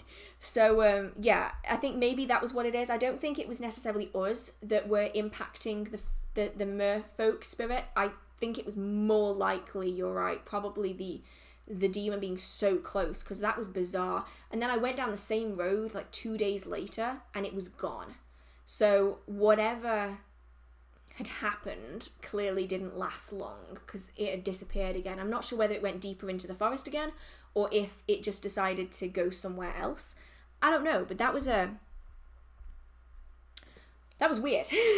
Never experienced anything like that there again. It was just like a one-off thing. It was truly bizarre. And honestly, I'll be honest, if someone else hadn't been there with me to experience the same thing, someone who is far more experienced with demons and spirits than I am, I wouldn't have believed myself. I'd have thought I was going nuts. But because it wasn't just me, it just left me kind of baffled.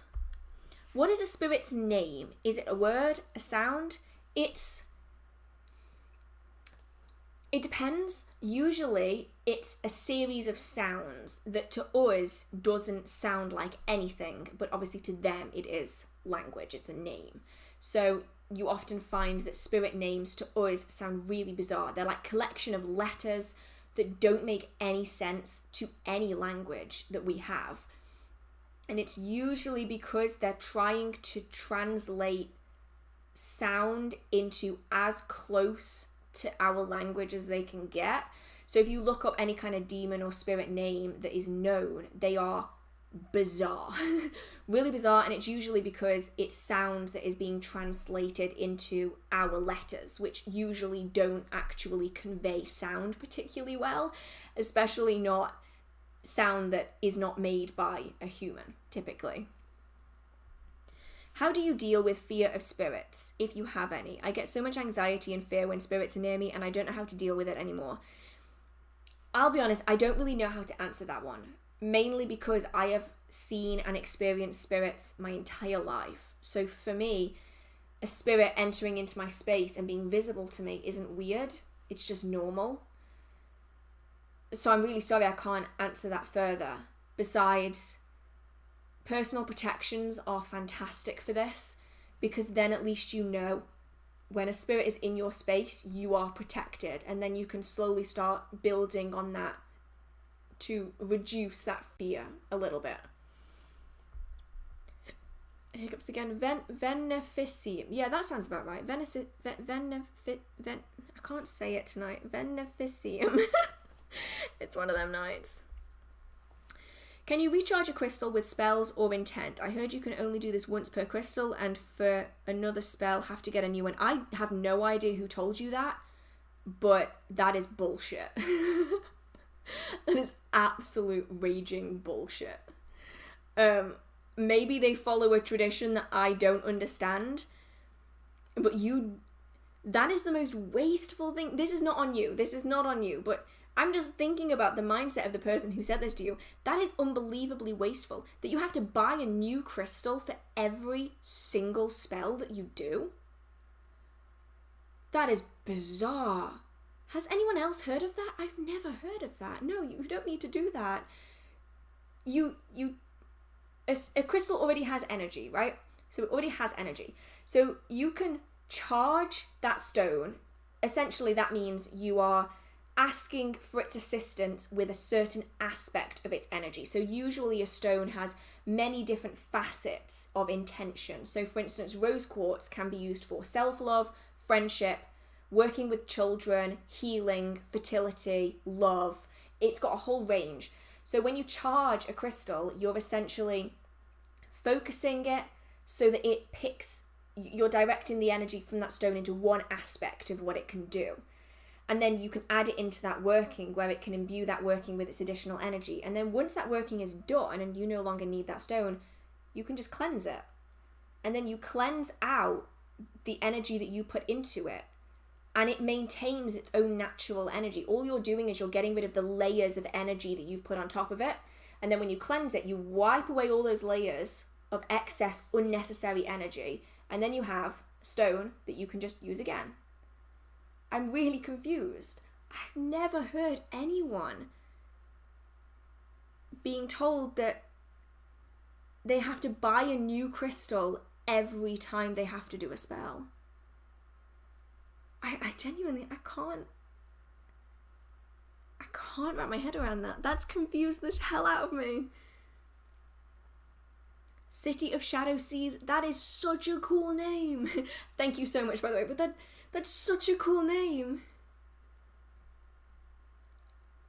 Oh wow, that's awesome. I hope you have an amazing night. That sounds so cool. Okay, sorry, I got distracted for a minute there.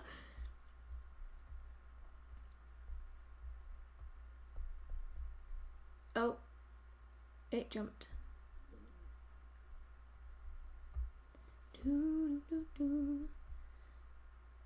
Oh, this is a really good video. Okay, can you do a video recommending books that can be found on Kindle Unlimited? You know I can. I not even joking, I use the hell out of my Kindle Unlimited membership. It's like $7.99 a month, and I probably read about 25 books a month. Like Witchcraft books a month. That's not even counting the novels. Like, right, yep. The eyeliner is back. This is actually the eyeliner that I use for sigils, like when I draw sigils, and it's very well loved. I need to buy a new one actually. This one's very, very well loved. I'll add that to the list. That is a freaking awesome idea. Thank you so much for that idea. I will Add it to the list. Add it to the list, yes. Right.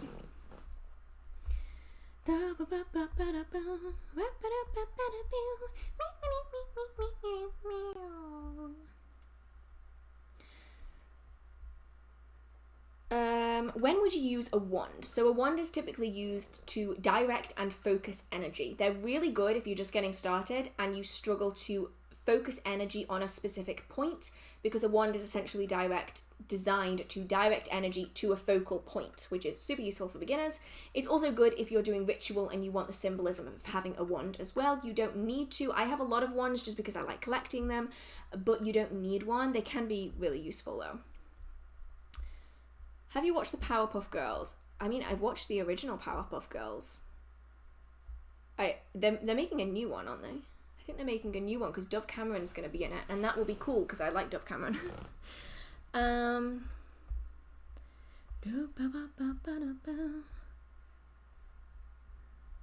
Do you ever find pendulums to be a bit hit or miss? Mine seems to sugarcoat most of the time. It depends. I've got some that sugarcoat. I've got some that will just tell me straight. I've got some that just do their own thing. It really all depends on how well you connect with the object, I find.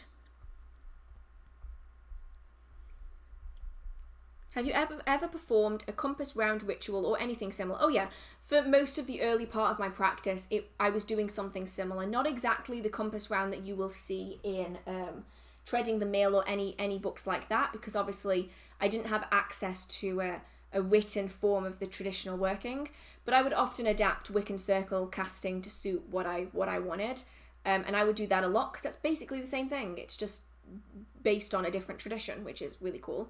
And so I would just adapt the Wiccan circle casting, and I usually would just take all the unnecessary bits out of it and just keep the bits that I really needed. So I found them really useful. I don't do them so much anymore, mainly because I don't have the space, and so I don't really bother. Right, where am I? Do you scry with a crystal ball? I can scry with crystal balls. I typically don't choose to, mainly because I just don't. I don't feel a need to. I don't really know why, but I can scry with crystal balls, and it is a really effective way of doing it. I just typically don't. Wait, so do spirits have territory in the physical world? They can do. How do I describe it? It's the way I've always felt it and experienced it is that you have our world, and then squished on top of it are layers. So the fae, spirits that have passed over, and demons and the like, they're very close together, which is why at certain times of the year you get a lot more spirit activity, like Samhain and Beltane time. You get lots of activity. But you can have spirits that cross over into our world, and when they do that, they're usually very determined, or they get stuck there by accident, because it's a lot easier to get in than it is to get out typically. So you can have spirits that reside within our world, which is probably what happened with the demon. Probably. He seemed very pissed. He was not happy that day, and I suspect it might be because he ended up in the wrong place. He didn't intend to be there. And then when he could get back, he did. It's what I'm assuming probably happened based on how it all went down. I'm currently researching storm, music, sea, and lunar magics. Any online resource suggestions? Ooh, interesting. Lunar magic, you can find a lot on YouTube. A lot. When it comes to sea witchcraft, I think there's a few websites on sea witchcraft. I don't know if they're still up and running though. I think it's a case of try communities like Discord servers. There's a few out there. Try online communities that you can ask questions on and see if anyone has any specific resources that they use. What I typically do when I'm researching anything like this is that I will just Google it. I will Google it, and then I will go to Tumblr. Gone are the Tumblr days, but I will occasionally go to Tumblr because some people will have posts where they'll have a reference to an online resource, and then I will follow that to an online resource. So it's a bit of a tricky, convoluted way of doing it. I don't have anything that I can say, yes, this is the website domain. But this is typically how I do it, is I will try to find a blog, or I will try to find a YouTube video that references books and other documents online, like web pages and blogs, and I will just like follow the breadcrumbs till I get back to the original source, and then I'll do my research from that, which hopefully will be able to help with this, because especially Storm Magic is not spoken about half as much as it should. I honestly should probably do a video on Storm Magic because it's one of my favourite things to do, but it just doesn't storm very often here in the UK. So yeah, that's typically how I do. I'll just kind of follow the breadcrumbs back to the original source.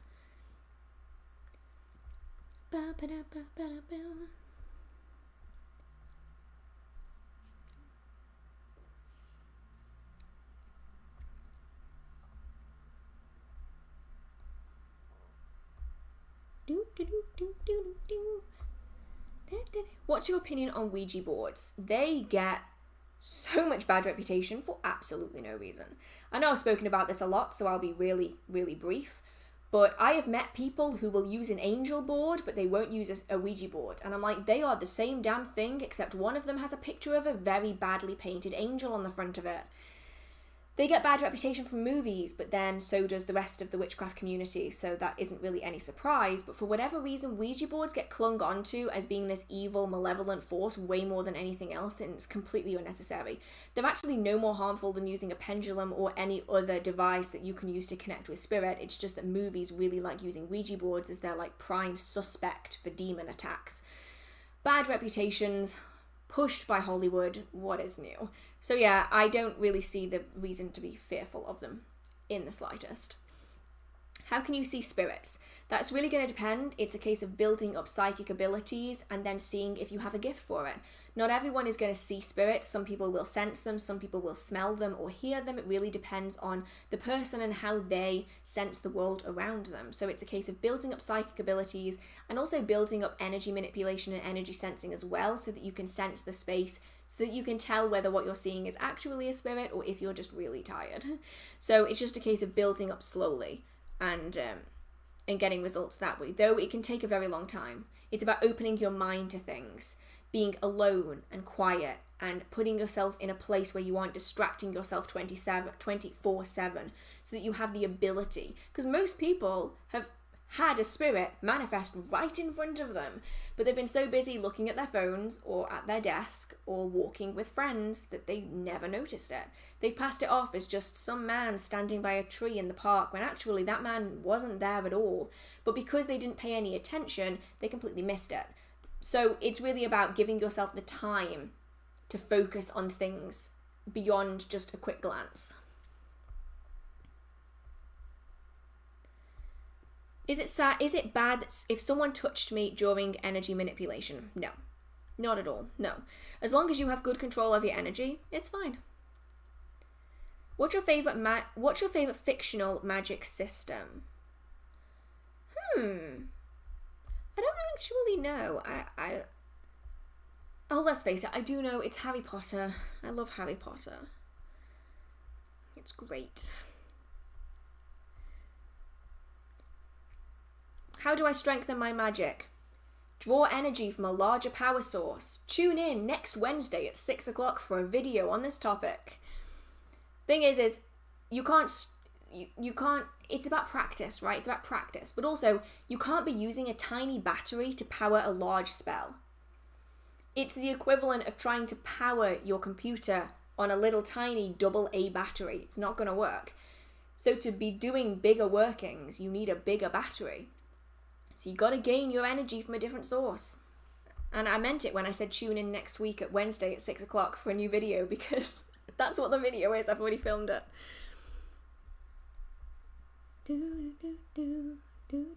What's the difference between an athame or a wand? Okay, so it's used in ceremonial magic, right? They represent different aspects of life, different methods through history, different techniques. Ceremonially, they're very significant, and there is differences between them, just as there's differences physically. You wouldn't cut vegetables in your kitchen with a wand. I'd love to see you try, but you probably wouldn't be successful. So all of the ceremonial aspects of these tools are derived from pre-ceremonial practices, things that were significant. The wand is derived from the staff, something that was used really frequently when walking and hiking around. Cauldron was used for cooking food. there's so many things. Broomsticks were used for sweeping the floors of the home. The athame is derived from the blade that was used to hunt, skin, and cook food. So all of these aspects of ceremony come from pre-ceremonial practices in the folk traditions that a lot of Wicca, for instance, is drawn from, which is mainly where we see these items being used. So their significance comes from their uses before Wicca. And since not as many people practice Wicca as maybe did before, in the general grand scheme of Wicca and witchcraft, you're finding that more people are seeing differences between them because they're returning back to their original uses. A lot of people now use athames in kitchen magic for cutting up vegetables, whereas a lot of people are returning their wand back to their staff when they go out into the wilderness. So everything's kind of cyclical and everything's coming back again, and their significance is different depending on whether you're talking ceremonial or practical, but either which way it both kind of comes back to the same origins.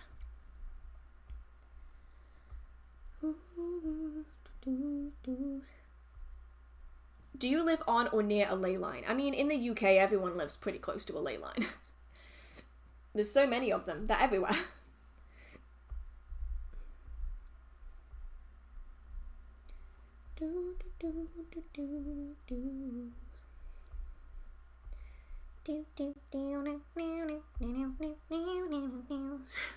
What song is this? Oh my goodness. I know what song it is, I don't know what name it is.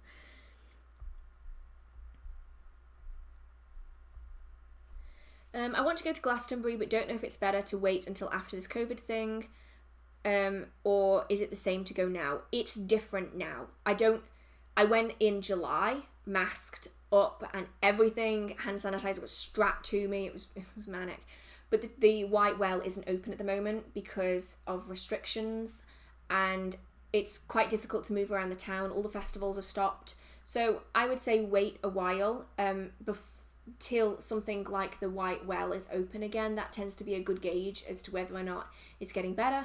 But it's important to remember that Glastonbury is very low on its uptake of vaccines because of the beliefs of a lot of the people that live there, and because of that, the problems in Glastonbury are continuing for longer than maybe they would in other places in the country. So it's just important to take note of that, because it is going to impact when things open as individual shops decide whether or not it's appropriate for them to open.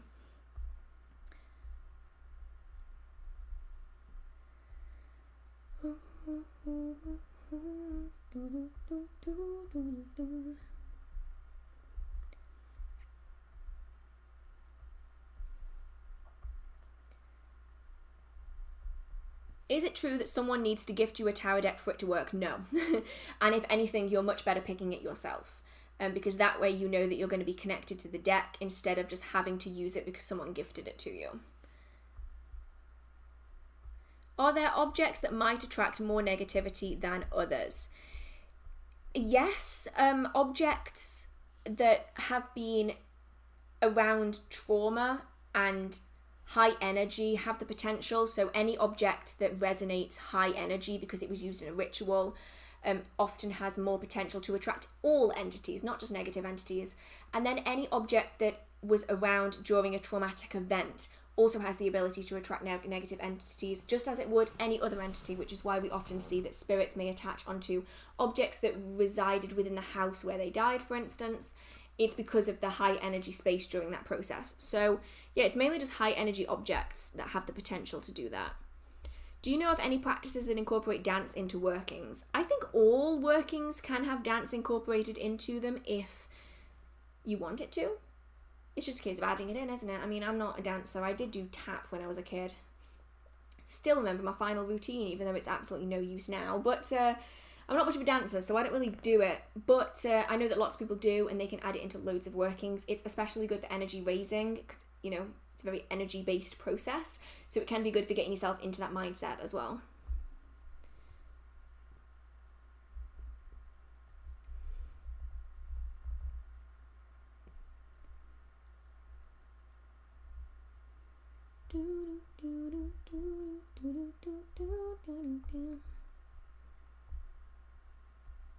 I could just feel it. It's gonna jump again. What are ley lines? Ley lines are energy lines. They are seen all around the world. There's loads of different names for them. They're known as dragon lines in some cultures.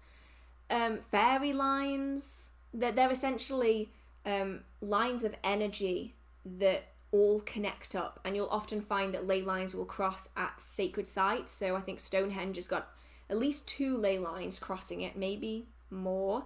The Glastonbury Tor, I do believe, has 2 ley lines crossing it as well. And almost all significant sites of sacred importance around the world have ley lines intersecting at that point. They're what we tap into when we use dowsing rods for looking for energies.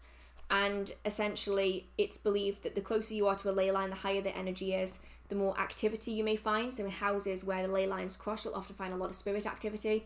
And you'll often find that where they do cross, you get a lot of activity. And it's up for debate whether they're real or not, but a lot of cultures do discuss similar things, which makes you question whether or not it's simply kind of the passing of information between cultures, or is it that different cultures came to the same conclusion? I'm not quite sure. I've not done enough research on the topic to be able to really draw any kind of conclusion on that myself, but it's a really interesting topic, well worth looking into. I'm totally new to witchcraft. I don't know where to find my first teacher. I wouldn't recommend going for a teacher. I would recommend learning yourself from lots of different resources. There's a lot of YouTubers out there. There's thousands, tens of thousands of books. I have a playlist on my channel all about beginner witchcraft videos, and I also have a video on beginner witchcraft books that can be a good place to start. The downside of working with a teacher is that you are essentially copying and pasting their belief system onto you. So all of their bad traits, bad habits you end up picking up, and also you don't give yourself the chance to form your own system of practice. You're essentially just becoming a mini version of your teacher. Whereas if you can learn from lots of different resources and lots of different people, it gives you the opportunity to come to your own conclusion about what it is that you want to practice and how it is that you want to go about doing it. That was a lot of words, all in one sentence.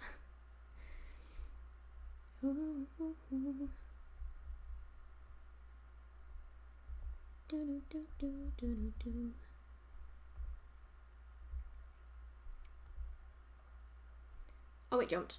Oh no! Oh no! I'm not too far away though, to be fair. Can you please make a video on your recommended books for fairy magic? Yes, I have 1, 2, 3, 4. I have more. I have at least 4 books already that I've read and I've written reviews on in my little notebook that I can then do that video with. I got really fed up of reading fairy books, so I ended up not making the video, which is really counterintuitive because you'd think that I would just get on with it, but no, that's not what my brain does. So hopefully I can get around to doing that video soon. Hopefully, if I can find my notebook that's got all of my information in it. Watch me have binned it or done something stupid with it. That wouldn't surprise me. Oh, it jumped. I'm right at the bottom now anyway.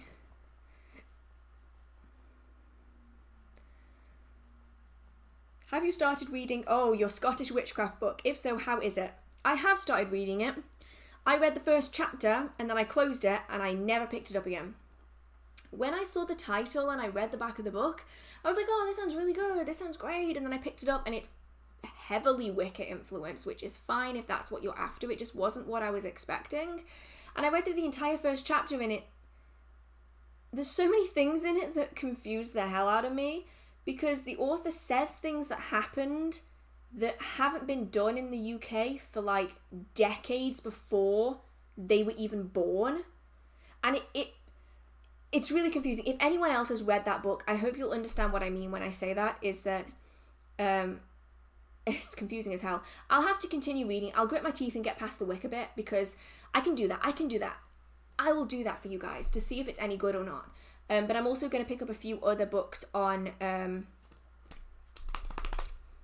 Scottish witchcraft to see if there's anything else that's good that I can recommend to you. Is the belief that ley lines change course like a river, or are they more permanent? As far as I can tell, they're straight lines. Never changing straight lines. As far as I can tell, anyway, based on what I know.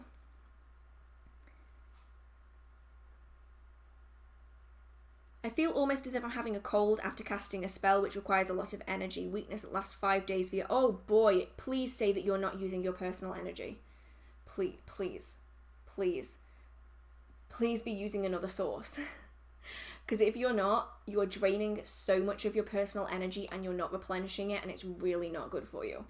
Grounding, fantastic. Draw up excess energy before you start doing a working, during a working. Push that energy into that working. Any excess energy you return to the earth. You never feel like shit ever again because you're never draining your own personal energy. You don't have to use the earth. There's lots of other options out there. But if you're using your personal energy and you're not replenishing it, you are going to feel like shit every time you do a spell, especially if it's a lot of energy that you're putting into it. Our energy is a really small reserve. We can replenish it, but we can't use a lot of it all in one go without feeling like crap, basically. How long do you need to leave your windows open when you house cleanse, and do you have to recharge protections every time? That depends. Are you just using air to cleanse your house, or are you using other things? Because if you're using smoke, the reason you leave the windows open is because if you lock the smoke inside the house, you aren't actually getting rid of any of those energies. It's just going to settle again.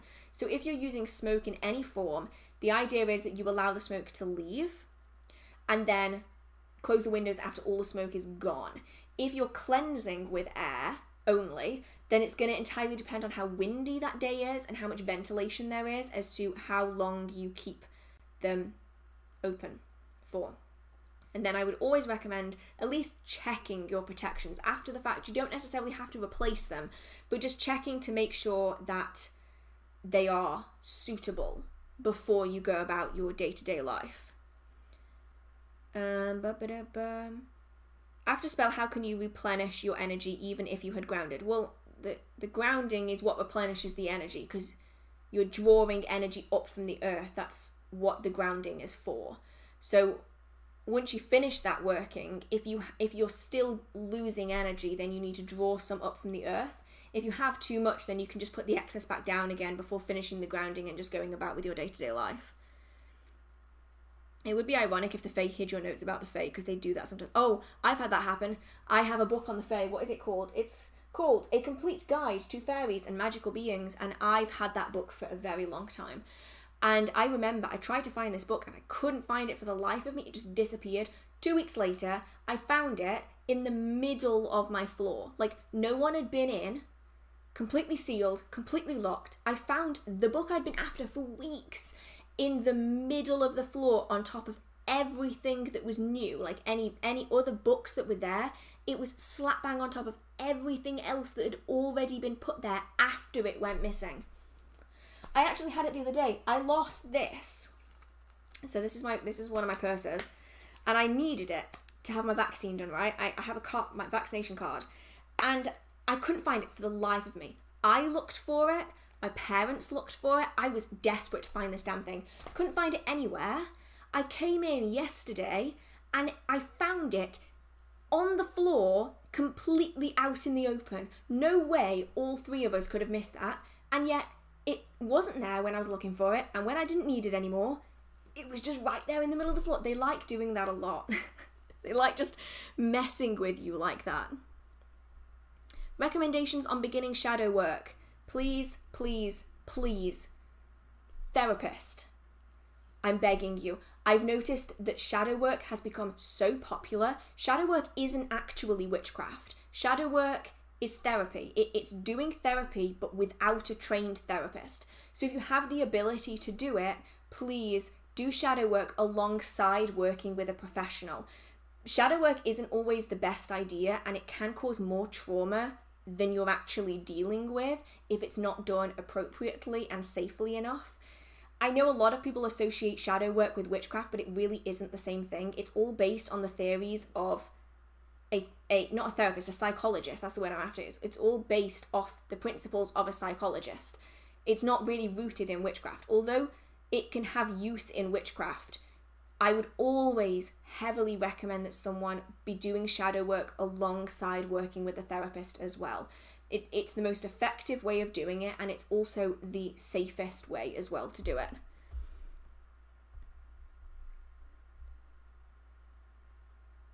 Do you think the aliens are real like us, or a spirit, or not real at all? I believe aliens are amoebas or bacteria, or I'm a scientist, right? My background is in science. So for me, I always think it very egotistical to believe that humans are the only creature on Earth that is sentient. I also think it's very egotistical to believe that we are the only planet in the entire whop-off universe that has life on it. More likely than not, there's bacterial life somewhere else, even if it isn't carbon-based. It could be silica-based, it could be something else-based. More than likely, though, there's life somewhere else, even if it isn't as developed as us. Or it could be 10 times more developed than us, and we just wouldn't know because they're too far away. That's always been my basis of it, and maybe that's because that's what my lecturers always spoke about, because that's what makes sense. Like, I don't know, the probability of us being the only planet in the entire universe that has life on it is just so ridiculously slim, it's ridiculous. Where was I? Do witch bells need to be loud to be effective in cleansing? No, not really. They can be effective no matter how loud they are. You can use little Christmas bells, you know, those little tiny ones that you put on like Christmas things. Descriptive. But those little tiny ones, you can use those. You don't have to use the giant whop-off like sleigh bells. You can use something much smaller. You can just use more of a smaller thing if you wanted to do them instead.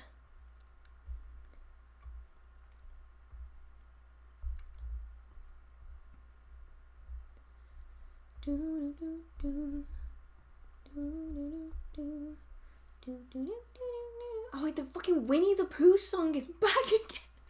I thought I would go the entire stream without having Winnie the Pooh in my head. But no.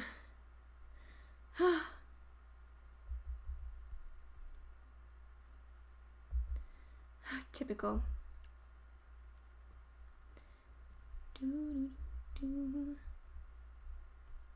Oh. I've seen a grey orb float across the room and my dog growls and follows something I can't see nightly. Should I be worried? Best way to cleanse? I wouldn't be worried. I mean, animals can see all kinds of spirits. For all you know, that could be just an elderly woman walking across the room. I always find... I don't see the point in cleansing straight away, because then you might be disturbing a perfectly normal spirit who's just getting on with life as they know it. You could just force them out of that space that they've known for decades, centuries. And like, unless something else starts happening, like things start breaking and nightmares start and those kind of things, then obviously go about cleansing. But dogs and cats especially, dogs and cats, they will growl at anything. They will follow any spirit that they see in that space, whether it's good or bad. You've never heard of the word whop off? You never heard of... Is that just a British thing? Is that just a British thing? Whop off, yeah. Whop off, great big thing. Yeah. You're learning things every day, see? What's your favourite type of altar? The kind that I don't have to do too much effort to create. I'm lazy. Self-described lazy witch. You're British and you've never heard of it. Whop off. Am I just weird? Maybe it's a regional thing. Maybe that's what it is.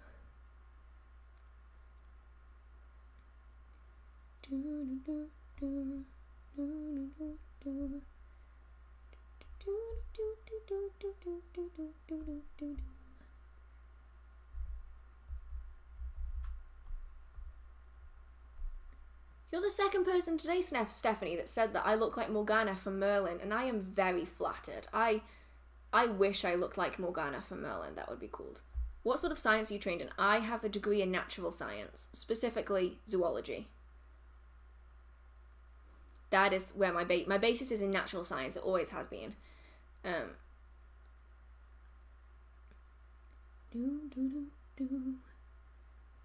It does sound more northern. Yeah, it probably is, honestly. I only just discovered that different people around the country have a different word for a bread roll. Like, my mum says a bap. It's a bread bap. And apparently that's not normal. We went to Leeds the other weekend for an event, and everyone was calling them completely different things. And I'm like, what are you on about? It's a bread bap.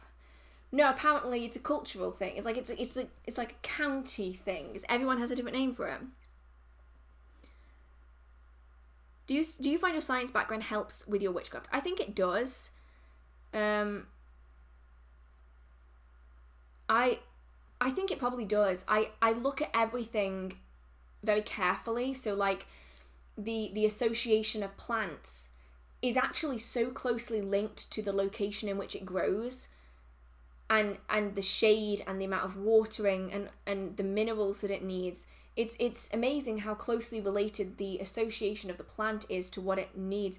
Holy shit.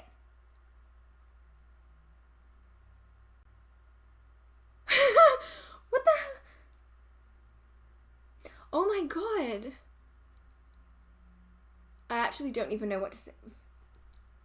Is it vocatus or vocatus?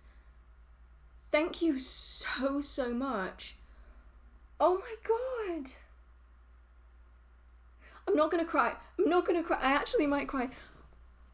Holy shit, thank you so much. That means so much to me. Oh my goodness. Thank you. Honestly, everyone's support during these streams means so much to me. Just like the ability to keep doing what I enjoy on YouTube is just amazing. And oh my god, thank you so much. I'm not gonna cry. I'm just gonna keep answering questions so I don't cry. My voice just keeps getting higher and higher as I'm about to cry. What was I saying about science? Oh yeah. I don't know. I think it makes me think about things in a different way, I guess. I tend to analyze things a little bit more and break things down a little bit. Although I will be honest, sometimes it does stop me from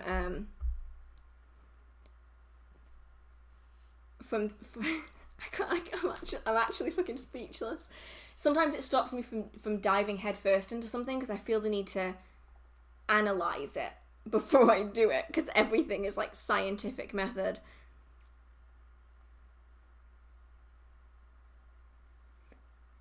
I'm still so out of it right now. Thank you so much, everyone who's saying nice things.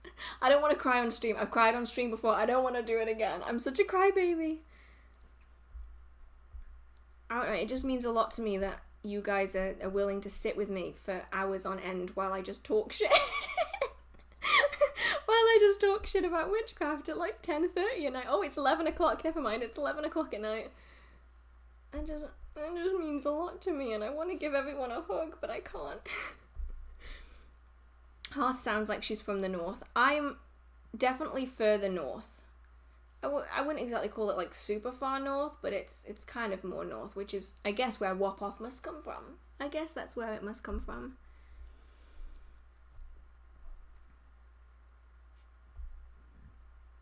It's definitely a British thing, because you're weird. You're right, we are very weird over here.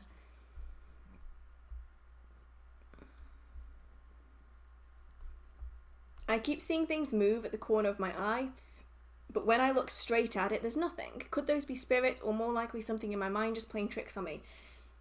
Both. We are more likely...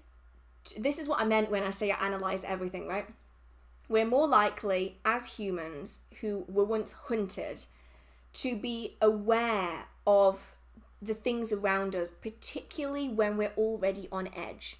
So when it's raining, when you can't hear things, or when you've already been put on edge by something like a horror movie, you are way more likely to see things out the corner of your eye because you're more focused on it. Now, the question is, are you imagining those things because you're scared, or are you paying attention to those things more because you're scared? And that is something that I will never know the answer to. But I have found kind of both to be true. Sometimes we make things up out the corner of our eyes because we're panicked. But if that keeps happening and it's not a medical condition and your environment is still keeps changing, then maybe that is something. And I'll be honest, when I started seeing larger spirits, it was out the corner of my eye. When I started seeing shades, it was out the corner of my eye. And then I got to the point where I could see them full profile, no problem. So I think it's kind of it's a bit of both. It's a bit of both.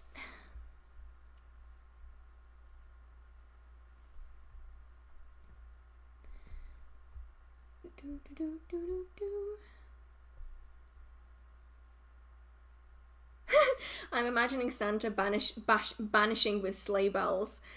See, I had that in my head as well. Except for me, it was Santa just walking through a house, just shaking the sleigh bells, going, ho, ho, ho, get out the way, bitch. Which has got to be my favourite image of the evening. Like, that is just amazing to me. Is there any similarities between Eastern and Western magic? Yes. The problem is, right, is that Western magic has been Wicca washed. Western magic, if you actually look traditionally, included killing spells, it included curses and hexes and all of this negative magic, and then we ended up with this movement of Wicca, which was very positive, which made it more palatable to the general public. And then in the 90s, the late 80s, the early 90s, we had a massive movement of light workers and people who completely pushed away all negative magic. And now we have a society that doesn't acknowledge curses and hexes as being a good part of magic, because every book solely talks about positive magic. Whereas I don't think the same has quite happened in Eastern traditions. It hasn't been sugar-coated quite as much. So when you look back at Western magic historically, it's actually quite brutal, but now it really isn't. And there's certain practices that are very similar, things are done with different spirits, but the practice is very similar, but nowadays, most of the time, it's been Wicca washed, and it's kind of sad. I've got nothing against Wicca whatsoever. I just don't want us to lose the history that came before, the stuff that came before Wicca, and I think a lot of people tend to forget that, or they tend to ignore that, or it isn't documented the same.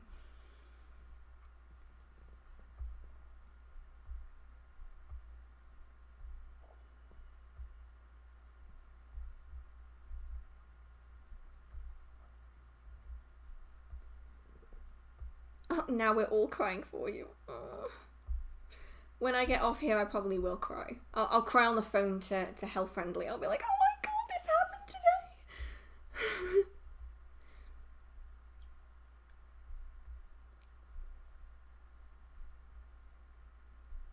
Oh, it jumped again. Oh no, scroll. Is it okay to have a protection spell bottle for months without remaking? Oh yeah, completely. As long as the energy doesn't run out, that's completely fine.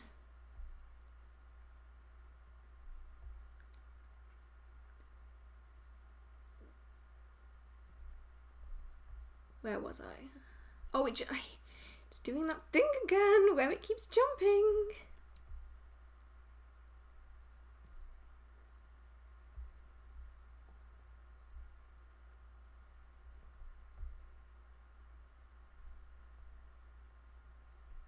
You always hear the Wiccan do harm to none, or yeah, there's loads. I mean, I've noticed recently, I've been trying to find books on traditional witchcraft a lot more, because I want resources to be able to share with you, because I know that a lot of you really like the idea of getting into traditional witchcraft but don't really know where to look. And there's some books that I've bought that are traditional witchcraft, and yet the front page is do as ye will but harm none. And I'm like, I've read enough traditional witchcraft, I've spoken to enough traditional practitioners, I've looked at enough traditional folklore to know that they were not that kind of practitioners. Some obviously may well have been, but the phrase is that you can't, it's double-sided. Everything is double-sided within traditional folk magic. It's, you can curse and you can kill, you can harm and you can heal. Everything is double-faceted. And when I get a traditional witchcraft book, I've spent good money on a traditional witchcraft book, I open it up and the front page it says, do as you will but harm none. I'm like, nope, I will yeet that book out of my upstairs window. Because I know that from that point on, everything in it has been viewed through a Wiccan lens. And I know it comes across that I don't like Wicca, but actually, I love Wicca. I love how much good it did for the witchcraft community in the UK. It made changes, it made it normal, it made what we have now acceptable and possible, and I wouldn't be allowed to have a YouTube channel. Like, we still had the Witchcraft Act for for so much longer than other places. And we wouldn't be doing what we are doing now if Wicca hadn't existed. But everything is being viewed through a Wiccan lens, and I feel like we really need to start separating traditional folk magic from Wicca, because they are so unbelievably different. And so when I see a traditional folk magic book with the do as ye will but harm none, and we follow one law, the rule of three, I'm like, then this isn't traditional witchcraft anymore, is it? Because it's traditional witchcraft but written through the lens of a Wiccan. So it's gonna lose a lot of the dualistic aspect. Yeah, I think it was 1951, and then Wicca was formally released to the public in 1953, if my memory serves. So, like, we're talking, like, you know, very little gap. 3 or so years before Wicca was made public, it was still illegal to practice witchcraft in the UK. So Wicca did so much good for witchcraft in the UK. Like, amazing. But we're now seeing kind of the domino effect that's had, where we're starting to lose traditions that really shouldn't be lost, you know, which is sad. So that's why I'm going to do a video on traditional witchcraft and actually find books that aren't like that, because I know a lot of you really want to learn about it and learn another side of witchcraft, you know, learn that more folk style that came before, which is just, it's really, really fascinating.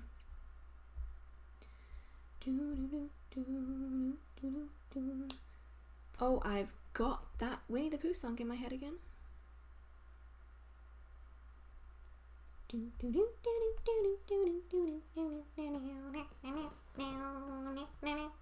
Just jamming out to Winnie the Pooh. Sure, why not?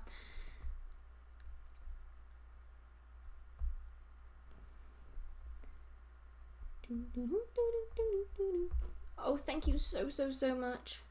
Oh, Witchy by Nature, I love your name. I remember picking up a book on traditional witchcraft, and within the first few pages in the introduction, she was basically spouting all the Wiccan stuff. Honestly, we might have read the same book.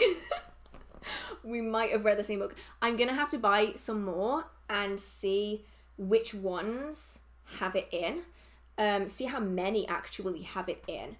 And then kind of reevaluate from there, because I think that's why I like Gemma Gary's stuff so much, is that a lot of it is folk stories. Oh, I'm just hitting everything. A lot of it is folk stories, so it's kind of accounts that have been documented before, rather than taking traditional witchcraft and then putting it through your own practice and out the other side, if that makes sense. And that's why I really like historical based witchcraft books. So rather than witchcraft books written from the perspective of the practitioner, the author, which are, by the way, great for beginners, they're fantastic.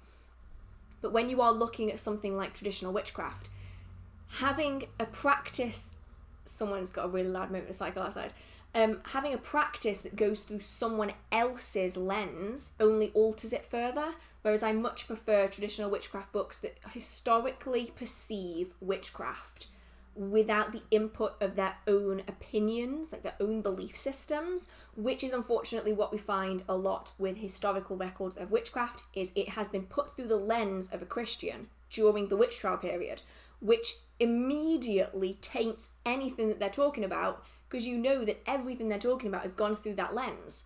So it's a tricky one. It's a really, really tricky one. How did we get onto this subject?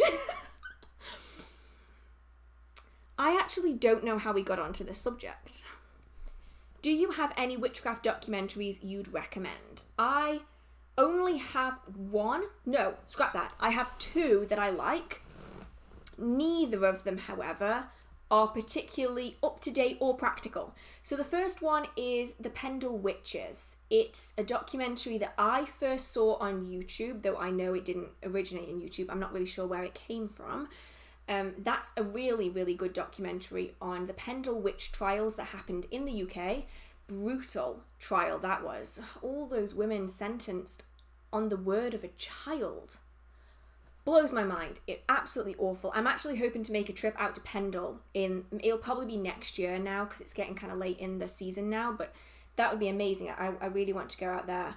That's a really good one. I think it might actually be called the Pendle Witch Child. I think that's what it might be called. The other one is, what is it called? Is it called Gerald Gardner, the King of Witches, or is it just called the King of Witches? Anyway, it's a documentary wrote by the author Ronald Hutton.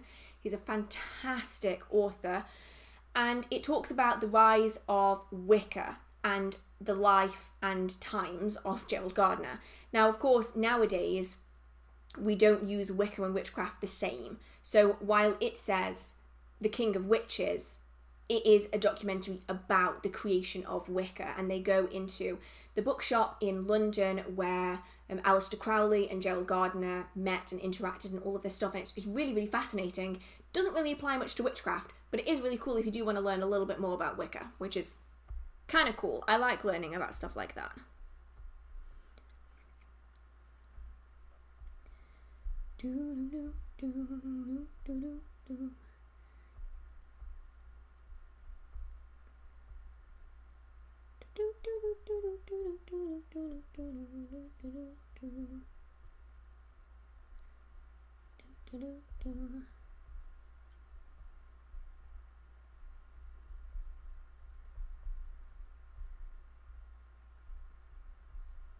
I'm trying to find where I was again. Is it really a Hearth stream if Winnie the Pooh doesn't make an appearance? Exactly. It's part of my brand now. It's part of my brand. So, I honestly, though, I don't even know where it comes from. I have not watched a Winnie the Pooh episode in like 20 years. More. I have no idea. The song is just so ingrained in my brain that it will just never leave. Maybe that's what I need to do one day. Maybe I need to make a piece of merch that has like Winnie the Pooh but like witchified. I actually am really tempted to do that. Just play homage to my incessant need to hum the Winnie the Pooh theme song in all of the live streams. Can Mother Nature be worshipped as a deity in herself? Yeah, definitely. I mean, a lot of people will refer to her as Gaia. Other people will just call her Mother Earth. There's lots of statues and figurines of her that people will use to worship as well.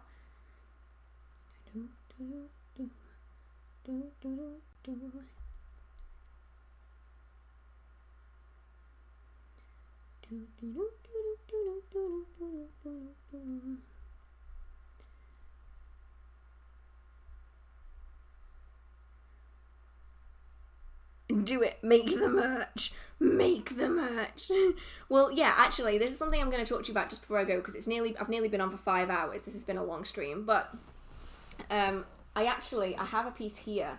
I've been working on some merch, and I was going to mention it in the next video, but I think I'm just going to mention it here. The people who follow my subscription box, well, mystery box, will already have seen some pieces of it, because I included it in the mystery box for the sun box and the moon box. But I've been creating some merch designs, and I would love to know what kind of things that you would like them on. Because obviously my style is quite unisex, I guess. I don't do like fitted t-shirts or anything like that. So I'd love to know what kind of things you would like, because you have been asking me for merch since 2018. It's now 2021 and I'm only just getting around to think about it. I work on a very behind schedule. So at the minute I am doing tarot cards. It's currently my take. So this is one of the ones that I did for the moon box. I'm not sure if you can see that. Probably not very well. If it will show up. This one. And I've done a few others already, and I'm going to be doing these prints, which are going to be signed prints. Some of them are going to be, well, some of them are already in the mystery box already, the first initial ones. And I wanted to know if there was anything in particular that you guys would like to see in merch. Because I just want to do things that I know that you guys would like, because like you're the ones that, you're the reason I'm here. You're the reason why this little insignificant British person is talking to you right now. So yes, if there's anything in particular that you would like to see, whether that's, I did think of like notebooks, because then you can like jot down information that you want to transfer into a Book of Shadows later in a notebook. Stickers, we've got notebooks. Yeah, someone else has said notebooks. I thought that could be really cool, because then like any information that you get from me, you can like put it in notebooks, and I thought that would be really cool. I didn't want anything that had like HearthWitch on it, because that seems really boring. So I've done a whole bunch of different designs. I've done the Sun Tarot card, the Moon Tarot card, the Three of Swords, the Ace of Pentacles. I'm currently working on a Samhain design with dancing witches, which I think that would be really cool. Anything to keep me warm. So I want to make sure that I'm doing things that, you know, you would actually like. So let's see. Tattoos. See, I have designed tattoos previously, so maybe that's something I could do. Maybe that's the kind of thing where you can have like, there'll be like a little donation tin, so if you're getting a tattoo of one of my pieces of art, you can like just put a little donation in the donation tin. Because I love designing tattoos. I don't get to do it very often. I've done a lot of my friend's tattoos. I did most of his sleeve, which was really cool. So maybe that will be the way. Oh, and for reference, the merch will be on a separate website, and I'm going to try and work out shipping worldwide. So the mystery box and my business is just UK and Europe because of the products that we sell. But if I was going to be doing the merch, which I am planning on doing, I just don't know when it's going to be. I'm going to have to go through the process of finding like people to print the things, and I want to be doing it myself so I can sign all the prints and stuff, if that's something that you'd be interested in, like having signed prints and stuff. I'm going to have to source all of that, but I just thought that would be really cool. Yeah, worldwide. So the merch will be worldwide. Please sell a self-made tarot deck. That's the plan. My plan is I'm slowly chipping away at individual tarot cards, which will be available on merch pieces. And eventually, when I've done them all, I'm hoping to do a set that is like this, obviously not on card, that is this kind of natural colour with the black. And then I'm hoping to do a set that is coloured as well, if you did want something that is that's coloured. And then I will see what I do from there, but that's going to take me a long time. It's taken me 3 months, and I've done 4 of the of the cards. So I'm going to go through these really quick just before I go. Let's have a look. Do it, make merch. I just love that comment, just in all capitals. Stickers, tees, long and short sleeve unisex, tarot decks. Let's have a look.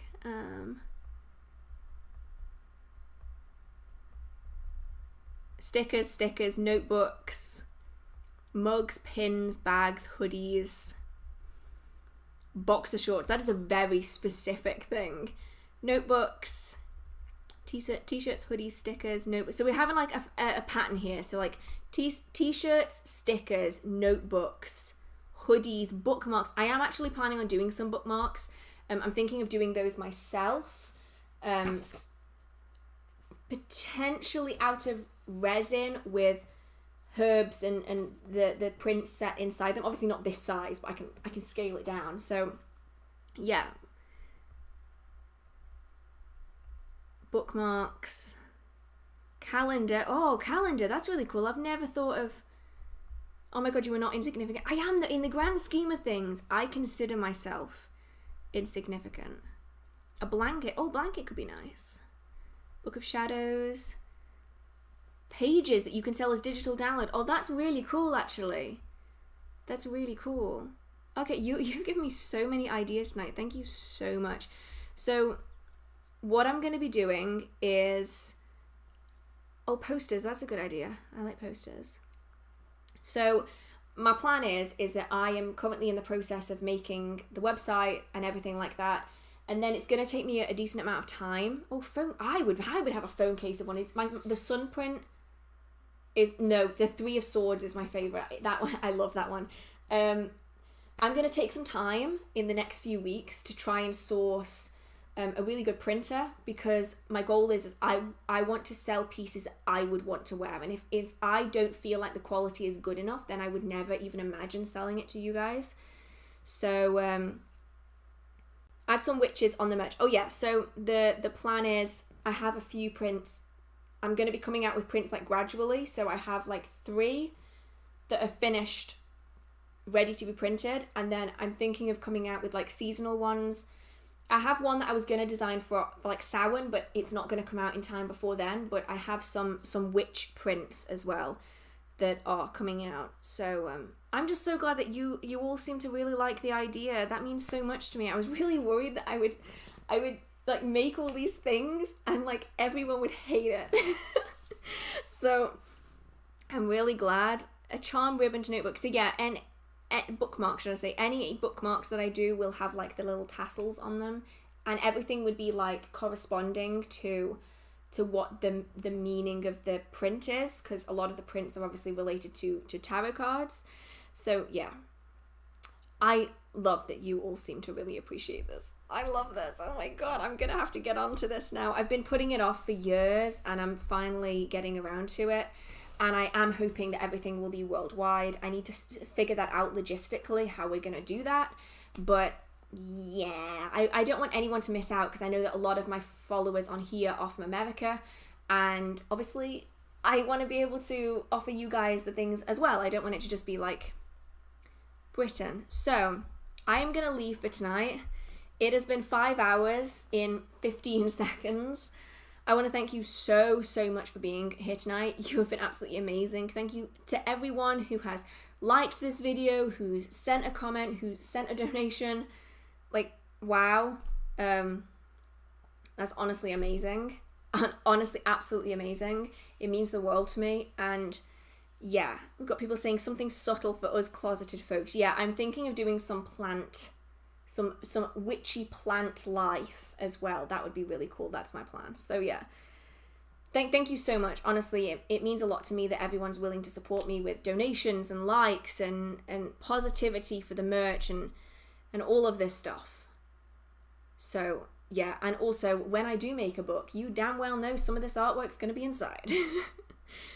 So thank you so much. For anyone who is interested in subscribing, feel free to do that if you haven't already. My next video is coming out next Wednesday, and it is on how to power spells with batteries. A lot of you have asked me about magical batteries. You've also asked me about just general methods for powering spells, so that is going to all be in that video, and I really hope you enjoy it. And yeah, if you ever want to just hang out with me at any other point, you can follow me on Instagram. The link is in the description box, or the name is in the description box, and I post like stories and stuff on there. So anyway, thank you. Before I cry or scream or wet myself, whatever my body wants to do with all of this emotion, I'm not quite sure. And I hope you have a marvelous magical day, and I will see you in the next video.